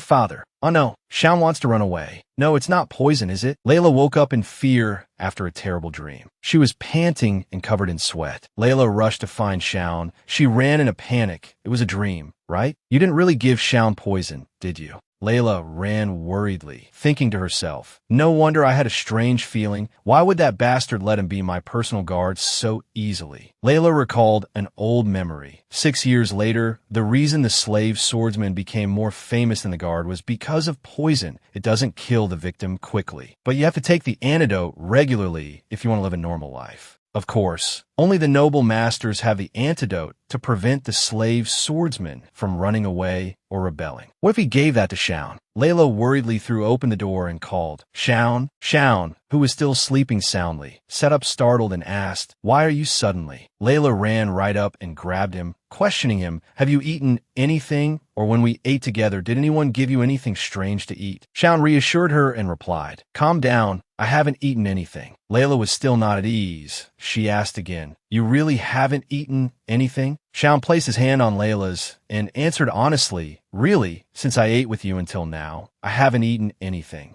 Layla asked again, "Really?" Shaun replied again, "Really?" She wasn't quite convinced, so she continued to ask, "Are you sure?" Shaun replied tiredly, "Do you want me to swear?" Suddenly their eyes met for a long time. Layla shook her head to clear it. She pulled her hand from his shoulder. It was Shaun's turn to ask her, "Is that enough? Any more questions?" Layla had calmed down. She replied, "No more." Then she jumped onto the bed and sat next to Shaun, thinking to herself, "Am I being too sensitive? That old bastard always does whatever he likes." Layla thought deeply about something for a moment. Then she spoke up and asked him, "Hey Shaun, do you want to go out and play?" Shaun agreed to her invitation. He replied, "Okay." They both changed their clothes, left the mansion, and went to the town center for a stroll. Layla thought worriedly, what if Shaun runs away? She pondered as she walked, remembering when he wiped her tears, he probably doesn't hate me that much. So if he runs away now and comes back in 10 years, I could probably still forgive him. Yes, I hope Shaun really escapes from this mansion. Layla began to plan for Shaun's escape. I can be reckless. There are a billion ways. For example, arriving in front of a shop, Layla turned her head and said to Shaun,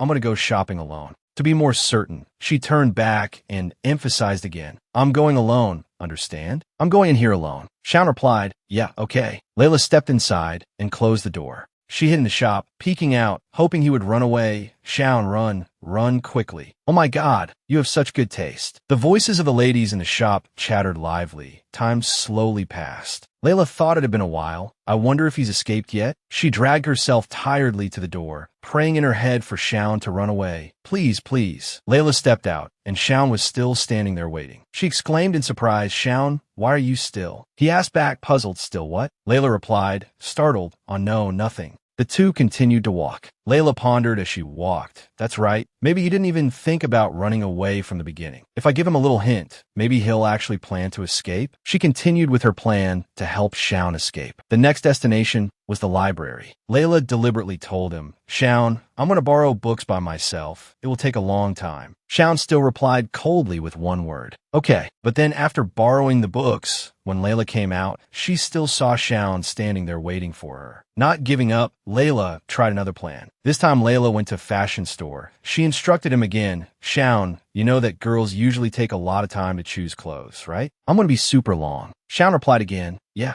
After carrying the entire store on her person and coming out, Layla still saw Shaun standing there waiting, not having run away yet. Shaun pointed at her and asked, "Are you really going to walk with me in that dress?" With unshakable faith, Layla stubbornly tried one more time. Layla instructed more carefully than before, "Shaun, I'm going to that store. It's both far and time-consuming." Shaun replied again, "Yeah, okay." But in the end, the result was still the same. Layla was exhausted. She was out of breath. Layla cursed silently in her heart. I even gave him a hint before leaving. Why didn't he run away? The sky was also getting dark. Layla had no choice but to drag her weary body back. "Let's go back." Shaun followed behind and replied, "Okay." Layla glanced at Sayin. She wondered, is he really just waiting and not running away? Layla guessed, or maybe he thinks he'll be caught if he really escapes because we're in the Marquis territory. She became determined. "All right then, tomorrow I will definitely help you escape, Sayin." The next morning, Layla and Sayin took a carriage to the very edge of the forest. Desolate. When she saw they had gone far enough, Layla had the carriage stop. "Let us get off here." The driver obeyed. "Yes, my lady." Layla stepped out of the carriage. She looked around with a satisfied expression. "Finally, we've arrived at a perfect place for Sayin to escape." Layla was very confident in her plan this time. The farther from the Hindigar mansion, the better, especially when going into a deep forest like this where people can disappear without a trace. She excitedly called him over. "Let's go, Sayin." Layla believed that this time she would help him escape successfully. If this place is so perfect, then he will be able to escape today. Layla continued to walk, humming as she went. They walked on, but Sayin still showed no sign of wanting to escape. Layla gradually became impatient. She glanced at him behind her and thought to herself, damn, I've already sung all the songs I know. Layla was worried. She didn't understand why the plan was so perfect, yet he still wouldn't run away. I'm far from the carriage and not keeping an eye on Sayin. He should have thought about running for his life by now. Layla guessed again. Oh, maybe my being here makes him uncomfortable. No sooner said than done. Layla spoke up to him, this spot, Sayin. She pointed back the way they came and said, I'll go back to the carriage for a moment. Layla thought to herself, and then I'll just leave for good. That's perfect. I won't take a single step away from the carriage. A moment later, when she returned to the carriage, at some point Layla had fallen asleep in it. She groggily woke up. Layla rubbed her eyes and realized, I fell asleep by now, Sayin must have. Before she could finish her thought, Sayin's terrifying face was pressed against the carriage window from the outside, staring intently at Layla, making her scream. Hearing Layla's scream, Sayin approached and asked, did you see a ghost? At this moment, Layla, trembling, hugged the door and replied, no. She seemed flustered by Sayin's appearance. And just like that, Layla instinctively retreated deeper into the carriage and asked, why are you here? Meanwhile, Sayin remained very calm as he got into the carriage and said, you didn't tell me to wait there. You only said you would come back, so. Just hearing this, Layla was completely stunned, thinking, what is he talking about? If I hadn't come back, he should have escaped. After they both calmed down and sat, Layla suddenly thought, could it be because this is a forest? The servant who dragged Sayin into the hunting forest said so, didn't he? If he tried to escape from here, dozens of arrows would fly towards him. If that threat haunted him to the point that he didn't dare think of running away, then that's definitely not what I was thinking. Could it be that Sayin feels like he's being tested? Thinking this, Layla's gaze involuntarily grew pensive. But when she got a clear look at the young man sitting in front of her, Layla breathed a sigh of relief. Luckily, it doesn't seem to be like that right now. Going through so much today made Layla feel a little self-reproachful. Today, I was too stubborn. Tomorrow, I will definitely. The next day,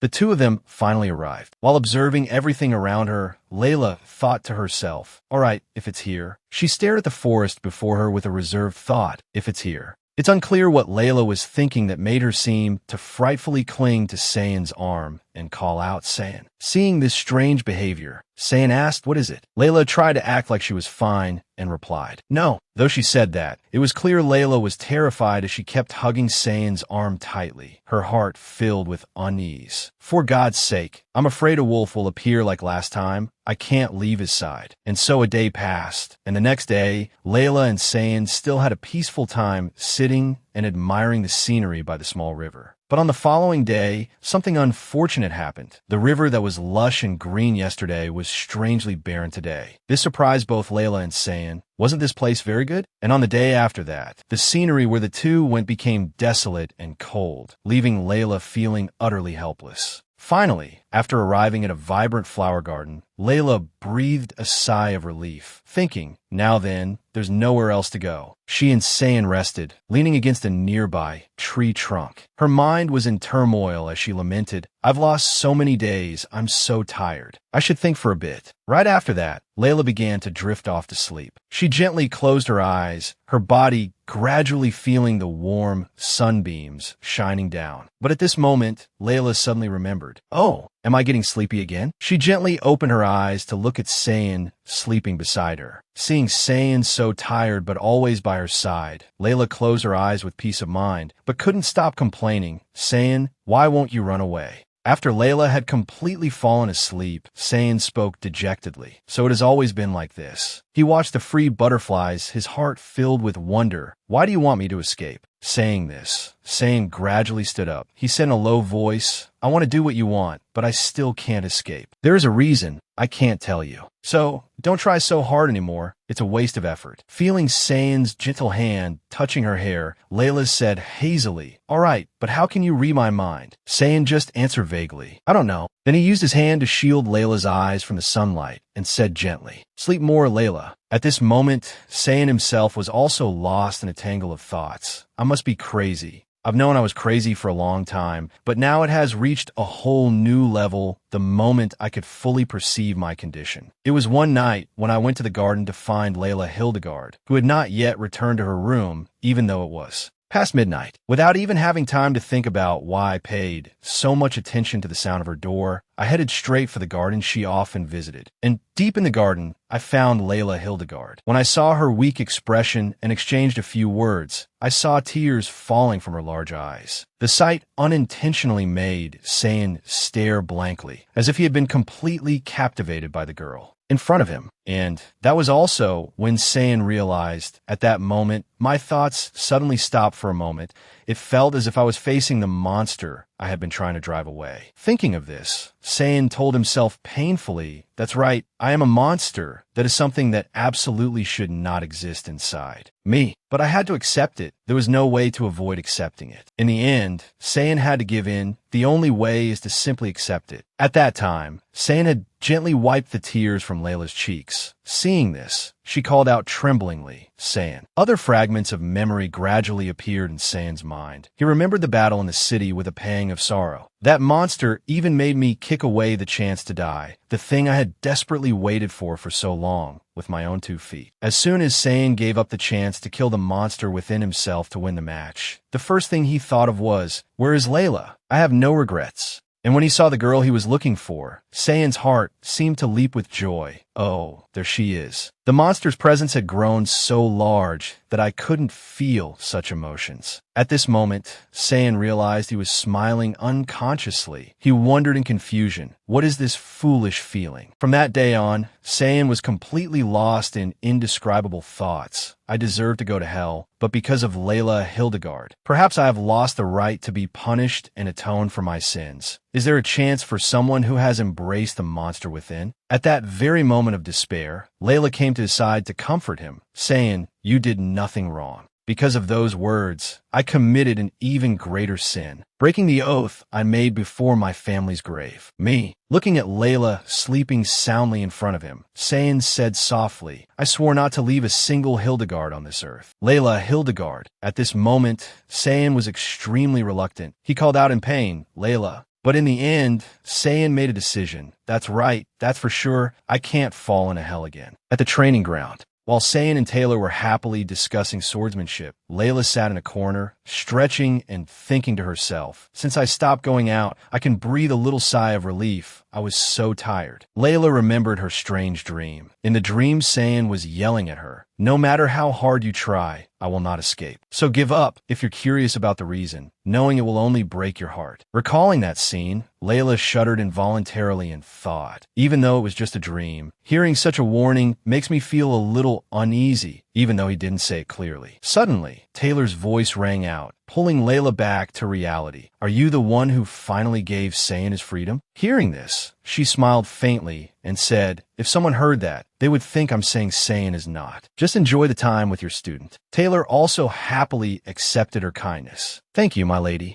Looking at Sayin's figure, Layla suddenly thought, I don't know since when he became so attached to this. Suddenly at this moment, Sayin glanced at Layla, startling her a little. That image unintentionally triggered a frightening memory in Layla's mind, where the terrifying Sayin had heartlessly drawn his sword in front of her. After that, only a desperate cry remained, Sayin, and long, smeared streaks of blood. Thinking of that terrifying scene, Layla trembled even more with fear. She woke up with a very confused thought. What, did I fall asleep again just now? Seeing her strange expression, Sayin and Taylor looked over with concern. While Layla was still immersed in a mess of questions, I don't understand why I've been sleeping so abnormally lately. Moreover, today's dream was complete despair. Isn't it time I had a hopeful dream? Sayin wiped my tears, and considering how much he has improved since we first met, why would I have a dream like that? I still remember the look in his eyes when we first met. Just then, Taylor walked over and called softly, my lady, are you tired? Faced with this concern, Layla also opened up. I didn't realize it, but maybe I have. I keep sleeping abnormally and having strange dreams, and I don't understand why. Hearing this, Taylor encouraged her. When the body is tired, one often has bad dreams. Hearing him say that, Layla decided to stand up and say, I should train more, right? I'll go in first today. Seeing this, Taylor reminded her, yes, my lady, please get some rest. But as soon as she stood up, Layla's body suddenly staggered and she fell forward. At the same time, the sword in Sayan's hand was also quickly thrown to the ground. He stepped forward to catch Layla's falling body. Then Sayan asked caringly, are you okay? But at this moment, Layla's eyes became extremely tense. Perhaps the dream from before had left a sense of fear in her mind, so Layla quickly pushed Sayan away. Following the momentum, Layla also stumbled and fell. She sat motionless on the ground, endlessly blaming herself. Why can't I stand up? In her confusion, a strange feeling unintentionally rushed into Layla's mind. As soon as she looked up, Layla saw Sayan glancing at her, which made her feel extremely scared. At this moment, Taylor came over and asked with concern, my lady, are you all right?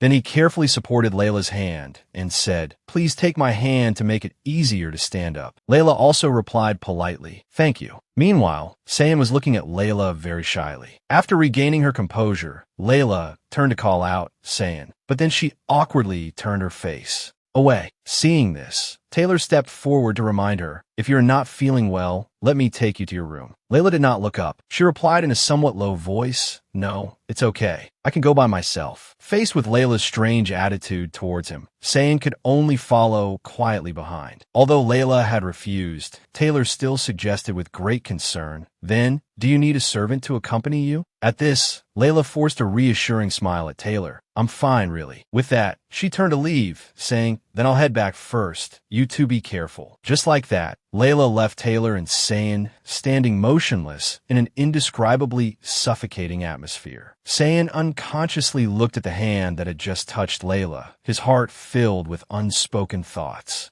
A while later, Layla had returned to her room. She lay sprawled on the bed, groaning. No, why should I have to apologize? But whenever she thought of Sayan's aggrieved face, Layla felt extremely guilty. Why did he have that expression after I pushed him? I didn't tell him to catch me, did I? She tried to find every reason to justify her actions. He treats me worse. Every time he glares at me and doesn't even touch the water and food I bring. He even spat out the herbs I gave him.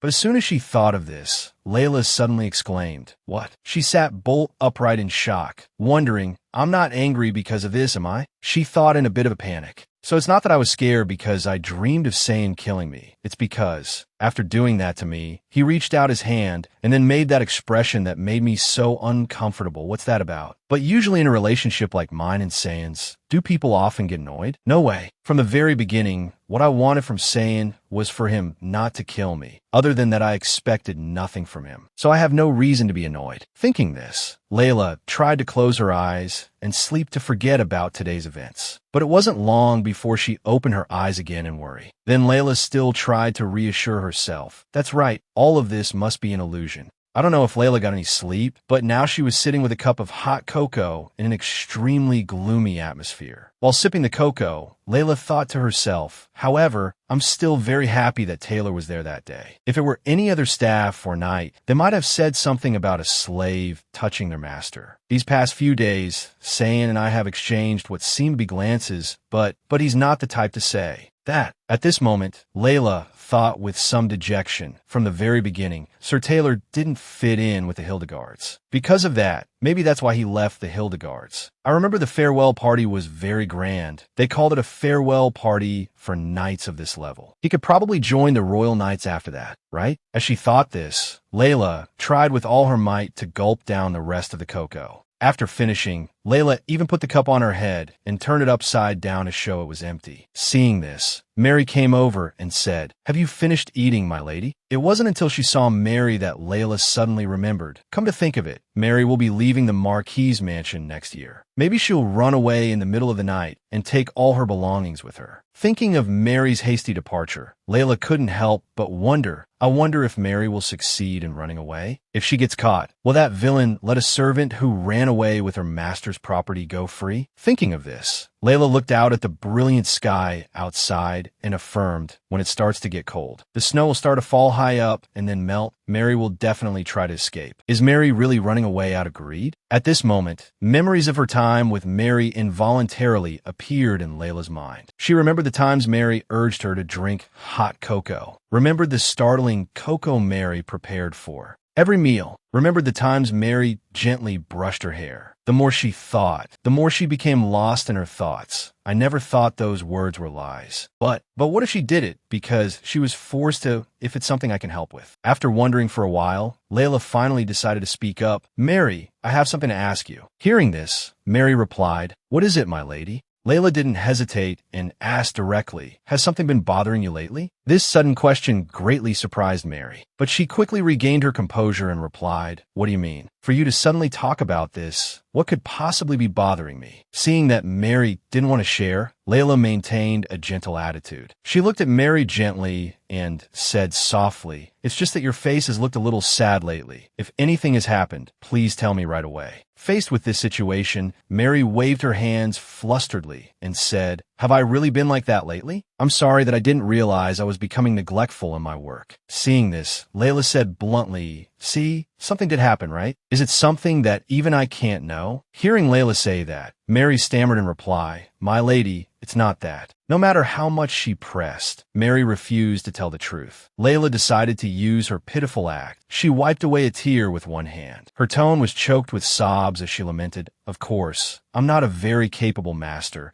but to think that you see me as so incompetent, even though I know nothing about Mary. But I'm very fond of you. I want to help someone important to me. But are you saying I'm not even qualified to do that? Faced with the fierce attack from that super adorable look, Mary was officially defeated. She was extremely moved and called out, my lady. Why would you say such scary things? It's definitely not like that. And so the prey was in the net, Layla suggested in a low voice. Then tell me what happened. Seeing this, Mary asked with even more gratitude, my lady, what have I done for you to care about me so much? A moment later, Mary sat down seriously and told her everything. Actually, outside the Marquis's mansion, I have a younger sibling to take care of. I hired someone to take care of him because he wasn't feeling well, but the cost of living expenses and medicine just kept increasing. After hearing everything, Layla replied in astonishment, so that's what happened. Saying this, she thought with a heavy heart, I didn't know she had a sick younger brother or that she was hiring a caregiver. Layla began to feel a little self-reproachful. I was so worried about my own life that I never thought about why Mary was running away. I just thought I should turn a blind eye to her theft. If I had thought it over one more time, I would have surely realized that Mary wouldn't do such a thing without a reason. And while Layla was tormenting herself, Mary in front of her was still very innocently saying, I'm sorry. Just thinking about it brings tears to my eyes. After all, Layla decided to make an offer. Mary, why not let your brother live here in the mansion? He can be taken care of by Elvin. Hearing this, Mary exclaimed in utter amazement. What? Layla tried to reassure her. Lately, my father has been listening to my requests very attentively. I will talk to him. With that, Layla even smiled brightly at Mary as a promise. Seeing this, Mary was even more moved and called out, my lady. Without another word, Mary immediately got off her chair and rushed towards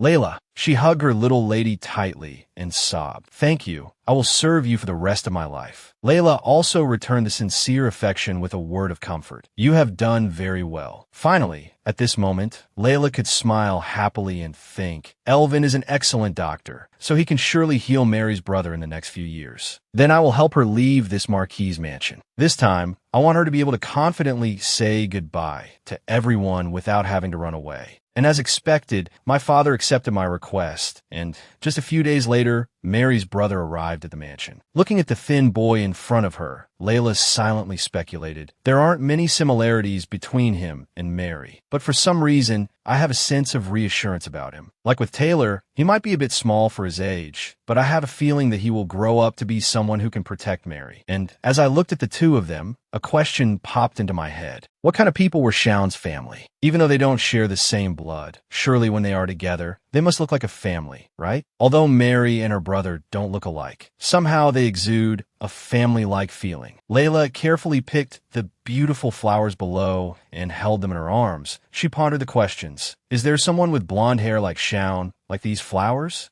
Lost in thought, Layla suddenly realized in a panic. I was picking flowers without even realizing it. I'm sorry. She looked around in confusion. What should I do? In a vast garden, only Layla was struggling to think, should I try to do something with it? In the other corner of the garden, Shaun was sitting leisurely, enjoying the view. Suddenly, a hand unexpectedly placed a flower wreath on his head, along with a gentle voice calling. Shaun! Seeing this, Shaun asked curiously, what is this? Layla grinned and replied, a gift. Then Layla sat down next to Shaun and casually suggested, since I gave you a gift, could you grant my request? It might be a little private. But while Shaun said yes, his expression showed no interest at all in the flower wreath Layla had given him. Layla didn't pay much attention to his attitude. She said sincerely, I have a question for you, and I really hope you can answer it. Hearing this, Shaun replied seriously, what is it? As soon as he finished speaking, Shaun heard 3 words, about your family, which left him utterly astonished. Meanwhile, Layla was very serious in making her request. Can you tell me more about them? Layla asked him in a soft voice. Like what kind of people they were, how many of them there were. Did you have a good relationship with them? Of course, I think the relationship was very good. While chattering away, Layla suddenly noticed that Shaun didn't seem very happy. Layla stopped and thought, did I ask something too private? But it's time for me to enter the final stage of healing his pain, facing the root cause and overcoming the pain it brings. While waiting for an answer from Shaun, Layla kept looking at him with thousands of thoughts in her head. In Shaun's case, after mentioning his family, we should stop talking about this. But maybe it's still too early. Losing a family member is not just a painful thing. It had been a while, but there was still no response from Shaun. Layla gradually became anxious. This is bad. How do I fix this? I don't know what to do. Should I start saying something random before it's too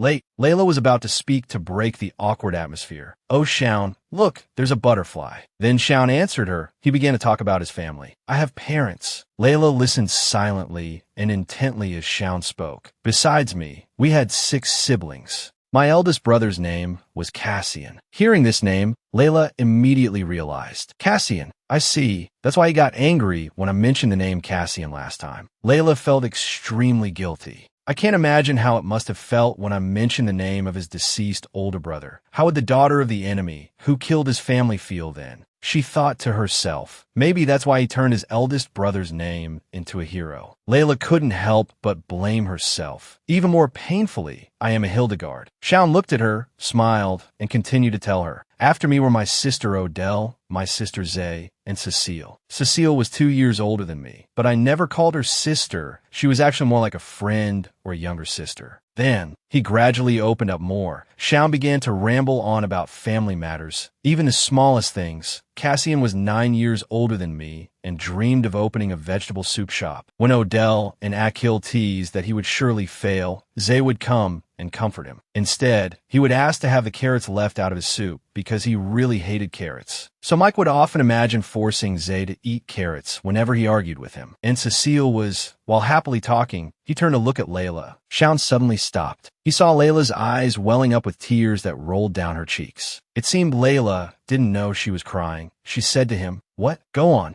After speaking, Layla discovered in a panic. Why does my voice sound like that? My nose is running as if I have a cold. Oh my! Layla quickly wiped her tears with her hand and explained, I just got pollen in my eyes. Is it because there's so many flowers around that there's a lot of pollen here? Layla didn't want Shaun to notice this, so she quickly returned to the previous story. So what about Cecile? Was she close to everyone? Did she like carrots? Shaun looked at her silently without answering. Seeing this, Layla continued to ask, so do you like carrots? Shaun was no longer silent and answered briefly, I don't hate them. Hearing this, Layla said, really? Then I'll make carrot cake for you. Mary will teach me the best way to make it. She smiled brightly, her eyes sparkling as she looked at Shaun and continued the story. What did your parents look like? What did your siblings look like? Shaun was also more relaxed. He happily told her about his family, about my parents. Layla listened to him while thinking. When I asked, Shaun began to speak again in a calmer tone. Throughout the conversation, his gaze was steady, focused on me. As I listened to Shaun's story, I occasionally had to wipe the tears from my cheeks. There was quite a lot of pollen. It was really annoying. I think next time I should find a place with less pollen. That's what I was thinking as Shaun's story was coming to an end.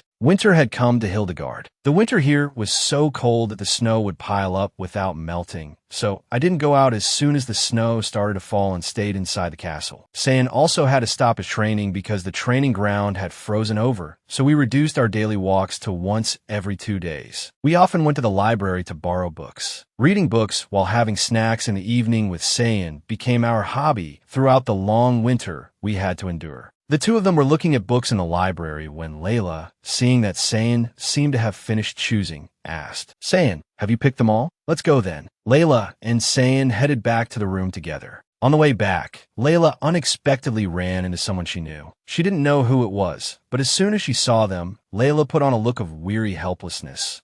What's this? It seems we're out of luck today." Two men approached, speaking contemptuously to her and saying, "No way, Layla. You're not teaching your slave to read, are you? What can a slave do with books?" Layla was displeased, thinking to herself, what a coincidence. Not just one, but two Hildegards. It turned out the two of them were Pablo Hildegard and Henry Hildegard, Layla's brothers. Layla, unafraid, stepped forward threateningly. "Henry," the big guy Kai acted fiercely, scolding her. "How dare you not call me brother?" Layla calmly replied, "Instead of worrying about me, why don't you worry about your own problems?" Henry, not expecting Layla to say that, was startled and asked back, "What?" Layla pointed at his poor trousers and teased, "Your pants are about to rip." She bent down, pretending to talk to the strain button that was about to pop off, and burst out laughing. "What? You think your master's belly will get so big it'll burst this winter? How pitiful, you poor thing." Henry, red with embarrassment, could only stammer in defense. "Are you crazy? What are you talking about?" Pablo, behind him, also joined Layla in laughing loudly. "Ha ha ha." Pablo clapped him on the shoulder and said in a joking tone, "Hey Henry, to be honest, I think so too. Layla's not wrong, you know?" Unexpectedly, Henry, turning his shame into anger, swung a loving fist into Pablo's face, catching him off guard. He punched Henry back while cursing, "You bastard." Layla watched the two of them fight and then quietly left, thinking to herself, "Good, the result is just as I thought." Then Layla took Saiyan's hand and headed to her room. "Let's go, Saiyan."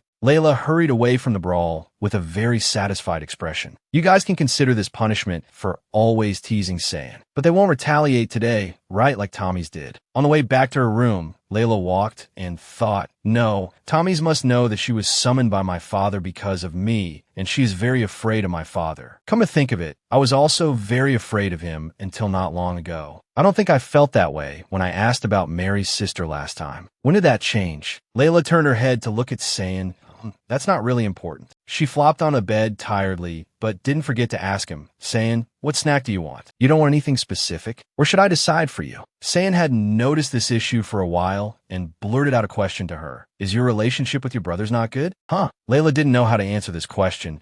She could only give a vague reply. Saiyan asked curiously, how bad is it? Layla recounted in a calm but heartbreaking voice. Those dogs would try to harm me without batting an eye. They wouldn't shed a single tear if they heard I was dead. After hearing this, Saiyan asked, is there not a single sibling in this castle with whom you have a good relationship? Layla lowered her voice and answered softly, not a single one. She buried her face in the pillow, saying pitifully, there's no one by my side. Layla's thoughts ran wild. Maybe I shouldn't have said that. If he asks what it means, I'm not ready to talk about it yet. Saiyan quietly watched her sad figure. He didn't know how to comfort her properly, so he spoke up, I want carrot cake and lemonade. Layla looked up and replied, what? She became excited again. The carrot cake I made for you last time, was it good? Although Saiyan wasn't interested. To make her happy, he still replied, Hearing that, Layla was overjoyed. She became full of energy again and said to Saiyan, really? Should I make it for you again today? Saiyan, sensing trouble, politely declined and suggested to her, next time, let's eat something someone else makes for us today. Layla smiled brightly and replied to him, got it, let's do it, that sounds delicious. Seeing Layla so happy, Saiyan also smiled unconsciously. Winter continued in the Hildegard territory. However, the time came for the snow to gradually melt. Winter passed more quickly than expected, and the snow on the training ground also melted quickly. During this time, Layla had grown closer to Saiyan. My relationship with Saiyan was getting better and better, but, however, the happiness didn't last long as trouble arrived. She suddenly received a summons from the Marquis, which made Layla very puzzled. Why is this villain looking for me? Marquis Hildegard asked her coldly, do you know why I summoned you? Layla tried to remain calm, thinking to herself, I don't know. Layla tried to remember if she had done anything improper. Was it because I argued with Henry a few days ago? Should I kneel and apologize first? Without waiting for Layla to answer, Marquis Hildegard spoke up to remind her, time is almost up. The deadline you mentioned. Before the deadline you mentioned expires. He pointed his finger and emphasized once more, you promised to give me something in exchange for that slave. I think it's time for you to fulfill that promise. Hearing that, Layla thought to herself, oh, so that's what he meant. The thing I promised to give the villain in exchange for receiving. Saying, a few years ago, Layla had made a deal with him, father, within this year. She revealed to the Marquis, I can give you a prophecy. Actually, I have prophetic dreams about once a year. They usually come true.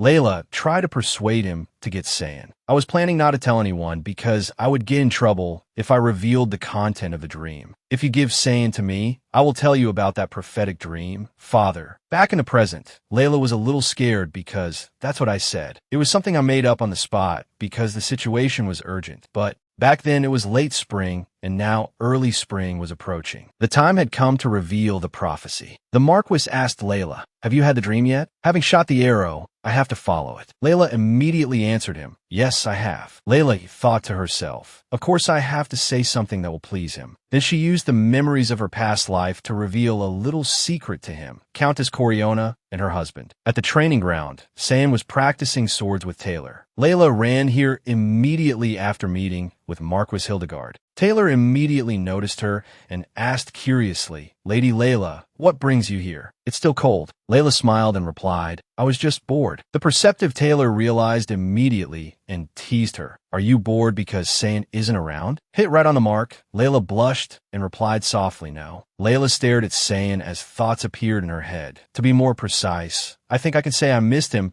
the person I saved by even talking about a prophecy with the villain. Sayin. Taylor pushed Sayin forward and said to Layla, then I'll give him to you for today. This made Sayin say shyly, I told you that's not it. Layla was also embarrassed, so she asked Taylor, there's still a lot of time until the training session ends, right? Taylor replied, that's right, but he put his hand on Sayin's shoulder and continued to tease the two of them. Since you came all the way here in this weather, Sayin can't focus on his training, right? Then Taylor pushed Sayin straight towards Layla. Haha, I guess that's true. Go on, go together. That push made Sayin stumble right up close to Layla's face. Sayin, embarrassed, retreated in an instant. Back! Layla turned to Taylor and said, don't come crying to me later that Sayin was taken away. I won't do that, I swear. Then Sayin and Layla left together. We'll be going then. Taylor bid them farewell. Yes, please be careful, my lady. The snow had stopped falling, but it was still cold. The two of them walked back together. Sayin asked Layla curiously, is something wrong with you? Layla, a little surprised, replied, huh? Sayin continued, I saw you came out even though you hate the cold, and you're only wearing this. Layla gently explained, lying to Sayin, I was really bored, so I went to the training ground. When I was out there, there was nothing wrong with me. She thought to herself, there's no need to say that I came to see him.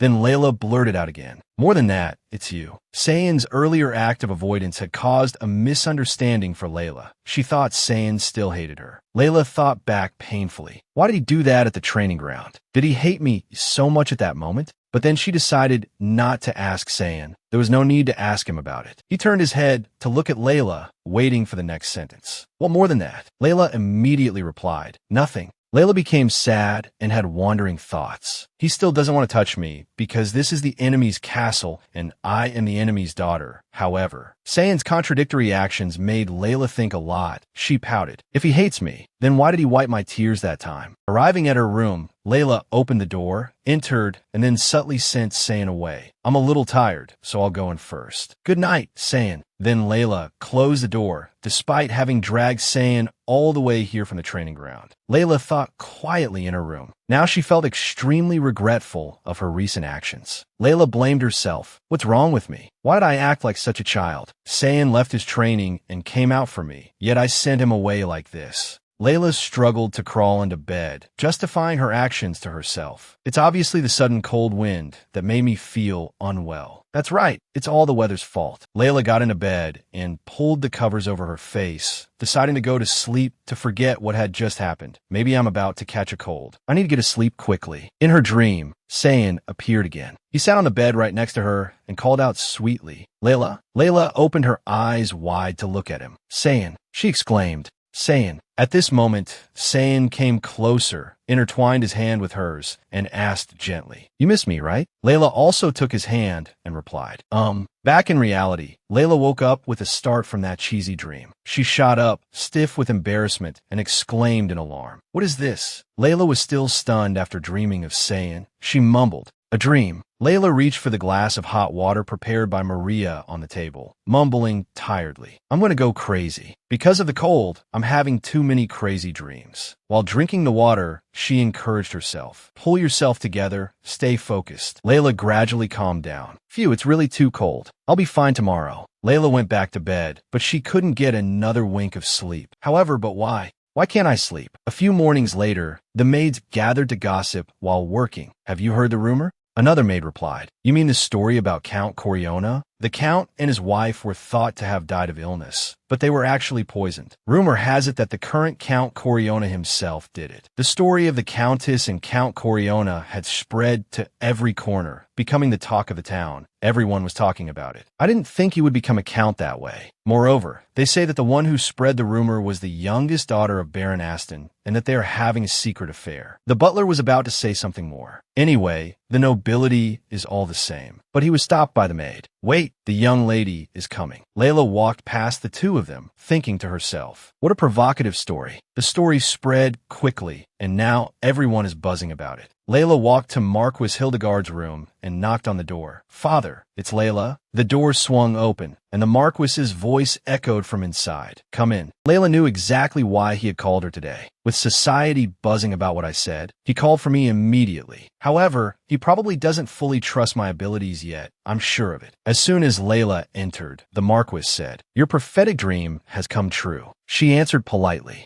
"Yes, father." Layla couldn't help but be suspicious. He must still be half doubting, wondering if I got the information from somewhere else. Actually, from my perspective, that might be better. At least it's better than him trying to find out how I have prophetic dreams. The cunning old Marquis then slyly asked Layla, "By the way, it seems you haven't been injured at all. You said that if you revealed your prophetic dream, you would be harmed." Layla was momentarily surprised, but calm enough to give a reasonable answer. "The injuries occur after the event in the dream comes true." She thought to herself, "It seems I'll have to roll down the stairs soon." The Marquis thought for a moment, then replied, "Is that so?" Layla continued, "Yes, it's nothing serious. It's not enough to be life-threatening." Then the Marquis said to her, "I understand. By the way, your birthday is in a week. Think about a birthday present." Layla replied, "Yes, father." People and carriages were arranged in front of the mansion in preparation for Layla's trip. Taylor was very excited. "My lady, I am extremely honored that you chose me as your escort. I will protect you with all my might." Layla said to him, "Yes, I understand your feelings of admiration. Now, please get in the carriage." "Yes, my lady."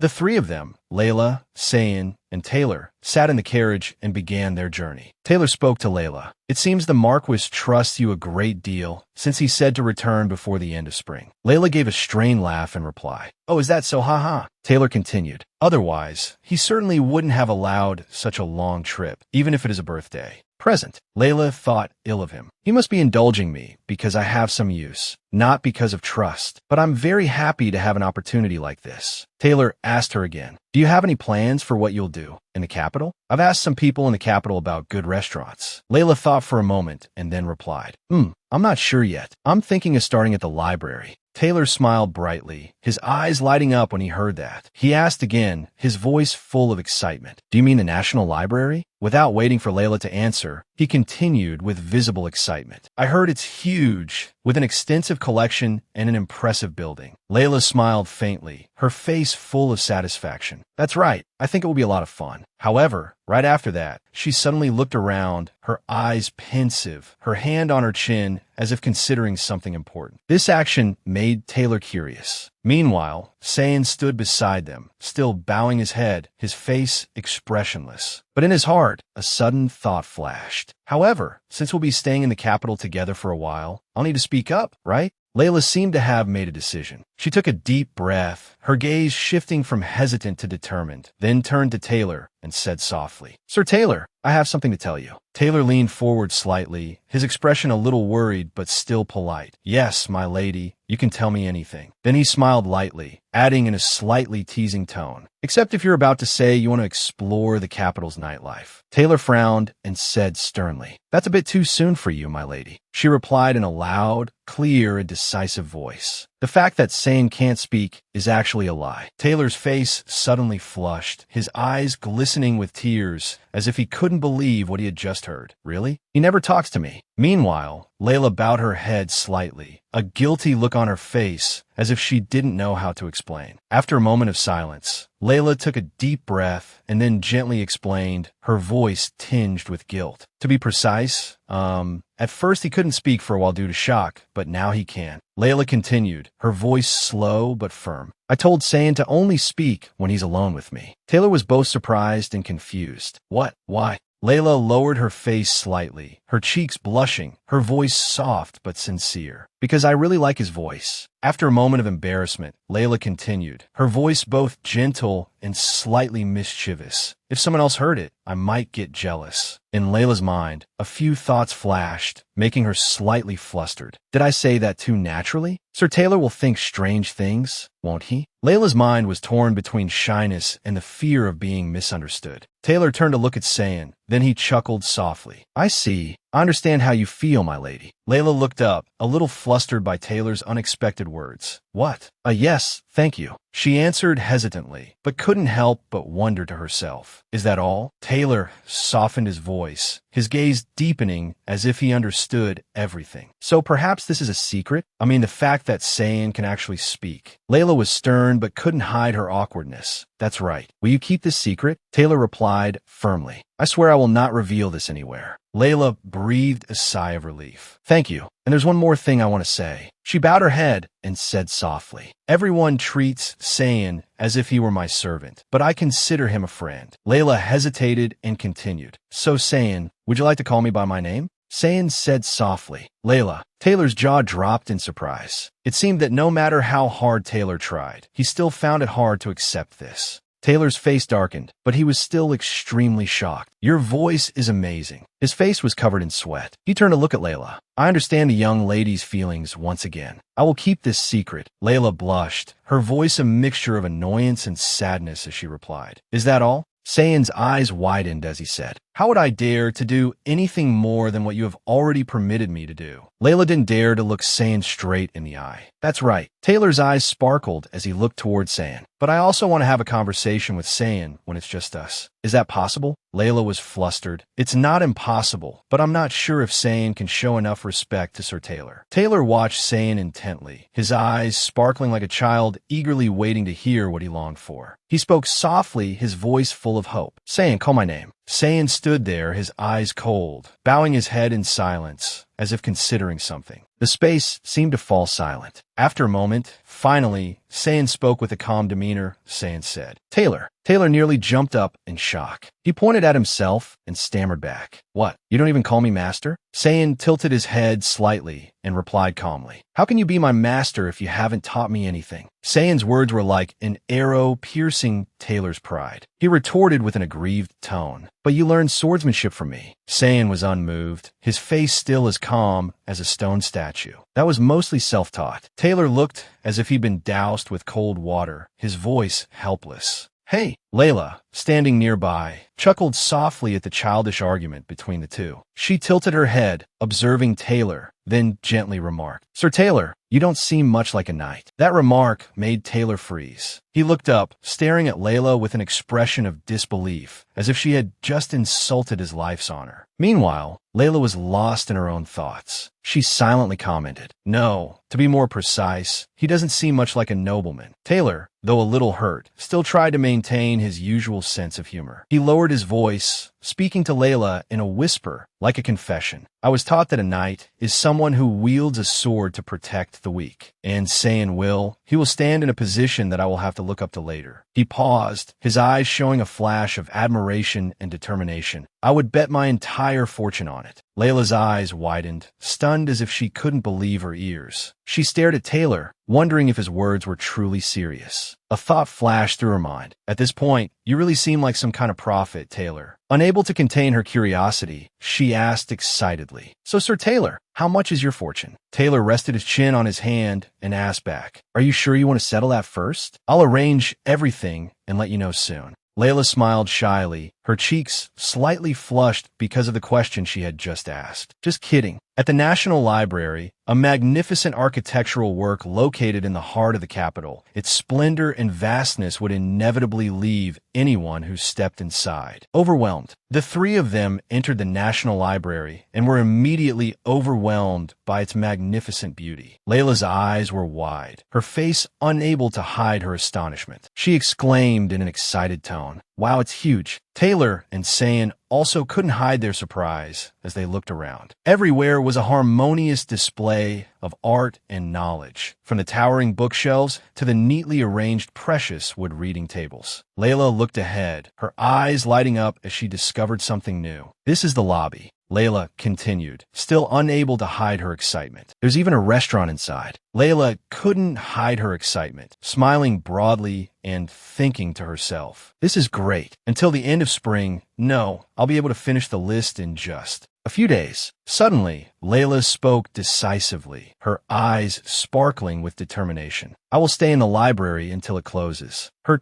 declaration stunned Taylor. He turned to look at her, his eyes wide as if he couldn't believe his ears. "What? No matter how much you love books, still," he shouted, but his voice inadvertently echoed louder than necessary, attracting the gazes of few people nearby. Layla quickly put a finger to her lips, signaling for silence. She emphasized, her voice low but firm, "This is a library." Taylor immediately shut his mouth, but couldn't hide his shock. He was about to say something more, but Layla didn't give him a chance. She continued with a decisive attitude, "You two don't need to stay here with me. Just come back before closing time." Taylor blinked, looking at her as if trying to understand what he had just heard. He asked again, his voice mixed with surprise and a little worry. "Really?" Sayan, who had been silent beside them, suddenly spoke up. "Fine, you go do what you want to do. I'll take care of what I need to, so you don't have to worry about me." Layla looked at Sayan, stunned, her eyes unable to hide her surprise. Her cheeks flushed unconsciously. "What?" Sayan didn't answer further, just turned his back and walked away with a calm demeanor. Layla and Taylor were both stunned into silence, their eyes just following his retreating back as it disappeared into the distance. Taylor awkwardly scratched his head, forcing a smile to hide his confusion. "All right then, if that's the case, maybe I should get back to reading after a long time." Then, Taylor laughed, this time a bit more relaxed. "I don't plan on going out alone without any sense of responsibility. Haha."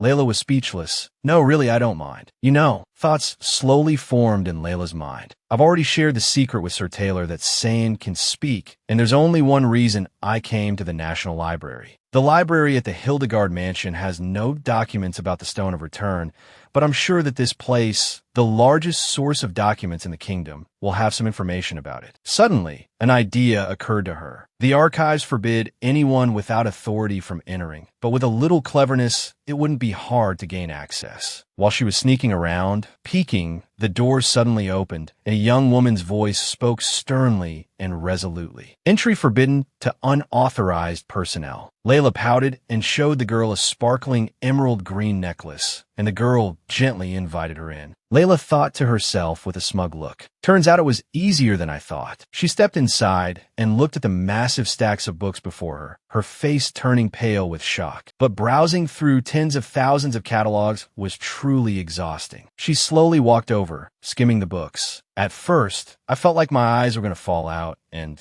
time passed so slowly. Not long after, she nodded off a few times, lying on the floor. She even slapped her own cheeks and continued to search the catalogs day and night for 4 days. She lowered her head in disappointment. There are no clues at all. She thought pensively, "Did I misunderstand something? All the books in the kingdom should be here." She was sad. Is it possible that there isn't even one book about the Stone of Return? Suddenly, an idea occurred to her. If it's a forbidden book, it certainly wouldn't be displayed here, but I don't think a book about the Stone of Return will be forbidden. She put her hands on her hips and walked out of the catalog room in frustration. What a waste of effort. She thought to herself, even if I don't look through the documents, it's not like there's no way to find information. For example, I could ask the Information Guild for help or try to contact the family that stole the Stone of Return. but suddenly her face darkened. But doing so would only make the villain suspicious immediately. Even now, I've already attracted attention, so there's no need to make myself stand out even more. She stood silently looking at Saiyan. Actually, I don't need to know everything about the Stone of Return. What I really want to find out is how many times I can go back, and whether rebirth will happen even if I die of old age. The second one isn't important, but for the first one, as long as I don't die, everything will be fine. She looked at Saiyan and continued to sink into her own thoughts. Saiyan won't kill me, and maybe, just maybe. Suddenly Taylor spoke up. Miss Layla. The whisper in her ear made her jump and shout. What are you doing here, Taylor? Taylor was surprised. I just called your name. I kept it quiet because this is a library. Layla calmed down. Why did you call me? Taylor looked at her and replied. Are you leaving the library early today? You're out even though it's not mealtime. She shook her head. No, I was just looking around. I'll go back now to the Hindegard residence. Taylor's eyes widened in surprise. To the Hindegard residence, when you hung up a sign. I'm doing business here. Is it really like that? Before she could answer, Taylor's face darkened and he continued. You came all the way to the capital, and now you're saying you will just stay cooped up in a library for a few days and then go back? Layla was flustered. Yes, is there something wrong?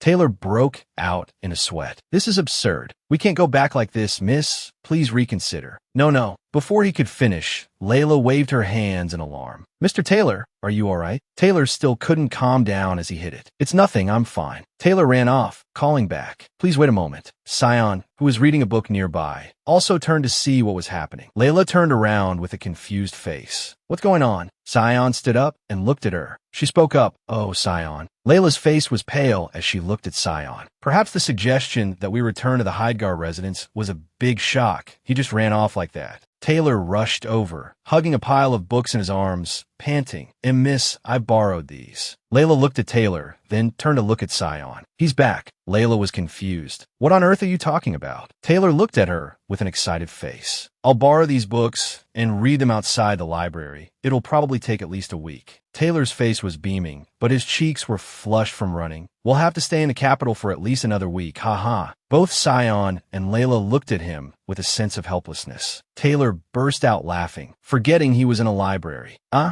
Seeing this, Layla felt helpless but had to agree. All right, but please be quiet in the library. After witnessing Taylor's sudden action, both Layla and Saiyan decided to stay in the capital for another week as he wished. The three of them went to a restaurant for a meal. Layla sat and thought, I could have wandered around alone, but I thank Mr. Taylor for staying with me out of loyalty. She was still lost in her own thoughts. Thinking back, maybe this was actually for the best. No need to rush into the villain's den right now. Maybe I'm still afraid that even the smallest action could attract his attention. Her face flushed with relaxation as she thought, I've already received permission, so what am I afraid of? If I have free time, I should enjoy it a little. Taylor looked around and spoke up. But miss, this place doesn't feel much like a restaurant, more like a party. Layla replied, you're right. Taylor leaned close to Layla, covering his hand and whispering to her. It seems the guests here feel the same way. Layla was surprised. What do you mean? Suddenly a clear voice rang out. Excuse me, I am Barius Sertion from the Sertion family of Baron Sertion. Layla's eyes widened in surprise, but she seemed a little worried. Saiyan looked towards the voice and asked, May I ask, which noble family? The girl holding her yellow skirt walked up to Saiyan and asked gently, Which family do you belong to, young master? If you don't mind, I would like to invite you to dinner tonight. Taylor froze on the spot, his mouth agape, as if he couldn't believe what was happening before his eyes. He looked around in a daze, as if looking for someone to confirm that he wasn't dreaming. Meanwhile, Saiyan maintained his usual calm expression, his sharp eyes revealing no emotion. Taylor was flustered, his voice slightly embarrassed, but still polite. I'm sorry, but this child cannot speak for psychological reasons. I hope you understand. The girl was stunned, her hands gently covering her mouth, her expression turning to concern. Oh my, I'm sorry. Layla, who had been observing the whole story from beginning to end, couldn't help but feel bewildered. In her heart, she quietly thought. Saiyan didn't even glance at her. Even so, Saiyan's cold, emotionless eyes remained unchanged,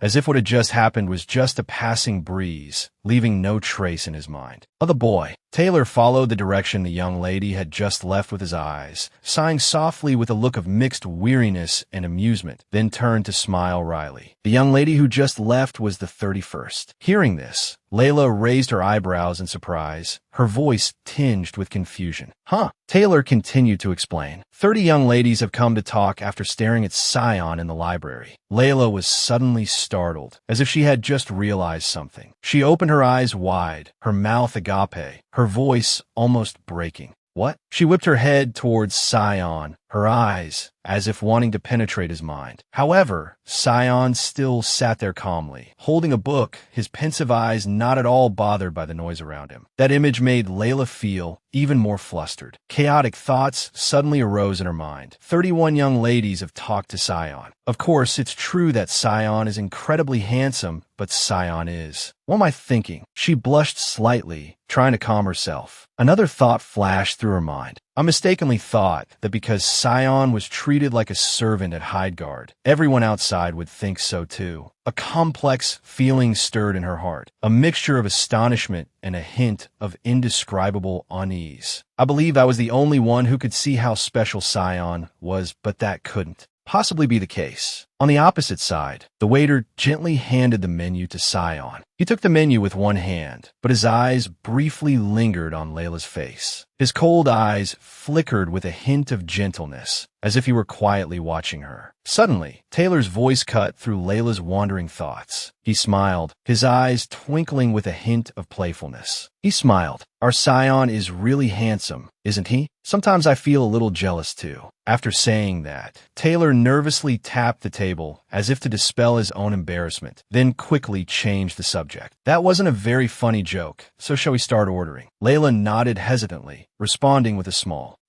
Her eyes scanned the dishes with little interest. Her expression gradually fell, her eyes tinged with sadness as she thought. The menu here doesn't appeal to me much. The waiter standing nearby suddenly spoke softly. Are you ready to order? Layla turned her head, tilting it slightly as if she had just thought of something. If there's a recommended special, may I ask what it is? The waiter nodded and replied, of course. Layla smiled gently, her voice softening. Then 3 portions. She paused for a moment, then continued. And if there's carrot cake, I'll order that too. The waiter took careful notes and replied, certainly. Meanwhile, Taylor sat quietly, but his eyes were fixed on Layla. He seemed to be thinking about something, then suddenly broke into a mischievous smile and said, carrot cake, it really suits you, and carrots too. Layla frowned slightly, asking in confusion, why? Taylor didn't answer right away, but laughed loudly, his eyes sparkling as if he had just thought of something funny. Because you look like a rabbit. In Taylor's imagination, an image of Layla appeared with a pair of adorable rabbit ears, a small face, and bright, sparkling eyes. He chuckled, clearly enjoying his own joke. Hearing this, Layla blushed beet red, her voice a mixture of embarrassment and fluster. A rabbit? I don't have white hair or pink eyes, and my front teeth aren't big either. Taylor beamed, his eyes shining with amusement. It's just a feeling. Little rabbits are cute and gentle, right? Layla pouted, her brows furrowed slightly, her voice full of rebuttal. Rabbits aren't that gentle. They're very good at biting fingers, you know? Scion, though his face remained as cold as usual, in his mind, the image of a small, fierce rabbit biting his finger appeared clearly, causing him some surprise.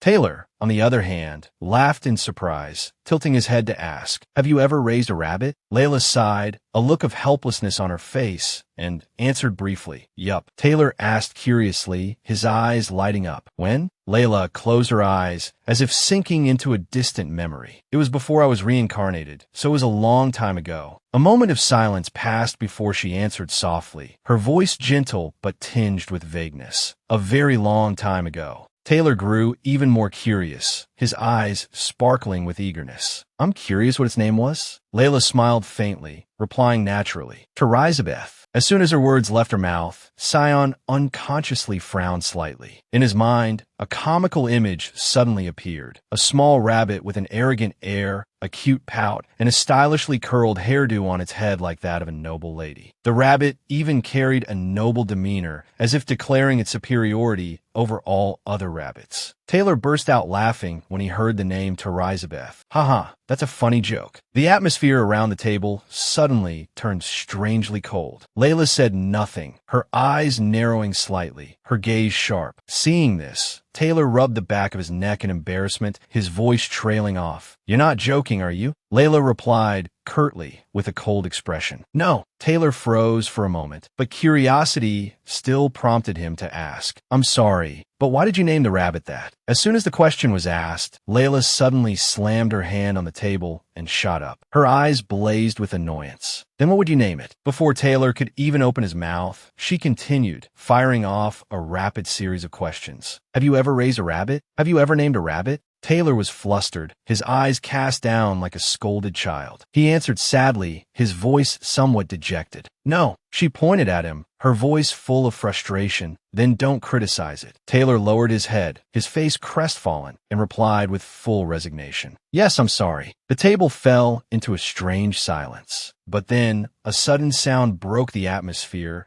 Layla whipped her head around in surprise. Her eyes widened, staring straight at Sion, who had one hand covering his mouth, his expression still cold, but clearly having just let out an unsuccessfully suppressed laugh. She exclaimed, her voice a mixture of astonishment and confusion. "Sion." In Layla's mind, a series of jumbled thoughts raced through. Was Terizabet such a strange name that even Sion would laugh? I don't think it's a great name, but still. At that moment, the sound of rolling wheels interrupted her train of thought. The waiter appeared beside them, gently pushing a cart full of food. He carefully placed each dish on the table, then spoke with a polite smile, "I've brought what you ordered." The heavy atmosphere gradually dissipated, replaced by the fragrant aroma of the tempting dishes. Layla stared wide-eyed at the exquisitely arranged plates of food in front of her. She thought to herself, it must be because this is the capital that the food presentation is so refined. I hope it tastes as good as it looks. She put a piece of tomato salad on her plate, but her eyes unconsciously drifted toward Sion, who was slowly cutting a piece of fragrant dessert. The sweet aroma spread, making it impossible for Layla to take her eyes off him. Suddenly, she spoke, breaking the silence. "How does it taste? Is this one or mine better?" Sion looked up at Layla, his eyes cold, but with a hint of hidden gentleness. He didn't answer right away, but used his fork to cut a small piece of cake, gently offering it toward her, saying, "Ah." Layla was surprised, her cheeks flushed red, her eyes sparkling with a hint of confusion. But she still obediently opened her mouth for Sion to feed her the piece of cake. He rested his chin on his hand, his gentle gaze following her as he spoke in a deep, warm voice. "Which one do you think is better?" Layla chewed thoughtfully, her eyes pensive but a faint smile on her lips. "The one I made." Sion looked at her with eyes that shone with warmth and smiled gently. "I think so too." After hearing Sion's words, Layla's heart felt like a blooming spring. Her cheeks flushed pink, her eyes fixed on Sion. Sion's simple words seemed to light up Layla's entire world. Her heart felt like it was filled with spring, with flowers blooming brightly. Her cheeks grew redder, her eyes following Sion intently, full of emotion. She smiled to herself, thinking, so he's saying mine is better. But the romantic atmosphere didn't last long. Taylor suddenly spoke up, breaking the sweet moment. "Miss, no matter what anyone says, I am Sion's teacher." Layla was stunned, turning to look at Taylor with a bewildered expression. What? Why so suddenly?" Taylor was serious, his face glowing as if emitting an aura. "Miss, I'm also the knight closest to you in the Duke's mansion." Layla was speechless. "What?" Taylor's eyes sparkled with immense excitement. "So next time, you must invite me to eat with you." Layla was so flustered she didn't know how to react. Her voice was a mixture of annoyance and helplessness. "What are you talking about?" Taylor, with his sparkling eyes, his head seemingly radiating an aura of determination. "I will definitely join, no matter what." Layla shouted, "Silence." The decisive sound startled Taylor so much that he spat out the sip of water he had just taken, creating a less than elegant scene. Layla turned to the side, her eyes half closed in annoyance, her cold voice ringing out, "Just eat." Outwardly, she seemed to be keeping her composure, but in reality, her mind was a mess. A series of thoughts flashed through her head. I don't understand what he's talking about. Layla returned to her bedroom, relaxing her body with a soft sigh of relief. Oh, that feels so refreshing. She stretched wearily, her eyes glancing towards the bed as if she wanted to collapse right into it. I've been following Mr. Taylor all day, so I'm quite tired. Layla sat down on the soft white sofa, her eyes accidentally landing on a red-covered book lying neatly on the table. Anyway, I should still finish reading it and return it today. She smiled faintly, a smile that seemed to mix amusement and humor as she recalled the recent scene. In that brief moment, she had decisively snatched the book from Taylor. The memory was clear. At that time, she commanded with an authoritative voice, "I order you to let go, Mr. Taylor." He was terrified, his face pale, his mouth stammering. "Are you going to check if I read it correctly? Do you really need to do that?" She thought to herself with a confident expression, as if she had everything under control. If he used the book as an excuse, he must face the consequences. Returning to the present, Layla picked up the book, her eyes scanning every detail on the cover with growing curiosity. Let's see. She read the name of the book, which was prominently printed in ornate script. "On my wondrous experiences." Layla frowned in thought. Is this a travelogue? She slowly flipped through the pages, her eyes carefully examining each line of text. But the more she read, the more her expression changed. Suddenly a spark lit up in Layla's eyes. Aha, this is a fantasy novel disguised as a travel story. I believe it if people said this story was just what was written from a dream. Thanks to that, it's actually not boring at all. Layla was immersed in the story, as if she herself were the main character, feeling every detail happening around her. This is a story from when I was very young. I had just begun my journey and was climbing the famous Gapala mountain, known for its rugged terrain. At that time, I discovered a person hanging from a cliff. With all my strength, I pulled him up. He kept thanking me, but when I looked at his face, I was very shocked. His eyes contained two different worlds. In one of his eyes was the sea, and in the other was the sun. He wanted to tell me his story as a life-saving benefactor. And I sat there, completely unaware of the passage of time, listening intently to his stories. He said he was on a journey to find a strange object created by his ancestor, representing his clan. Then with a deep sigh, he told me what kind of object he was looking for. The object he was looking for was a small stone, and he claimed it had. Reading up to this point, she pointed at the gem, her eyes wide and blurry, and blurted out uncontrollably the ability to reverse time. She stammered and frowned, unable to believe it. This is the story of the regression stone, isn't it? Layla unconsciously looked down at the book in her hands, as if it held the answer to all the secrets in this world. She took a deep breath. She reassured herself, telling herself, "First, I need to calm down, read more." The book says the stone has a point to note. For the stone to be able to travel through time, it must absorb the life force that exists in the human body. If a body not yet 20 years old swallows a stone, the life force will be sucked away, and then the body will dissolve into pieces. He called that phenomenon being devoured by the stone. When I blamed him for making the stone, he got angry and said it wasn't made by him, but by his ancestor. He was planning to find it to destroy it, but the search was so difficult that he had to sigh in frustration. He also said that the gods in this world are extremely lazy, so they just want to use things created by humans to solve problems. After blaming his ancestors, he even cursed the gods. He spoke as if he was forced to deal with the consequences of his ancestors. All night, he lamented his fate before getting up. Layla finished reading and shook her head helplessly, saying, and then, unbelievably, he revived a withered flower before. Setting off. Finishing the book, she smiled lightly and commented, "After all, this is just a fictional story, but it makes sense if these things were real." At this point, her head suddenly throbbed, her face darkened. She thought to herself, if these things were real, I would have almost turned to dust. Layla looked back at the book in her hands in fear. In the warm light of the candle, she sat quietly, lost in her own thoughts. Scene change. At this moment, Layla found herself sitting in a tavern, drinking with a priest. He said cheerfully, "Hey, let me tell you an interesting story." Layla replied attentively, "Okay, what is it?" The priest said excitedly, "There's a way to see the sky split in two." Layla asked curiously, "What way is that?" The priest pointed his index finger upwards, and she followed his gaze. He continued to tell, "On the day the demon's seal is broken, the gates of hell will open, and at that moment the sky will be split in two for a moment. 10 years from now, you should look up at the sky every day." After hearing this, Layla found it amusing. She took out a gold coin and offered it, saying, The sky split in two. That's an interesting story. Here's the money for the story. Layla was about to give the gold coin to the priest when it suddenly slipped from her hand and fell to the ground. She let out a startled cry.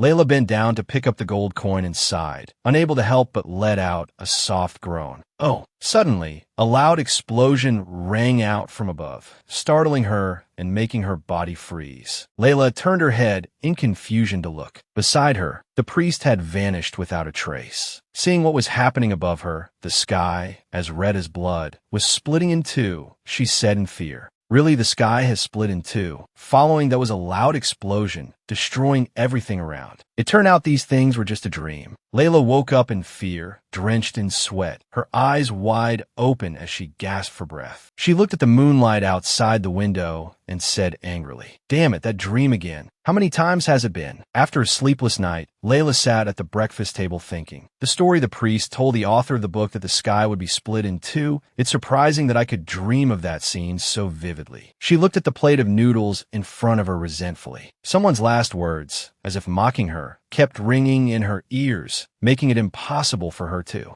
sleep again. Feeling that she couldn't eat, Layla gently said to Sean and Taylor sitting in front of her, "If everyone is done eating, I'll take my leave." Hearing this, Taylor said worriedly, "Miss, you haven't finished eating yet." Layla wearily rubbed her temples and replied, "I'm not hungry because I didn't get enough sleep. If I eat any more, I'll probably feel bloated." Then she looked at Taylor mysteriously and said, "Oh, by the way, Mr. Taylor." Seeing her like that, he replied fearfully, "Yes." Layla stared at him and continued, "Your taste in books is fine." Taylor asked blankly, "You're complimenting me, right?" Hearing this, Sean looked over helplessly without saying anything, while Layla just sneered. Then she stood up and went upstairs. She sighed wearily. "Oh, my head. A warm cup of tea might make it better." Once in her room, Layla thought listlessly, "Oh well, it's a bother to call someone. A little rest will probably help." Then she jumped straight onto the bed and said softly, "I never thought I'd miss Mary's special health tea." At that moment, there was a sudden knock on the door. Layla called out, "Who is it?" From outside came Sean's voice. "It's me, may I come in?" Hearing it was him, Layla immediately sat up, fixed her hair, and hurriedly replied, "Sean, come in, it's okay." Sean pushed the door open, carrying a cup of tea in his hand. Layla walked over to him and asked, "What is this?" Sean replied, "This is a tea that helps relieve fatigue." She asked curiously, "Relieve fatigue?" He turned to look at her and said gently, "I'll put the tray on the table because you look tired." Hearing him say that, Layla blushed and let out a small cry. Sean scratched his head and continued, "And,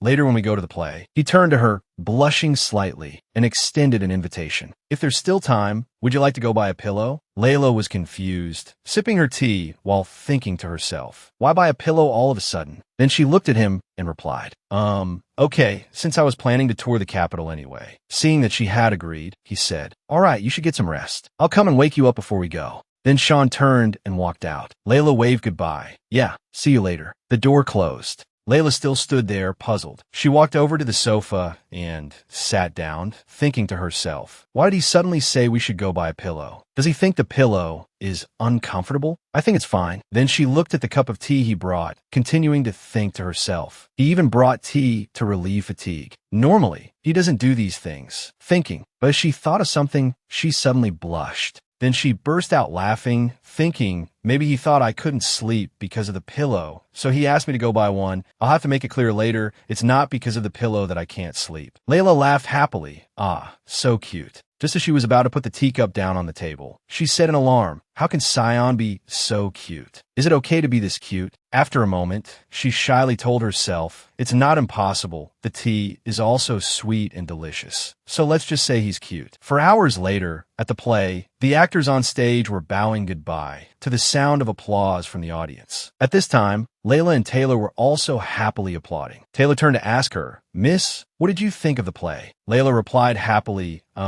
it was very interesting. Hearing this, Taylor immediately said happily, so as promised, you'll only read half the book. Remembering her earnest promise that if the play he recommended was interesting, she would agree to do this, Layla did not deny it, replying, let's do that. Then Taylor continued to ask Sion, what did you think of the play? Sion replied flatly. It was interesting. Seeing him say that, contrary to Taylor's cheerfulness, Layla thought to herself in confusion, does Sion not usually smile? Or does he not smile because he has depression? So if he's cured of this depression, will I get to see him smile brightly? Can that illness be completely cured? If so, how long would it take? Layla imagined seeing Sion smile brightly. She continued to think to herself, I'm probably the only one who wants to see Sion smile like a normal child, a boy who can express his emotions, cry, or laugh over small things like everyone else. Seeing her staring at him, Sion called out in confusion, Layla. He looked at her and asked, is something wrong? Layla replied shyly, no, nothing at all. At that moment, in the row below, two ladies were talking to each other. I heard that Lady Donovan also invested in this play, right? Hearing this, Layla's eyes widened in surprise. She looked at the two ladies in the row below and thought to herself, Lady Donovan? Not noticing her attentive gaze, the other lady laughed and said, the author of the play is new, so I was a little worried. It turns out my worries were in vain. The other lady agreed. As expected, the plays that Lady Donovan invests in never fail. It's not for nothing that she's called the Eye of God, right? Another lady who happened to overhear also said, I'm sure the Countess will come to see it today too, right? The lady said she wouldn't miss any performance in the first 2 weeks of a play she invested in. The ladies sitting there said excitedly, then shall we go and greet the Countess? Everyone responded in agreement. That's a good idea. At this moment, Layla suddenly approached the lady sitting in front of her and said, excuse me for bothering you. The other lady was a little startled and exclaimed, oh my. Without waiting for her to agree, Layla hurriedly continued, I am Layla Hildegard of the Marquis Hildegard's family. When you go to greet Countess Donovan, may I go with you?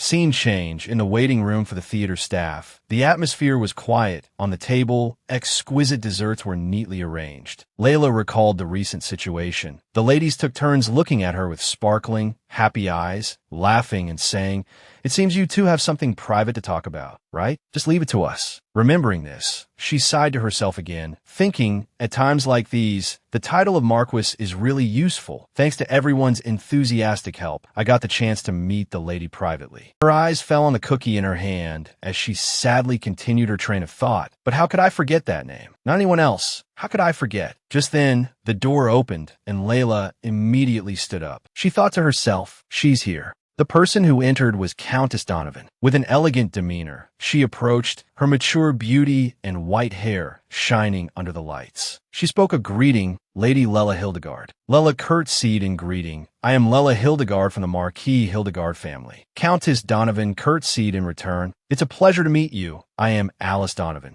After greeting each other, the two sat down. Countess Donovan, with her inherent grace, smiled faintly and began, this is the first time I've met you, my lady. Pausing for a moment, she continued, but I hear you have something you must tell me. I'm quite curious. Could you tell me what it is? Hearing this, Lela fell into a bit of a reverie. A moment later, she spoke softly. Once upon a time, there was a beautiful swan. It had a coat of splendid and special silver feathers. Countess Donovan was slightly surprised that Lela did not get straight to the point. Ignoring the Countess's expression, Lela continued her story. The swan had only one friend, a human. The human was enchanted by the swan's beauty and relentlessly pursued it. Eventually, the two became close friends. The human treated the swan very well, but at some point, the human began to pluck the swan's feathers without permission. The swan endured it despite the great pain, thinking that one day the human would stop. But one day, while it was still trying to endure and be patient, the human slit the swan's belly. The Countess was utterly horrified upon hearing this story. She clasped her hands in confusion and said, my lady, this story. Not letting her finish, Lela spoke up. Countess, I beg you, please divorce the Count. She recalled, the silver swan in the story I told Countess Donovan was you, the one known as a beautiful countess with sparkling silver eyes, and the unfortunate woman who died young from an illness. In reality, before I became the second Countess Donovan, she had been beaten to death by the Count. Scene changed. The next day, at the bakery, Taylor spoke up. My lady, shall we order gingerbread? Lela replied absently.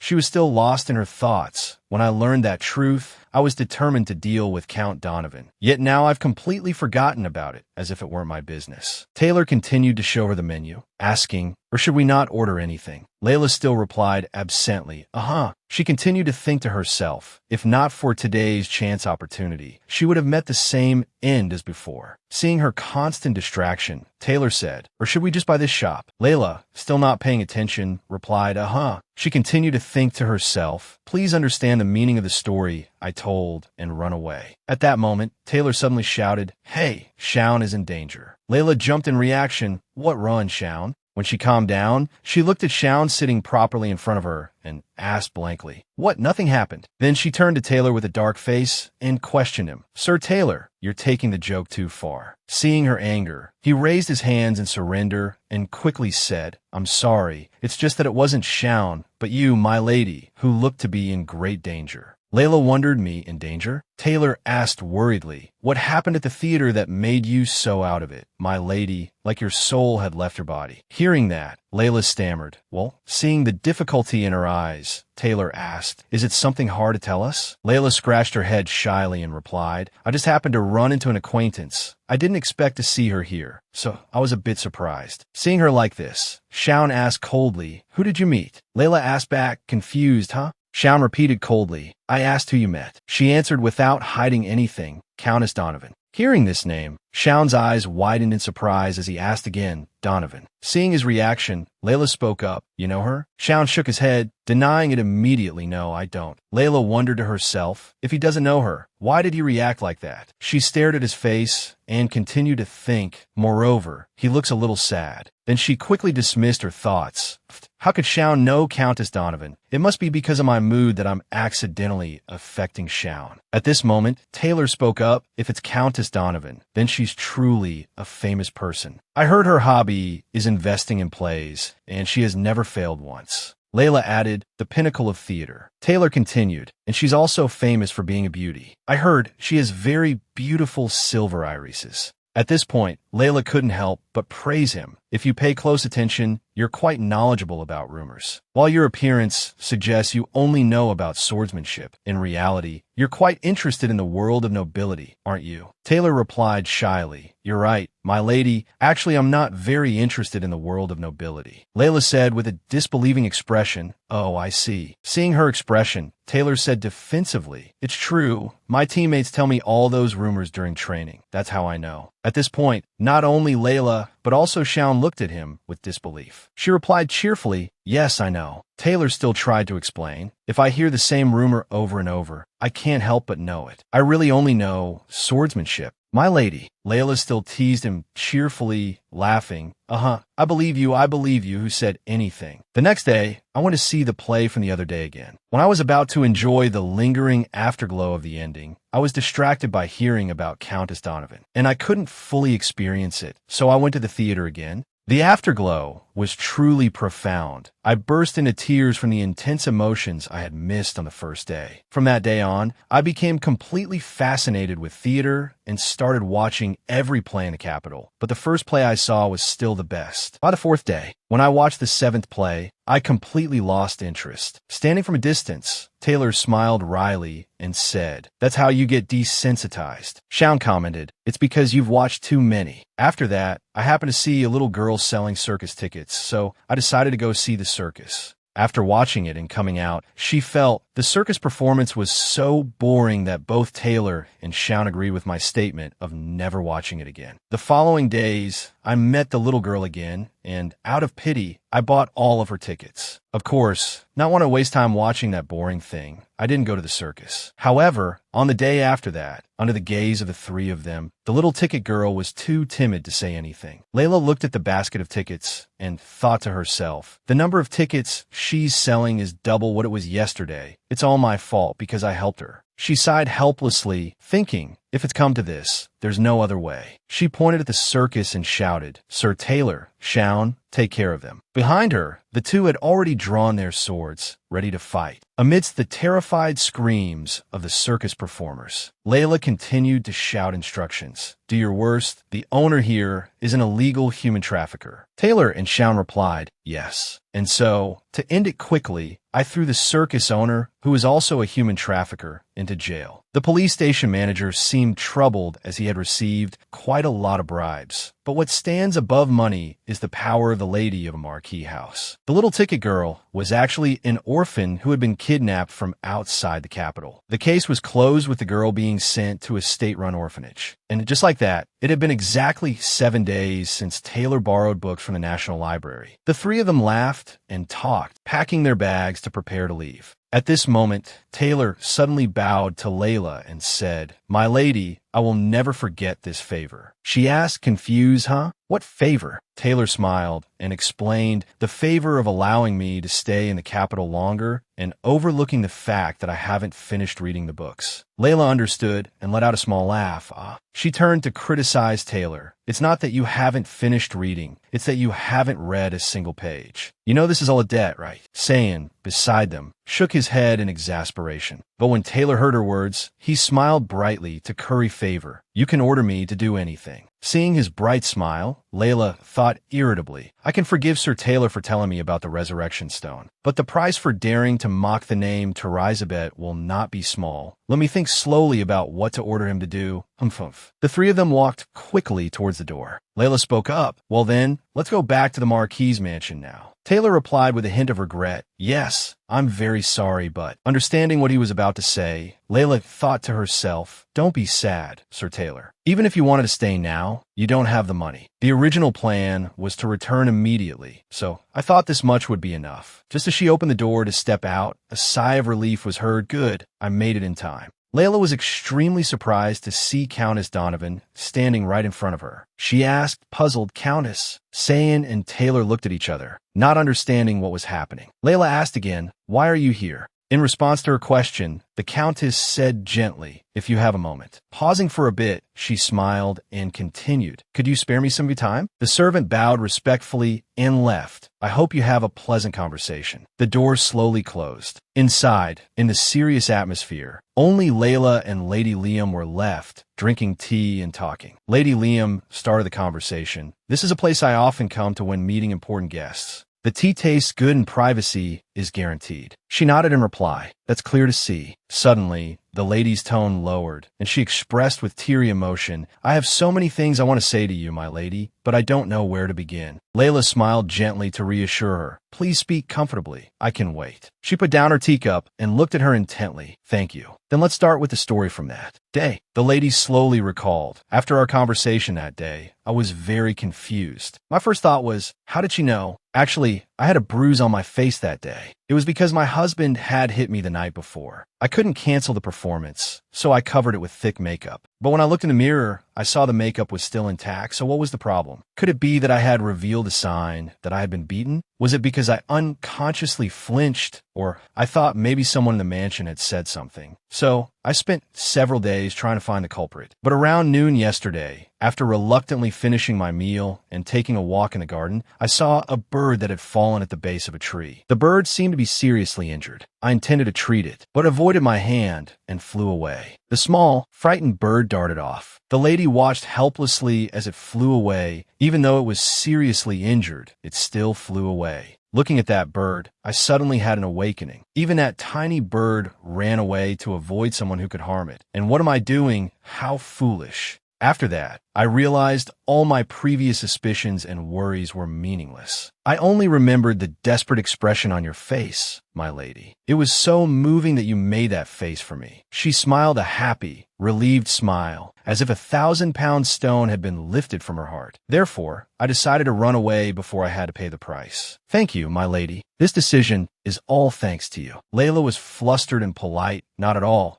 Suddenly Lady Liam stood up. She called her gently, "My lady." "My lady, you're my benefactor." Her warm hands gently clasped Layla's. With affection, her eyes sparkled, filled with indescribable gratitude as she looked at her. "If you ever need help, please come to Viscount Liam's manor any time. I will welcome you. I give you my word of honor." Hearing those sincere words, a tingling, indescribable emotion rose in Layla's heart. She couldn't hold back her tears, which streamed down her face. "Yes, I will come, definitely." Layla's heart was quiet and happy as she thought, "I saved a person. Her conviction was strengthened. Saving people, this is something a Hildegard would never do. So, in this moment, I decided that I am not a Hildegard. Even if it's just for a moment, I believe even God will forgive me. Even though I am a Hildegard, I will pretend not to be a Hildegard. A while later, the luxurious carriage slowly departed. In the carriage, Layla, blushing with embarrassment, asked hesitantly, "Sir Taylor, do you know what it feels like to save someone?" Taylor, without hiding anything, immediately boasted cheerfully, "Yes, I know. I've saved many people." Layla was stunned with surprise. "Really?" She gave a faint, inscrutable smile and murmured, as expected, "You don't suit the Hildegards." He was bewildered, not understanding her meaning, huh? Layla changed the subject. "No, just talking to myself." Suddenly, Taylor giggled and pleaded, "Ah, my lady, next time you go on a trip, take me with you, please." Sayan, who had been dozing off, heard someone openly eyeing his family's treasure and boiled with anger. Layla was bewildered and confused. A trip? What next time? He puffed out his chest confidently, nominating himself. "Honestly, who is more suitable than me? Someone might be more skilled, but no one is both skilled and as close to you as I am, my lady." He even turned to put his arm around Sayan's shoulders to act familiar. "Moreover, I'm also close with Sayan, who is almost a part of you, my lady." She was utterly shocked by this person's statements. A part? Sayan, who had been fuming, now had a chance to vent his anger. His face darkened as he pushed Taylor's hand away. "Warning, who's close to you?" Taylor was stunned into silence. "Sayan." He cried his eyes out, clinging to Sayan and reasoning. "I'm your master, of course we're close, right?" Sayan was indifferent. "When did I ever acknowledge you as my master?" Taylor's heart was breaking. His eyes filled with tears. "What are you saying?" "Sayan, does that mean I'm just a temporary instructor now?" Layla was enjoying this. She leisurely rested her chin on her hand, watching the little play from her seat in the carriage. "I heard how annoying he was at the library. He's even worse than before."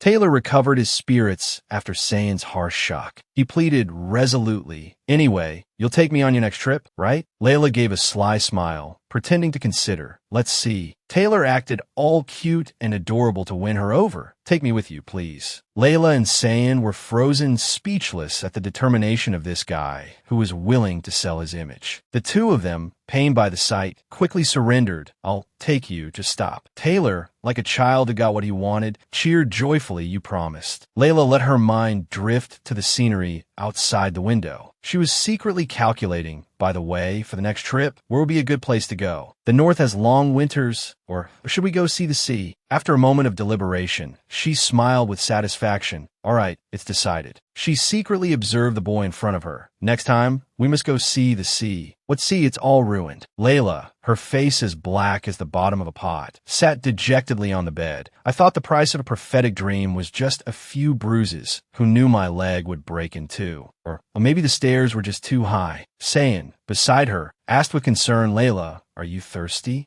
She smiled brightly to please the boy. "I'm fine, Sayan." He was still insistent. "What about snacks? There's fruit. Do you need a new bandage, huh?" "Not yet." The two went back and forth, one concerned, the other refusing. Suddenly, an interesting thought came to her mind. Layla covered her mouth and laughed without a trace of grace. "But it's not as bad as I thought. Sayan has been by my side, taking care of me for days. With my leg broken like this, the villains probably won't doubt my words anymore." Taylor excitedly peeked in, signaling, "My lady, I'm here." Layla smiled innocently, her face unchanging as she uttered bitter words. "You're here, are you? Well then, have a safe trip, goodbye." Taylor scratched his head glumly. "Why are you chasing me away?" "Because I know what you're planning to do next." He looked bewildered. "What am I planning to do?" Without much thought, Layla recited all his crimes in one breath, whining and demanding Sayan back, making a fuss in front of the patient, and even stealing the patient's snacks. "Want me to say more?" Taylor was silenced, and with the cold glare from his little disciple, he whimpered in pain. "That's enough. I'll be good today. I won't whine anymore, but I'm so bored." Layla was so helpless she had to make a deal. Well then, before she could finish her sentence, the door was thrown open, and Mary entered in a very stylish manner, carrying a bowl of medicine.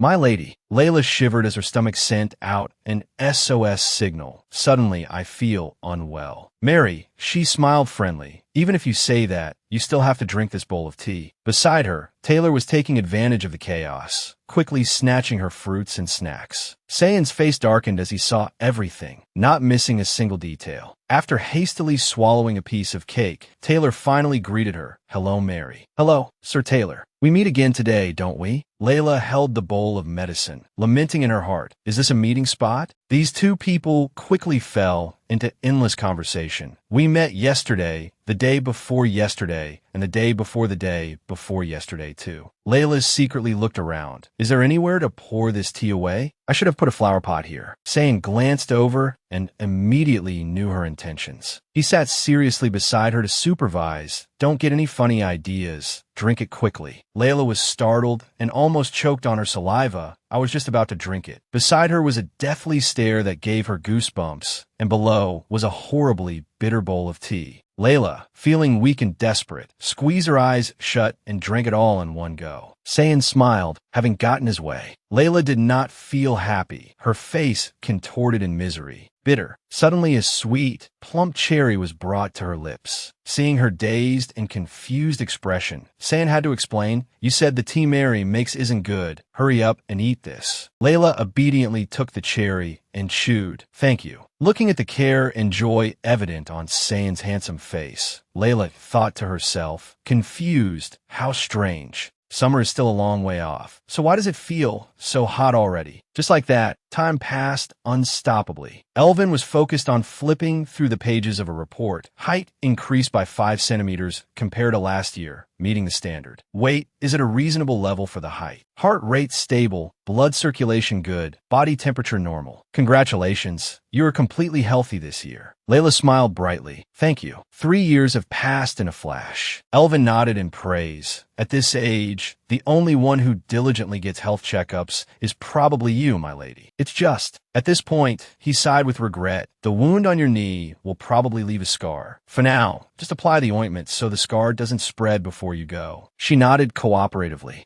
I know. He carefully treated the red, scraped wound on her knee. During the growth phase, falling is unavoidable, but you've been injured quite a few times in the past 3 years, haven't you? She gave a forced smile. I'll be more careful. A serious sense of caution rose in Layla's heart. It's already been 3 years. Telling the villains the future under the guise of prophecy and getting injured like this myself. Luckily, I'm used to it now, so it's not to the point of breaking a bone. Right now, she was extremely confused and distressed, like a tangled mess of thread. Will I get injured next year? No. What kind of prophecy can I give? They'll ask for a while, but now I can't remember any more rumors. Oh my God, I should have paid more attention to rumors before I was reborn. Suddenly, Layla thought of a way out. No, now I have to pretend my ability has disappeared naturally. Last year, I helped them find a treasure on the abandoned mountain, so they probably won't kick Sayin out. They always calculate things very carefully. Thinking that, she hurriedly and skillfully jumped out of bed, avoiding Mary's supervision. She winked at Elvin. Thanks. Mary was helpless against the sudden change in atmosphere. My lady, please be careful until you're fully recovered. Suddenly the doctor called her. Ah, my lady. Huh? He answered briefly. It's about Sayin. Layla turned her head, puzzled. What about Sayin? He asked her. Has he said his knees hurt? Layla was doubtful. Knees? Elvin explained patiently. I mean about his joints. With that growth rate, it's impossible for him not to be in pain. Have you seen any signs that he's in pain often? Layla rested her chin on her hand and thought. Let's see. I'm not too sure. Elvin sighed a long, helpless sigh, completely at a loss. Please ask him subtly. If he's in pain, bring him to me. He never listens to a word I say. Layla listened and stared blankly at him, thinking about something. Elvin was curious. Why are you looking at me like that? She brushed it off coolly. It's nothing. She smiled and left, not forgetting to promise. I'll keep an eye on Sayin. He bowed his head in farewell. Yes, my lady. Please be careful on your way. On the way back, in the wide, light-filled corridor, Layla was still lost in her thoughts. It feels strange. At first, everyone called Sayin slave. But now the people who call Sayin by his name include me, Sir Taylor, Mary, and Elvin. That's 5 people. She carefully reconsidered. Mary started calling Sayin by his name after she became close with Sir Taylor. It seems she was influenced by Sir Taylor. Could it be that she has feelings for him? Layla started to get carried away by her own speculations and hunches. Does Sir Taylor know about Mary's feelings? If things go well, Could the two of them start dating? If they're compatible, they might even get married. Another sharp turn. Layla was bewildered with herself. Marriage? Will I get married too? Clearly, the death I had originally envisioned was having a family. I wanted to close my eyes for the last time, surrounded by my crying children and grandchildren. Just thinking about it made Layla weary and gave her goosebumps. But having been through so much suffering, I no longer desire such a grand death. I don't even think about things like a funeral orchestra. As long as it's home, it's fine whether there are people around or not. Suddenly, her mind imagined an image of herself, old and surrounded by a flock of rabbits. Wait a minute. It would still be better if Terizabeth was there. When I'm 90, the first Terizabeth probably won't be around anymore, but there will be Terizabeth's descendants and the descendants of the descendants of the descendants. Layla felt reassured and smiled happily. It would be nice to have a husband to take care of the Terizabeth family with me, but it's fine if I don't have one either. With this mentality, can I even get married? If I live alone, I'll live alone. To be precise, I'm not exactly lonely because I still have the Terizabeth family by my side. Lost in thought, she didn't notice someone walking past her. And so what was bound to happen happened. She bumped right into the other person. Both were startled when they saw each other's faces clearly. Layla, Tommy. Tommy, annoyed, quickly checked himself while his mouth kept moving. Where are your eyes that you can't see where?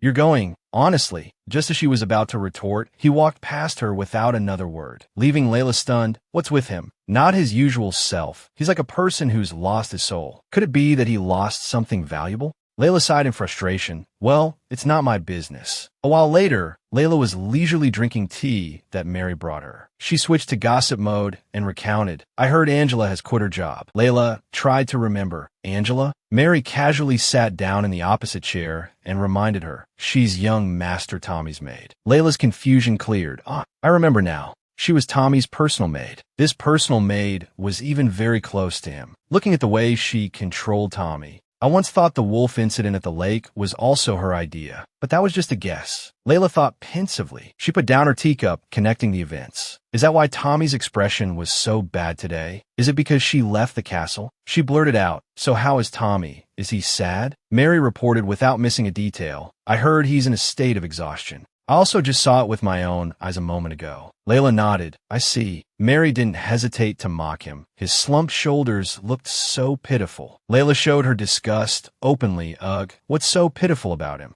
Layla gently lifted her teacup, preparing to enjoy its captivating flavor. She told herself, well, anyway, this has nothing to do with me. But after just one sip of tea, her face turned pale, and she spat it all out. Her heart broke out in a cold sweat. I don't know either. Mary giggled, showing a gleeful, demonic face. Please drink it all. Don't leave a single drop. After a struggle, Layla successfully swallowed the entire dreadful cup of tea. She remembered and asked with concern, but Mary, has your brother's fever gone down? Today is the 4th day already. Mary was moved. He's fine. Thank you for your concern. On the outside, Layla was also casual, but inside she was analyzing carefully. Looking at Mary's sorrowful and sad expression, it seems he's not doing very well. A while later, at the sword training ground, Layla was talking with Taylor. He recalled and confirmed. Mary has seemed very worried lately. Layla's mood sank as she said, it seems her younger brother's fever still hasn't gone down. Taylor was incredulous. How can that be? What did Elvin say? Layla sighed. He said it's the flu. He's especially weak at night, so as soon as evening comes, he gets a fever again. Taylor used his genius IQ brain to think. That's strange. You seem to be like me. I've never been sick. She was speechless and retorted. That's because you're especially healthy, Sir Taylor. So we do have something in common. Suddenly, a loud clashing sound drew their attention. It turned out to be Saiyan, busy practicing his sword. Saiyan, hearing her call, he turned his head happily. A smile still lingered on the young man's bright, handsome face. What is it? He wiped away a bead of sweat and asked her patiently. Layla smiled excitedly and suggested, do you want to go out with me tomorrow? Taylor asked curiously, where are you planning to go? She answered without hiding anything. I'm planning to buy a few gifts for Mary, just wandering around the territory. Layla was thinking carefully. I think Elvin will cure Mason soon. Anyway, he's gradually recovering, which is lucky. Her sparkling jade eyes stared intently at the handsome young man before her. Saiyan destroys the Hildegards. That's in 7 years. Layla had already planned ahead. I plan to leave with Mary.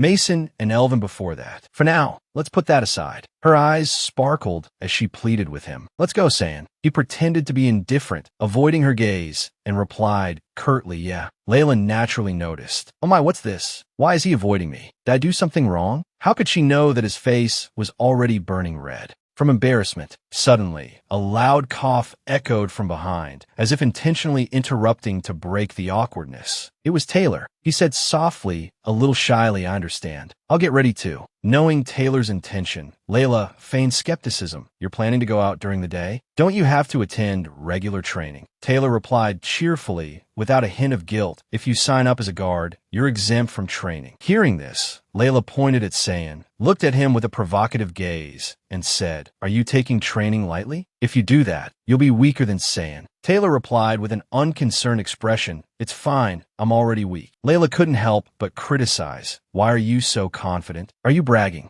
At this, Taylor shook his head and said, This is something everyone has to face, so it's not bragging. Layla asked, confused, What does that mean? Taylor said in a proud voice, It means that in this base, no one can defeat San. Perhaps there never was, even before. Now it's certain, so I dare to say it. In this story, the image of San appears as a proud warrior. He shines with handsome features and a powerful aura of strength. Then Taylor turned to look at Layla with sparkling, expectant eyes and said, Anyway, can I come with you tomorrow? She replied helplessly, All right, you can come. A moment later, Layla raised her head to sneak a glance at San, her eyes full of curiosity, thinking to herself, to become the strongest in this base. That makes sense. He was already huge when I first met him, to the point that Elvin was worried. Then she suddenly asked, San, don't your knees hurt? San asked back, Puzzled knees? Layla explained, Elvin told me to ask. If you grow tall as fast as you did, your knees are bound to hurt. San hesitated, looking at her, and said with some concern, I'm fine. On the contrary, it should be you. Seeing him like this, Layla let out a surprised sound, slightly flustered, and clenched her hands.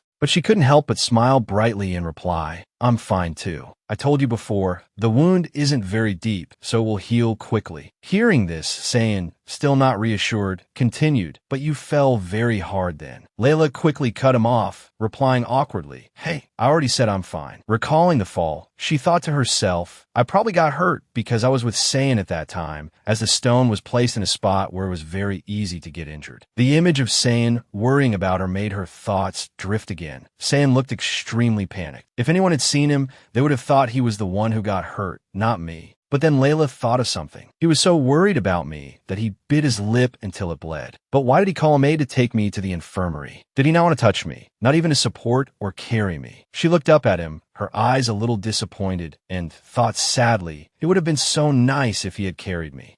He could have carried me. Layla looked away, pondering. That would have been fine too. An image. She directed her gaze towards him, but he turned away, his eyes looking elsewhere. A sense of emptiness and disappointment filled her mind, making her wonder, why am I feeling this way? Scene change. At the music box shop in the domain, Layla's voice was heard. Then I'll take that one. Seeing this, Taylor laughed happily and said, You really trust my taste, don't you? An excellent choice. Layla just sighed and replied, If I don't buy this, you'll follow me around all day long. An image appeared in her mind. If Layla didn't buy what he chose, he would loudly protest, This one is prettier, until she agreed to buy it. The thought gave her a headache. The shop assistant finished wrapping the gift and announced, Thank you for your purchase. At that moment, Layla turned to glare at Taylor and said, Anyway, if Mary doesn't like it, I'll say you chose it. He laughed heartily and replied, She'll definitely like it. After thinking for a moment, Taylor spoke up again. There's a flower shop nearby. What do you think about adding a bouquet of flowers? Layla smiled happily and replied, That's a great idea. But then she turned and called for San to follow. Come on, over here. Suddenly, someone entered through the door. Layla called out in surprise, Wilhelm. He replied, also surprised, Lady Layla. Looking at Wilhelm, dressed elegantly with sleek, neat hair and a face so handsome it seemed to glow, Layla thought to herself, Where is he going? Is he planning to propose to someone? Why is he dressed so splendidly? He's not a peacock. Ignoring her gaze, Wilhelm looked at the gift box in her hand and asked, My lady, are you here to buy a music box? Layla replied, Yes. It's not for me, it's a gift. Hearing this, Wilhelm asked curiously, "Are there any good products?" Layla suggested, "Want to take a look? Sir Taylor recommended this one to me." Taylor, behind her, happily raised his hand and said, "That's me." Hearing that Taylor was the one who recommended it, Wilhelm said disappointedly, "I see. Then never mind." Seeing his taste judged like that, Taylor's face darkened as he glared angrily at Wilhelm. Seeing the situation was getting tense, Layla spoke up. "All right, let's meet at the castle then." Wilhelm bowed politely and replied, "I wish you a pleasant time, my lady." Layla smiled. "Yes, you too, Wilhelm." Arriving at the flower shop, standing right in front of the door, was the butler, dressed impeccably with slick hair, holding a bouquet of roses. This made Layla extremely curious. What's this now? The butler stood still in one spot, his eyes sparkling with happiness. The three of them, Taylor, Sayan, and her, all had the same thought. First Wilhelm, now the butler. What day is it today? Suddenly, she realized something it's this period of time. Following her train of thought was the appearance of the devastatingly beautiful Dark Widow, the one who would lead to a tragic end for both Wilhelm and the butler. Looking at the butler like this, she fell into thought. What should I do? I don't care what happens to the butler, but to just leave Wilhelm to his fate feels a bit. He doesn't even get a peaceful death. His head is hung on the castle wall. That's right, I have to at least help him avoid the worst. She closed her eyes, frowning worriedly as she thought. He helped me steal the villain's bracelet and even gave me advice about Sayan's depression. Noticing she had been frowning for a while, Sayan leaned down and asked worriedly, "Layla, the flowers, aren't you buying them?" Seeing him standing so close, Layla blushed and replied, flustered, "Huh." Then she moved away from him, turned back, and said awkwardly, "Let's choose together." Sayan, Taylor, feeling extremely left out, spoke up, "What about me, my lady?" Taylor's words brought Layla back to her senses. Her face darkened as she replied, "You choose too." Upon returning home, Mary was truly very happy to receive the flowers and the music. Mason's fever also started to go down from that day, and he recovered enough to go for walks. The worry on Mary's face also gradually disappeared. Everything was going smoothly. But one thing made Layla uneasy. Wilhelm and the butler were finally confronting each other over that beautiful widow. In addition, the unmasking of the truth was about to begin. I immediately went to find Wilhelm and told him that Wilhelm must absolutely not reveal the double-entry ledgers. "Please," Layla nearly shouted in his face. With her grabbing his collar, Wilhelm said uncomfortably, "I'm not crazy, don't you worry." Layla could only cry silently in her heart. She thought to herself, "You really are crazy, you madman." Layla thought, "Anyway, I think if I say this much, he'll understand." But seeing Wilhelm fighting with the butler, she sighed to herself, "Can someone in the final stage of lovesickness understand with just a piece of advice?" Looking at this, he probably won't stop. At that moment, in Wilhelm's room, he was extremely irritated and snapped, "I know what I'm doing." Seeing this, Layla, her hand trembling with fear, pointed at him and spoke up, "What on earth are you saying? Don't tell me you're planning to reveal the double-entry ledgers." Wilhelm said with an unconcerned expression, "If necessary." Unable to take it anymore, Layla angrily slammed the table, stood up, and shouted, "You can't be serious." She yelled straight into his face, "If that gets out, do you think only the butler will be ruined? Wilhelm will die, too." He replied uncomfortably, "I don't care." Layla asked in disbelief, "What?" Wilhelm's eyes revealed a murderous intent as he replied, "I'd rather die with him than let him have her." "No, that would clearly be better."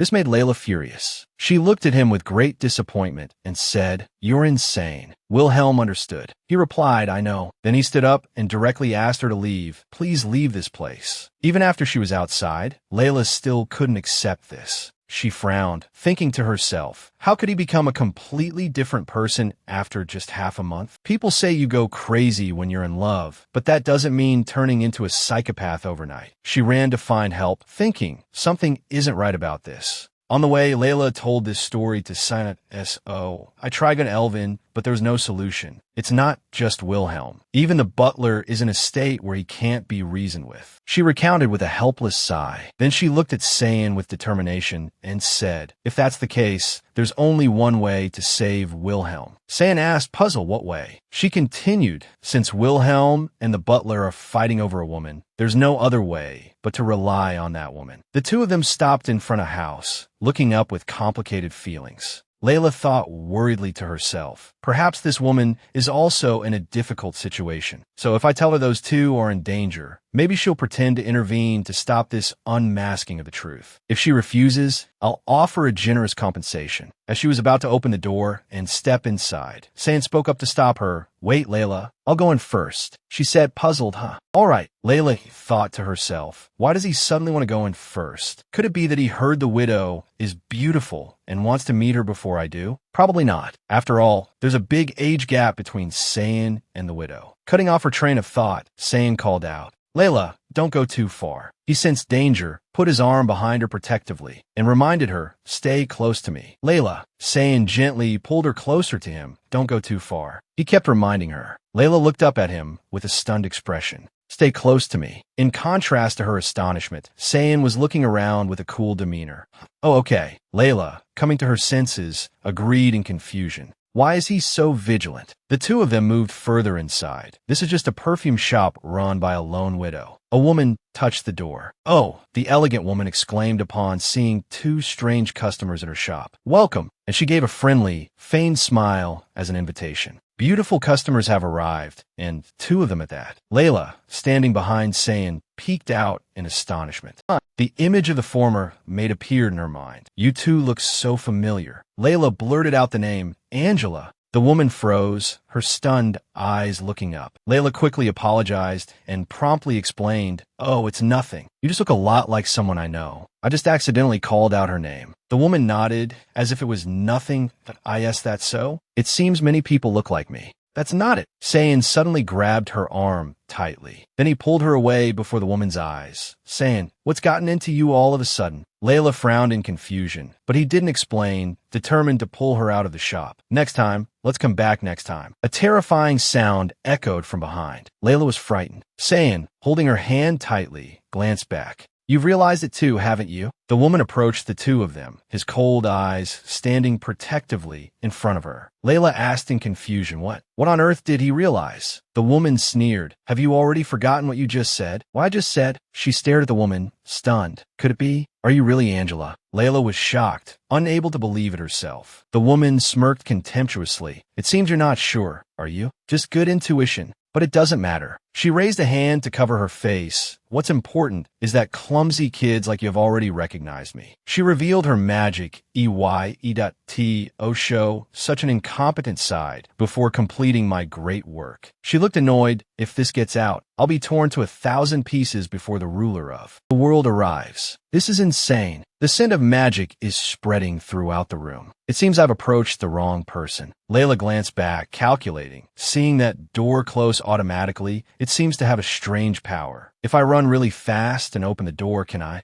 escape? The woman quickly noticed Layla's gaze and warned, don't do it. It's useless. Magic has surrounded this entire room. Angela laughed loudly. You can't get out of here. Not until I allow it. Realizing the situation was not good, Sayin prepared to touch the hilt of his sword. Layla suddenly shouted, we don't know anything. We don't know anything at all. Sayin turned in astonishment to look at Layla, who was trembling with fear, but whose voice was firm. We never entered this place to begin with, and we will never come here for the rest of our lives. So can you let us out? Please, please. Her gratified expression pleaded with the woman before her. I'm being sincere. She muttered in her head, Wilhelm and the butler are pitiful, but Sayin and I can't die for them. The woman burst out laughing. She began to reintroduce herself. My name is Eris. You can call me Ari. I move residences regularly every 10 years. Just when I get used to a place, I have to move to another city. Do you know how annoying that is? Ari grew more agitated, but I can't not move. Last time, I lived in a village for 20 years and was almost burned alive. I didn't commit any crime. She confronted Sayin face to face, but not aging for 20 years. Does that only mean you're a witch? Layla was stunned, muttering, you really are. Ari held out her magic-filled hand. Come now, you know too much about me now, so you must die. Just as a battle was about to break out, with Sayin drawing his sword and her using magic, Layla spoke up again. Wait a minute. Ari frowned, displeased. What, want to leave some last words? Layla, flustered and blushing, said, not last words, I have a question. She temporarily stopped the two of them, trying to calmly ask about the past. Why did you work as a maid at the Count's mansion? Ari shrugged and replied, no particular reason. I've worked many different jobs, and a maid was just one of them. Layla let out a surprised oh, and then asked again, when you were a maid, was that face fake? And this is your real one now? No. Ari shook her head, but I like this face the most. Where were you before you came to the Count's mansion? She answered frankly, the wet domain. It's a place where it rains bats often, so it's very unpleasant. You mentioned your clan earlier. How many people are there? Sayan had already pulled her to stand right behind him to ensure her safety. Ari clenched her arm uncomfortably and replied, it's a secret. You don't need to know. So. Layla hesitated.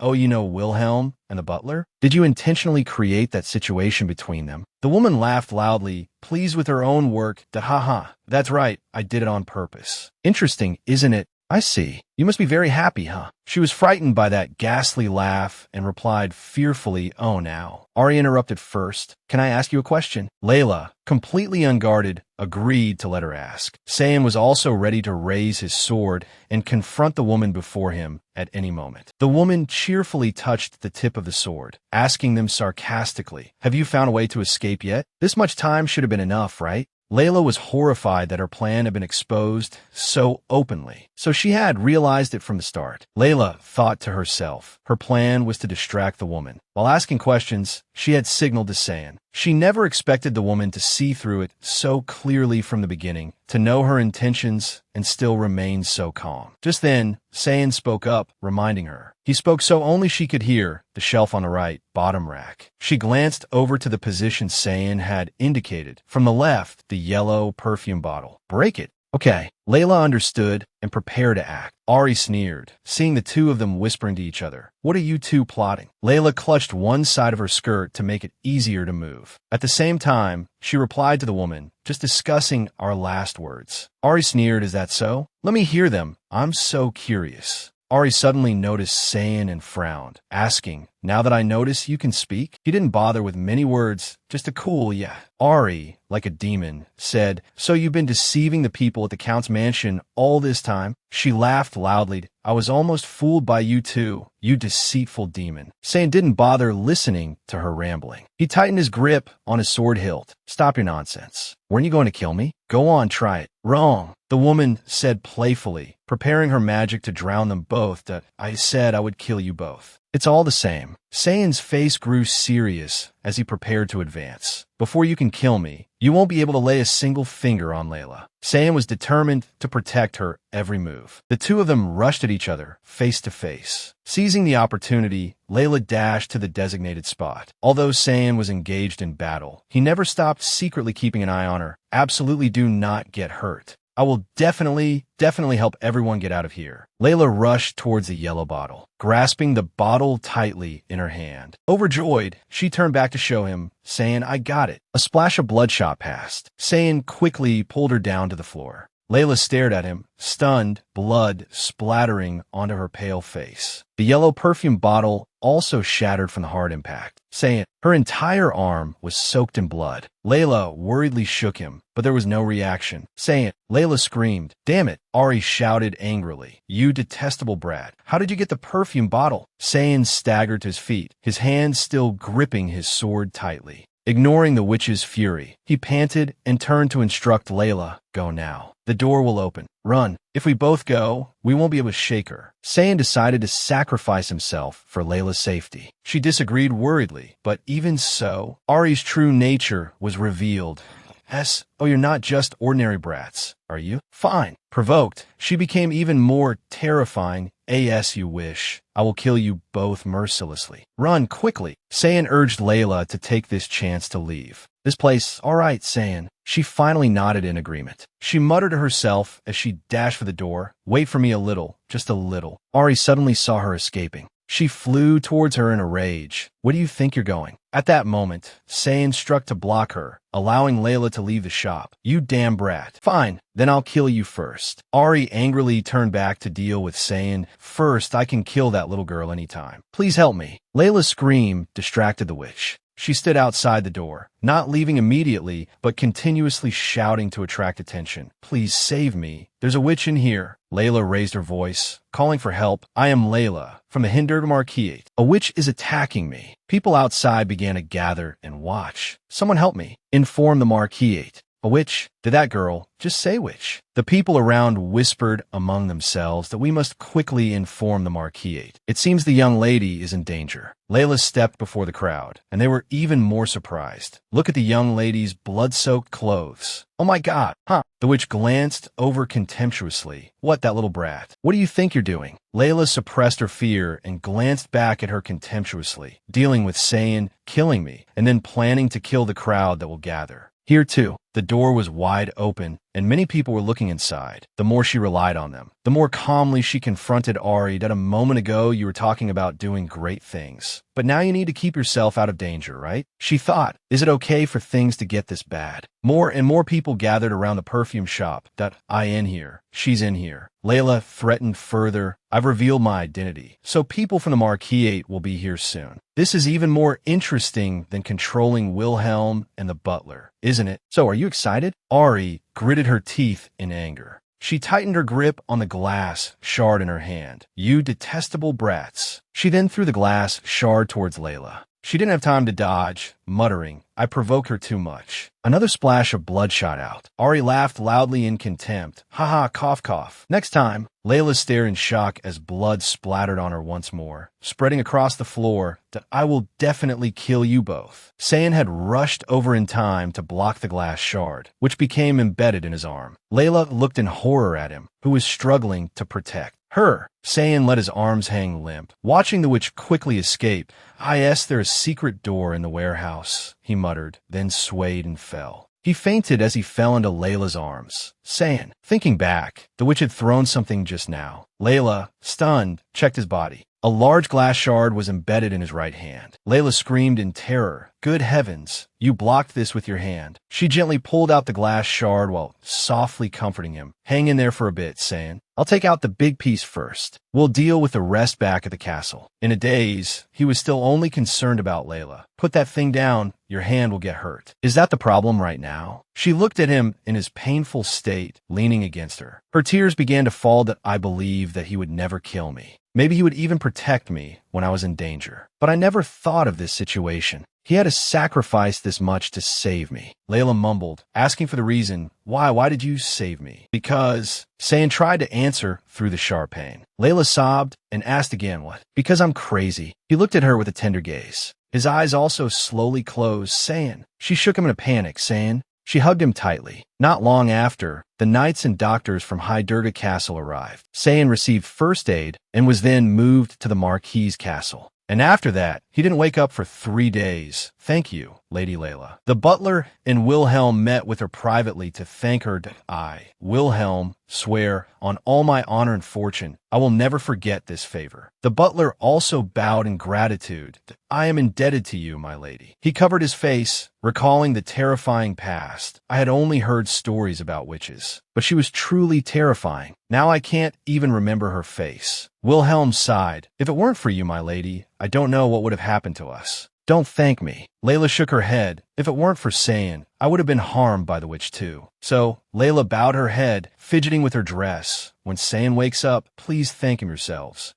But a slave's merit belongs to his master. Wyndham was panicked, not expecting the butler to utter such incomprehensible words. He rushed forward, nudged him with an elbow as a reminder, then smiled and nodded. I understand, my lady. I will do so. Wyndham didn't let him say another word, quickly putting an arm around his neck and pulling him away. Then we'll take our leave. Please get some rest. Layla nodded. All right. The door to the room suddenly opened slightly. Layla appeared before Sayan's room. She walked over and sat by the bed, softly calling his name as usual, Sayan. It was a great fortune that he was still alive. If he were a normal person, he would probably have died twice already. Elvin had just finished giving Sayan first aid and bandaging him before reporting the situation. Layla was lost in thought that if Sayan doesn't wake up like this, it's not a disadvantage for me at all. No, on the contrary, this could be a good thing, because our relationship is better now than before. So even if he wakes up later, I won't be killed. She mumbled the thoughts she had always wished for, that I no longer have to be wary of the villain's eyes because I have Sane with me. I don't have to worry about him hating me again. The more she thought, the tighter she gripped the blanket in anger. Everything will go exactly as I've always wanted. From the beginning. Layla's eyes filled with tears, but I don't want this. I want him to wake up. Maybe I'm crazy too, just like him. The tears slowly rolled down her cheeks. Sayan suddenly woke up after a long sleep. Sayan, Layla, flustered, quickly wiped her tears that, oh no,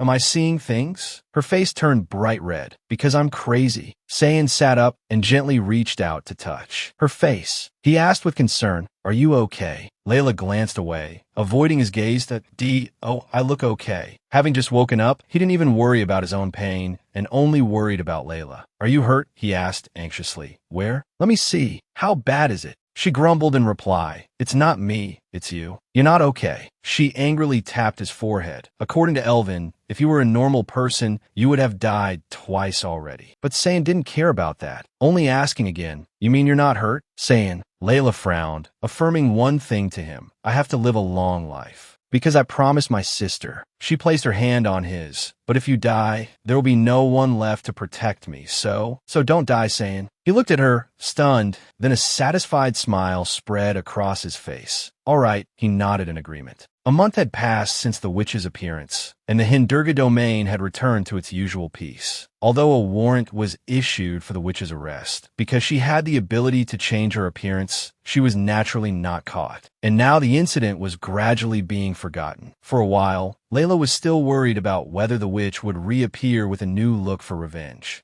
She recalled the last time. Her eyes were full of resentment towards her. She had been too provocative then. Anyway, she and Sane had vaguely realized it. So, I think next time, no matter what happens, it will be fine. He just put the wooden sword back on the rack. He had also returned to the training room after a few days off to recover. I am very happy that Sane has recovered. I don't want to think about other headaches. Layla looked at Sane in amazement. After such a serious injury, he could recover in just a few nights. Now I understand why Elvin called it an animal's resilience. No, it should be called a miracle. The peaceful days passed by. On a beautiful day, as my birthday was drawing near, a guest visited the Marquis's mansion. Layla stood upstairs, looking down through the window. She mumbled as she looked at the powerful woman below. Is that the Countess Kata? I heard she controls all the Eastern trade operations. That's why they had to be so deferential to an unannounced guest. Layla was observing intently when a voice from behind startled her. Young lady. She turned to look at the attendant. What is it? He hurriedly announced, please come downstairs quickly. The Countess Cater is looking for you, young lady. Layla was startled, trembling as she pointed to herself. Looking for me? They received the Countess in a large room. Sitting opposite her was Layla. Hello, Countess. I heard you were looking for me. She looks younger than I thought. Layla glanced her over. Well, it makes sense. Count Cater isn't that old either. But Layla wondered, why on earth is she looking for me? And what's with that unpleasant look in her eyes? The Countess got straight to the point. I heard there is a boy with blonde hair and black eyes in the mansion. Layla was startled, immediately thinking of him. And is it true? Seeing she said nothing, the Countess asked again. She nodded in acknowledgement, yes. I also heard that the boy is a slave, and his master is Lady Layla Hindurga, correct? Layla didn't expect her to ask, so directly that is correct. A moment later, the woman casually made a proposal. Return him to me. She exclaimed in shock, huh? The Countess angrily revealed a secret. He is not someone you have the right to treat as a slave. He is my relative. Layla stared at her, stunned. Relative? If it's Sane's relative, then? The door to the reception room suddenly burst open. Sane. Countess Cater hurriedly stood up, crying as she threw herself into his arms. He also called her name affectionately, Cecile. The Countess sobbed as she hugged him. Sane, I missed you so much. Since we parted, I've thought about you every day. Cecile. Layla sat quietly, watching them comfort each other. I've heard this name from Sane before. She lived in the same orphanage as Sane and is 2 years older than him. Layla gently tightened her grip on her arm, biting her lip in frustration. So Sane still has a living relative. This is a fortunate and celebratory thing. But why do I feel so upset? A stranger. Layla stood silently watching the two of them reunite. That's right, she mumbled. I feel like I've become a stranger. He found a relative he had always longed for. That's a good thing, of course. she told herself to console herself. She let go of him and said, "Sane, I am a countess." He also nodded, smiling, "Yeah, congratulations." But she still held on to Sane's arm, not letting go. "I'm not saying this to get your congratulations. You know what I mean." Layla stood opposite, not daring to look directly. To him, the countess is probably more important than me. Yes. Oh, he will return to his relative, won't he? Cecile took his arm and caressed it. "I came here to take you back. Let's go. This is a matter between me and Sane." Layla's eyes filled with tears, and she looked down so no one could see. "Why does my heart?" "I'm not going." She was stunned. "Huh? What did you say?" She also looked up at him with surprised eyes. "That you're not planning to stay here, are you?" "Why?" Cecile confronted him. "Because I want to." Sane was different now. In his heart, there was a figure he needed to shelter and protect. "Who is it for?" In the end, she screamed, wanting to know the reason. "Is it because you're afraid of the Marquis that you're doing this?" Cecile shouted, shaking his sleeve. "Sane, I told you I'm a countess. I can protect you now." Sane gently pushed her arm away and replied, "It's not because of the Marquis, but because I want to. I want to stay here. That is my decision." "I'm sorry, Cecile." "Oh, what on earth is going on?" She covered her face, not wanting to understand. "Wait, don't tell me." She turned to criticize Layla. "It's not true, right? I'm just misunderstanding, right?" "Same." He tried to remind her. "Wait, Cecile, the two of us." But she pushed his hand away, wanting to speak plainly right there. "Why are you doing this?" She pointed straight at his face to remind him. "Whose child is she? What did Hindurga do to our family?" Layla was stunned. A series of Sane's painful memories appeared clearly in her mind. "Cecile." He called her name loudly to calm her down. She trembled, clenching her fists. I just remembered I have something urgent to do, so I'll be leaving first." Layla couldn't hold back the tears rolling down her cheeks, hastily wanting to leave the room. He also wanted to follow her worriedly, but Layla brushed him off, saying, "You don't need to follow me. Just continue your conversation comfortably. Countess, you please stay and be comfortable as well." She opened the door and rushed outside. "Well then, I'll take my leave." "Layla." Sane called her name, but she paid no mind. The door slammed shut. She instructed the maid standing outside. "No one is to enter until I call." The maid bowed respectfully. "Yes, young lady." Layla walked silently down the hallway. Whose child is she? She clearly remembered Cecile's words confronting Sane, reminding him. Her trembling hand gripped the staircase railing. The words were like pins in her heart, and tears streamed down her face. She bowed her head, silent on the stairs, her body trembling from the sharp pain. "What are you doing?" Sane kept looking towards the door. Cecile leaned back in her chair, ordering him, "You'll probably spend the whole day explaining to me today. Are you planning to stand there and talk?" Let's skip the part about you being crazy." She casually brushed it aside. "No need to listen. I already know everything." Sane sat opposite Cecile. "Why are you smiling?" "It's just..." He trailed off. "Just what?" Seeing he said no more, she frowned curiously. "I once had a dream. In it, I was talking to you just like now, and back then, you also said I was crazy." Cecile hugged her arms tightly. "Why did I say that then?" She frowned, asking for the reason. Sane answered honestly, "Because I had killed too many people, and because I felt no guilt at all, so shameless that it terrified you." Cecile mumbled, "That really is a crazy dream." He smiled. "Is that so? It was an absurd dream, wasn't it? But in the end, who did you kill?" Sane recounted casually. "Hindurga, and everyone associated with them. For example, the servant who led you into the living room or the maid who served the tea." She asked again in surprise, "You killed that many people so gruesomely?" "Cecile," she muttered in response. "What?" "I'm sorry." Cecile closed her eyes and told him, "Take that back. I'll pretend I didn't hear anything. Even so, I'm still sorry." "Hey!" She looked at him annoyed. "You know you're not normal, right?" "I know." Sane clenched his fist. "That's why I'm apologizing." Cecile reminded him, "Don't do things that make you have to apologize, okay?" He shook his head and replied, "I can't. I'm sorry."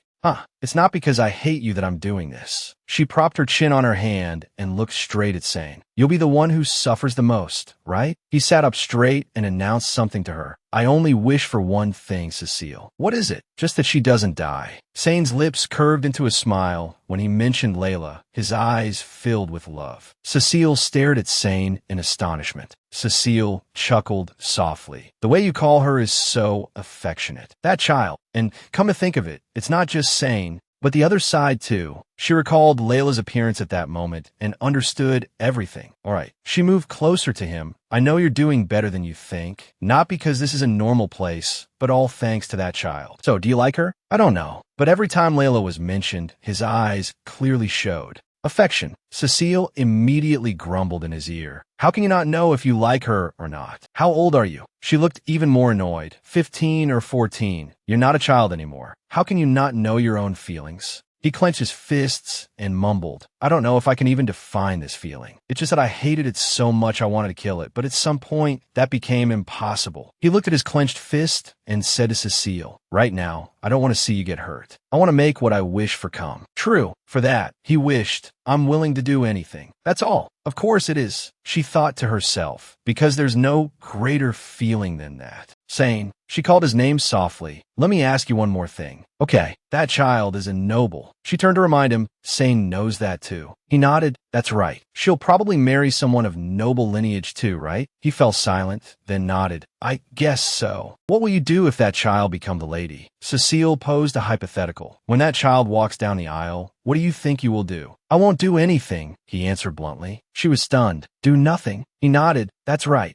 I'll probably check if the other person has any dangerous elements or is a dangerous type of person. I'll be on guard until I feel it's safe. Really, she was astonished by his words. You mean you'll be more at ease if there are no threats around the child's marriage partner, right? That's right. Sane nodded happily. How ridiculous. I don't even know what kind of expression I have on my face right now. Because of his friend's hypothetical words, Sane was lost in thought. Do I really not know? Or am I trying to suppress my own feelings? Cecile also had her own thoughts. If he really likes Layla Hindurga, but thinks he has no relationship with Hindurga, she raised an eyebrow slightly. I don't think I need to make him realize it. Honestly, I don't want to see these two end up together at all. If I can stay by his side to protect him, I can always step back, but a promised future is different. The moment Sane promises a future, he won't be able to give up his own beliefs. In his life, he will always remember the fact that she is a Hindurga, the one who killed his family and took everything away. If that happens, Sane will have to suffer alone and fall ill. Let's end this conversation here. Cecile didn't want to talk about this issue anymore, that I will respect your decision. Thank you. Sane smiled at Cecile that let's change the subject. She smiled brightly. Aren't you curious about how I've been all this time? Sane nodded in agreement. All right, I'm curious. Layla returned to her bedroom in pain. She sat up, holding her head. Is it time for Mary to give me my medicine? Come in. Sane immediately appeared at the doorway.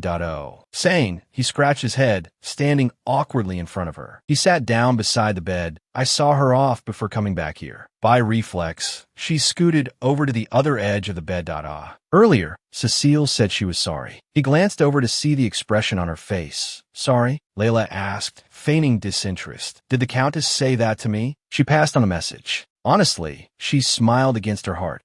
She did nothing wrong to me. Next time you contact her, please pass that along for me. Sane looked at her intently, lost in thought. Layla smiled awkwardly in response. Seriously? Hey, but Sane, he still didn't take his eyes off her. What is it? Are you really not going? She had thought for a long time before mustering the courage to ask. I think I already promised you. Layla was surprised, letting out a huh. He repeated the promise that I said I would ensure you get the things you want. I think I have to stay by your side to be able to do that. Isn't that right? Seeing Layla remain silent, Sane asked again. Right, that's right. Her face suddenly turned red. I got too excited and answered without thinking. She looked down, embarrassed. Sane stayed to meet the family, just for me. On second thought, her eyes held a hint of doubt. Sane, I have something to tell you. Layla clutched the blanket tightly. That you've told me about your family, but I don't think I've introduced my family to you at all. Of course, it's fine if you don't want to hear it, but just in case. Sane cut her off. I want to hear it. I want to hear about it, Layla. He whispered in her ear. I want to know everything about you, so you can tell me. Layla began to tell her story. The marriage between my mother and the villain was purely political. The mother who once abandoned her children. She married a villain only because of pressure from her family. My mother was too kind to live with such a wicked man. When she could no longer endure her husband's evil deeds, she tried to change him. But to that wicked man, my mother's persuasive words only made him more annoyed and bothered. My mother and he often had fierce arguments. Then one day, my mother was found dead in her bed from drinking poison. Her will stated that she had loved another man. She wrote that she could no longer live with the guilt. When I returned from my mother's funeral, everyone on the Marquis's side constantly criticized us. The maids, the marquis, everyone around pointed and gossiped.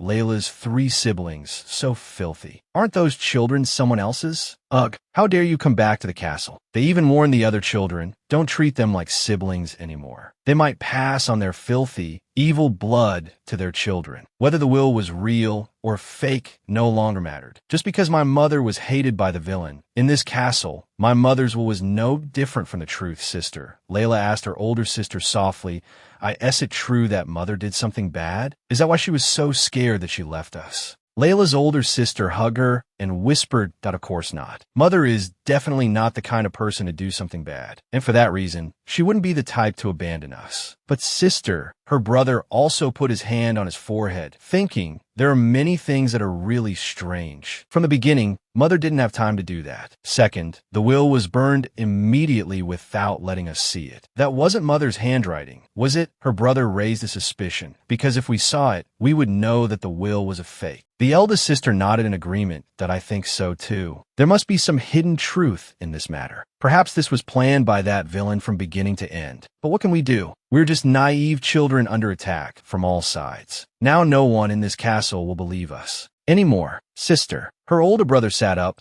Let's go to Mother's hometown. The 3 of them sat up to devise a plan. If we ask for help, surely no one will pretend not to know. But the eldest sister was still afraid. But there are people who didn't even come to the funeral. Think about why they didn't come. Because they think Mother brought shame to the family. The more her brother spoke, the more he swayed his eldest sister. Then, what if, conversely, we bring a clue that can restore the family's honor? Let's do it together, sister. If we plan it together. The eldest sister also nodded in agreement. All right, but it will take quite some time. In 2 years, let's go back, Lala. She held their hands tightly. Not letting go, can I go with you? I don't like being alone. Her sister bent down and gently told her. The road is a bit far and the weather is also very cold, so Lala can't go with us. Instead, Terizabet will protect Lala. She was reluctant, not wanting to, but in the end, she had a compromise. Sister and brother will go to see grandmother. Once there, we'll ask her to scold the bad people who made Mother sad. Maybe she'll let us live with her. There too. Really, she looked up at her older sister.